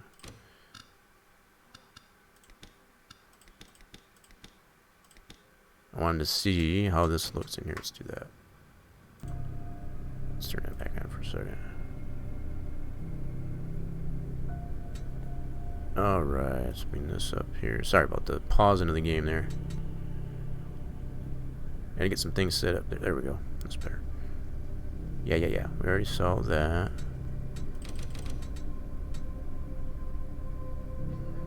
Just want to see what kind of views we got here. So this could potentially be something you could adjust for camera angle to be more, if necessary, I guess, as far as focused on the victory lane. But I want to take a screenshot. So TV, there's a spectator, TV2. Don't really get much there. So yeah, if you wanted to set up one of the pit cams, I guess, for that, for example, you can do that, but it's probably not too bad there. Let's try, just out of curiosity here, let's do front, rear, left side, right side, helicopter. Nope. There's the roof, rear chase. So you got some different angles here.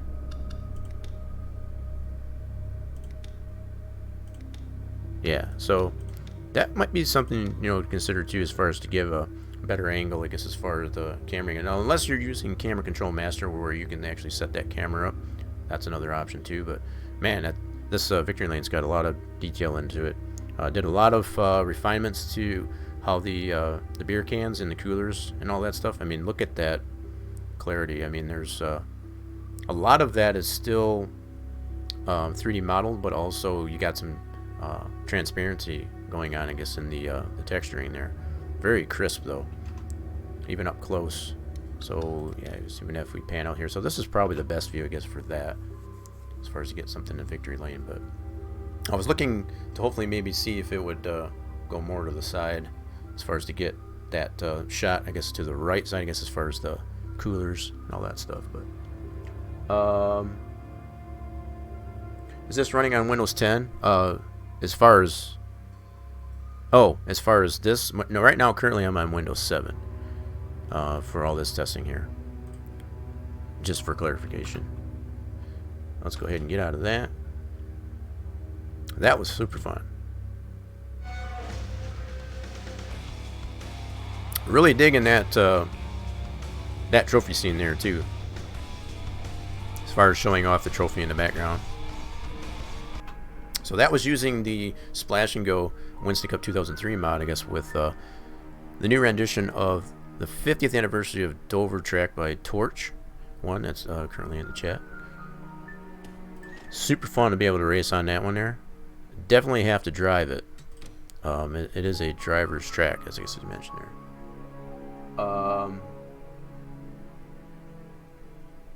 You have it on a Vista machine? Nice. Yeah, so I know that there is some complications sometimes, I guess, with running NASCAR Racing 2003 on Windows 10. And there's some things you got to do to that. I tend to just run it on Windows 7. Don't necessarily run a dual boot type of system or anything like that either, but I'm sure there's probably some people out there that wouldn't necessarily do that. So let's go ahead and run this giveaway. So this giveaway has been off there. Don't want to continue to make you guys wait too much longer.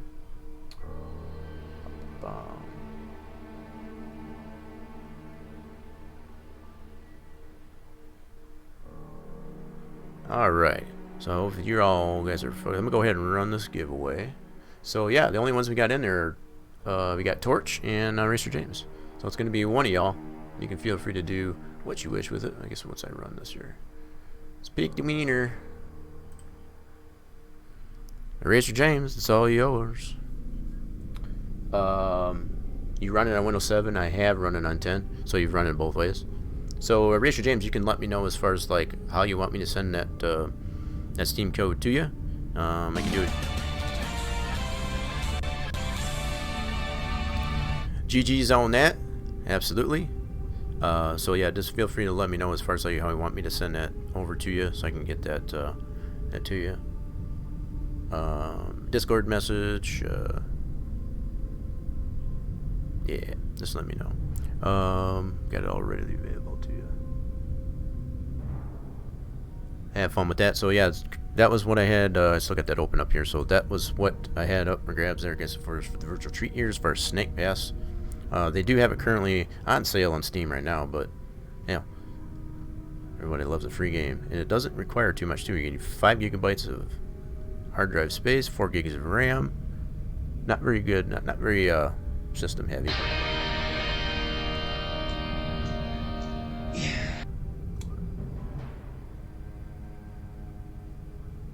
Yeah, let's thank you for that follow. Appreciate that.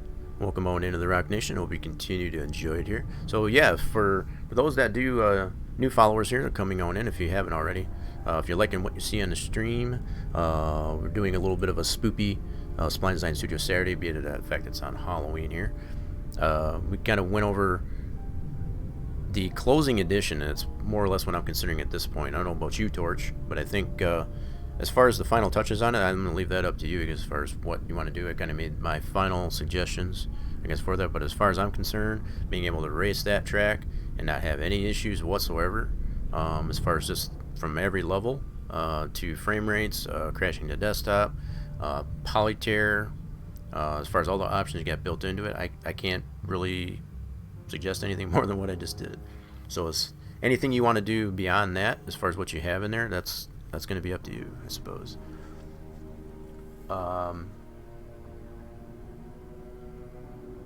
Yeah, for all the newcomers up in here, I'm almost feeling a little bit more. If there's plenty of people up in here, feel free to chime in, and I can run another giveaway. I got another virtual treat to give away. I'm feeling kind of in the giving mood here. I've got another one here. For anybody that is familiar with this, I'm going to go ahead and copy this. This is another one I have to give away. Let me just beam this up here. So, let's do this. Boom. Fast. Here's another one I got here. This one's another puzzle game. Not very system heavy as well. Lots of games that are on sale, I guess, as far as during the Steam Halloween weekend sale, but everybody loves free games. I know they love free games. So it's like these puzzle games, I play a lot of these types of games off stream, you know, just for fun. This one's kind of more like a Mario type of thing. I've had a lot of fun as far as playing it myself, so I've already got a copy of this. So I feel like everybody else should have this in their library if you don't have it already. I'm going to do those minor things and get with you in a few days and release it. Well, that's cool. I appreciate you keeping me apprised, I guess, of what you got going on with it there, Torch. Welcome to the place of Spline Designs. Cool. Yeah, so I would assume that you would more than likely probably put it onto like stun on. I think that seems to be one of your primary places of yeah, primary places, I guess, to post things. So probably feel free to check it out on there, I'm sure. Yeah, I would have no problem with I'm sure James doesn't have a problem with that either. Imagine. Yeah, other than your website, Rice. And the fact that you've got your own website. But if I remember right, and you can kind of remind me, is I think you tend to use that, I guess, for your league buddies, I guess, as far as to get the items, I guess, in that fashion. Cool. Yeah, good deal. So, Rachel James being he's the boss when it comes to, I guess, as far as this Spline Signs site, as far as like what necessarily gets put out there. He's the one front the bill, I guess, on that thing. So it's like, yeah, definitely want to make sure he's all right with it. So as long as he's all right with it, I know I'm definitely okay with it. I got no problem with that whatsoever. So, how's everybody feeling? It's like, dude, would they like to get themselves a copy, I guess, of Quadruple R the Third? Very positive reviews on this. It's a lot of fun to play. So it's like, if we got any interest in it, I will definitely go ahead and start up another.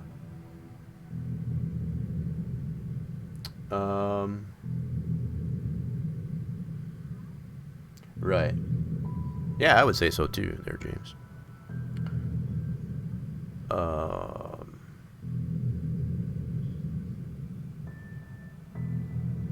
Then it's off to Texas. Oh yeah, I'm sure that's gonna be fun. Now, from what you've already mentioned already, you said you already got pretty much a lot of it figured out already, right? As far as the LiDAR, some of the wall textures and stuff like that. I'm gonna go ahead and reset this anyway.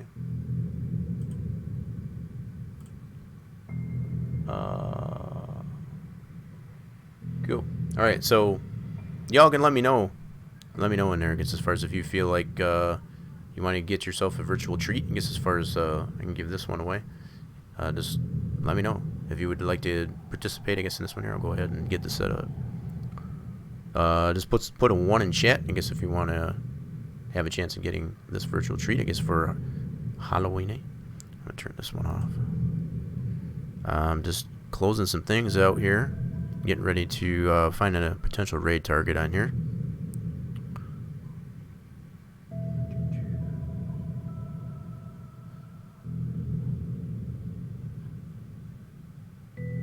You started a bunch a while back. Nice. Yeah, there he goes. James checking out his fluids there. Yeah, he's definitely the top dog when it comes to, you know, the number of hours and units of fluids out there. He's hoarding them up there a little bit. Okay, where is my... And that's perfectly fine too if you definitely just want to go ahead and rack up, I guess, all your units of fluids. It's perfectly fine. Now, keeping in mind, I do some more premium, some heavier giveaways in the form of like Wreckfest and other games like that, to include even Farming Simulator 19, and maybe some DLC for that. So that's like, you can definitely save those up if you so choose, but always feel free to... Oh, bot, you got nothing on the shot. Denied.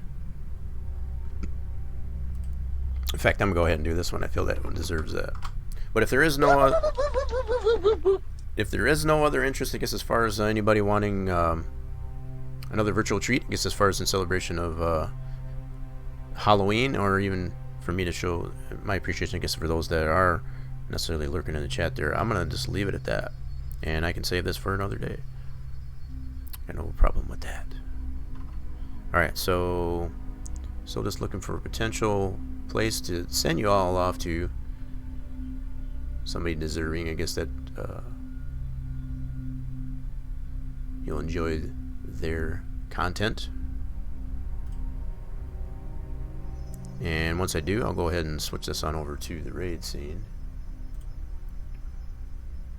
I do want to thank everybody for dropping by for a Sply Spline Design Studio Saturday here on Halloween.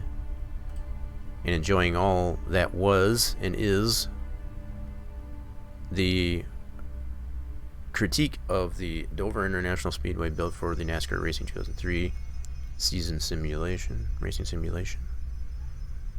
I always feel like I'm screwing that up there. That's pretty much of a tongue twister, you know? Very, very, very much a tongue twister. Let's, I think I got an idea where I want to send you all. He's currently doing some Sp00py games. He's doing a marathon here. Right now I'm not sure what this game is, but we need to go over there and just scare the crap out of him. Let's just go on over there. In fact, if you've got them, go ahead and use your, I got a couple of raid commands here. Let me get this set up here. So there should be this one. Don't tell me I don't have it on. I may not have it on. Let me go double check this. I think I shut off a lot of my commands by mistake. Just double check this here. So I got, oh, I see how I did it. So it's this one here. I got this one here. If you do have the, emotes, feel free to use that one. And if you don't, if you're not a sub and don't have the emotes, feel free to use this one.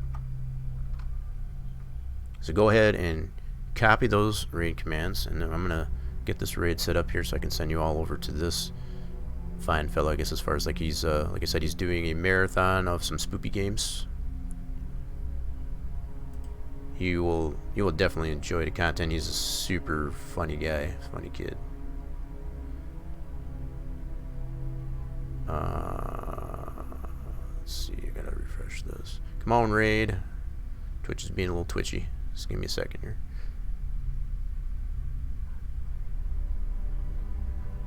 Yep. Alright, cool. That's all good to go. Let's switch this over to the raid scene.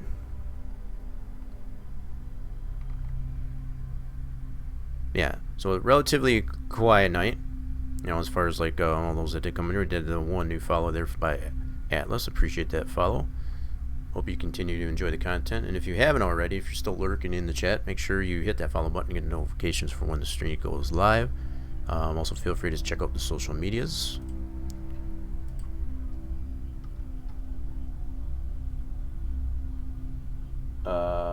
Lady, you're going to be leaving us? You want to hang around for the raid here? You might enjoy this, where I'm going to send you. I'm going to put the link in the chat here, just in case this doesn't go through.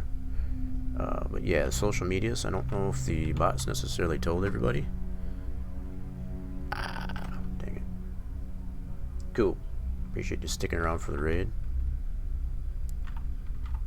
And if you can't stick around for the raid, that's perfectly fine too. But there's the social medias, I guess, as far as the Rock Nation Discord, my Twitter, and our Spline Design Studios Facebook group page, which serves as our forum for the website. Because as far as we kind of post there, try to post there much on the regular, just as far as what's going on in between streams and post streams. So feel free to check out that at your leisure to stay in tune with all the informations that are going on here. This raid is being a pain in the butt. Trying to set up this raid command. Alright, let's try. Appreciate everybody's patience. Yeah, there we go.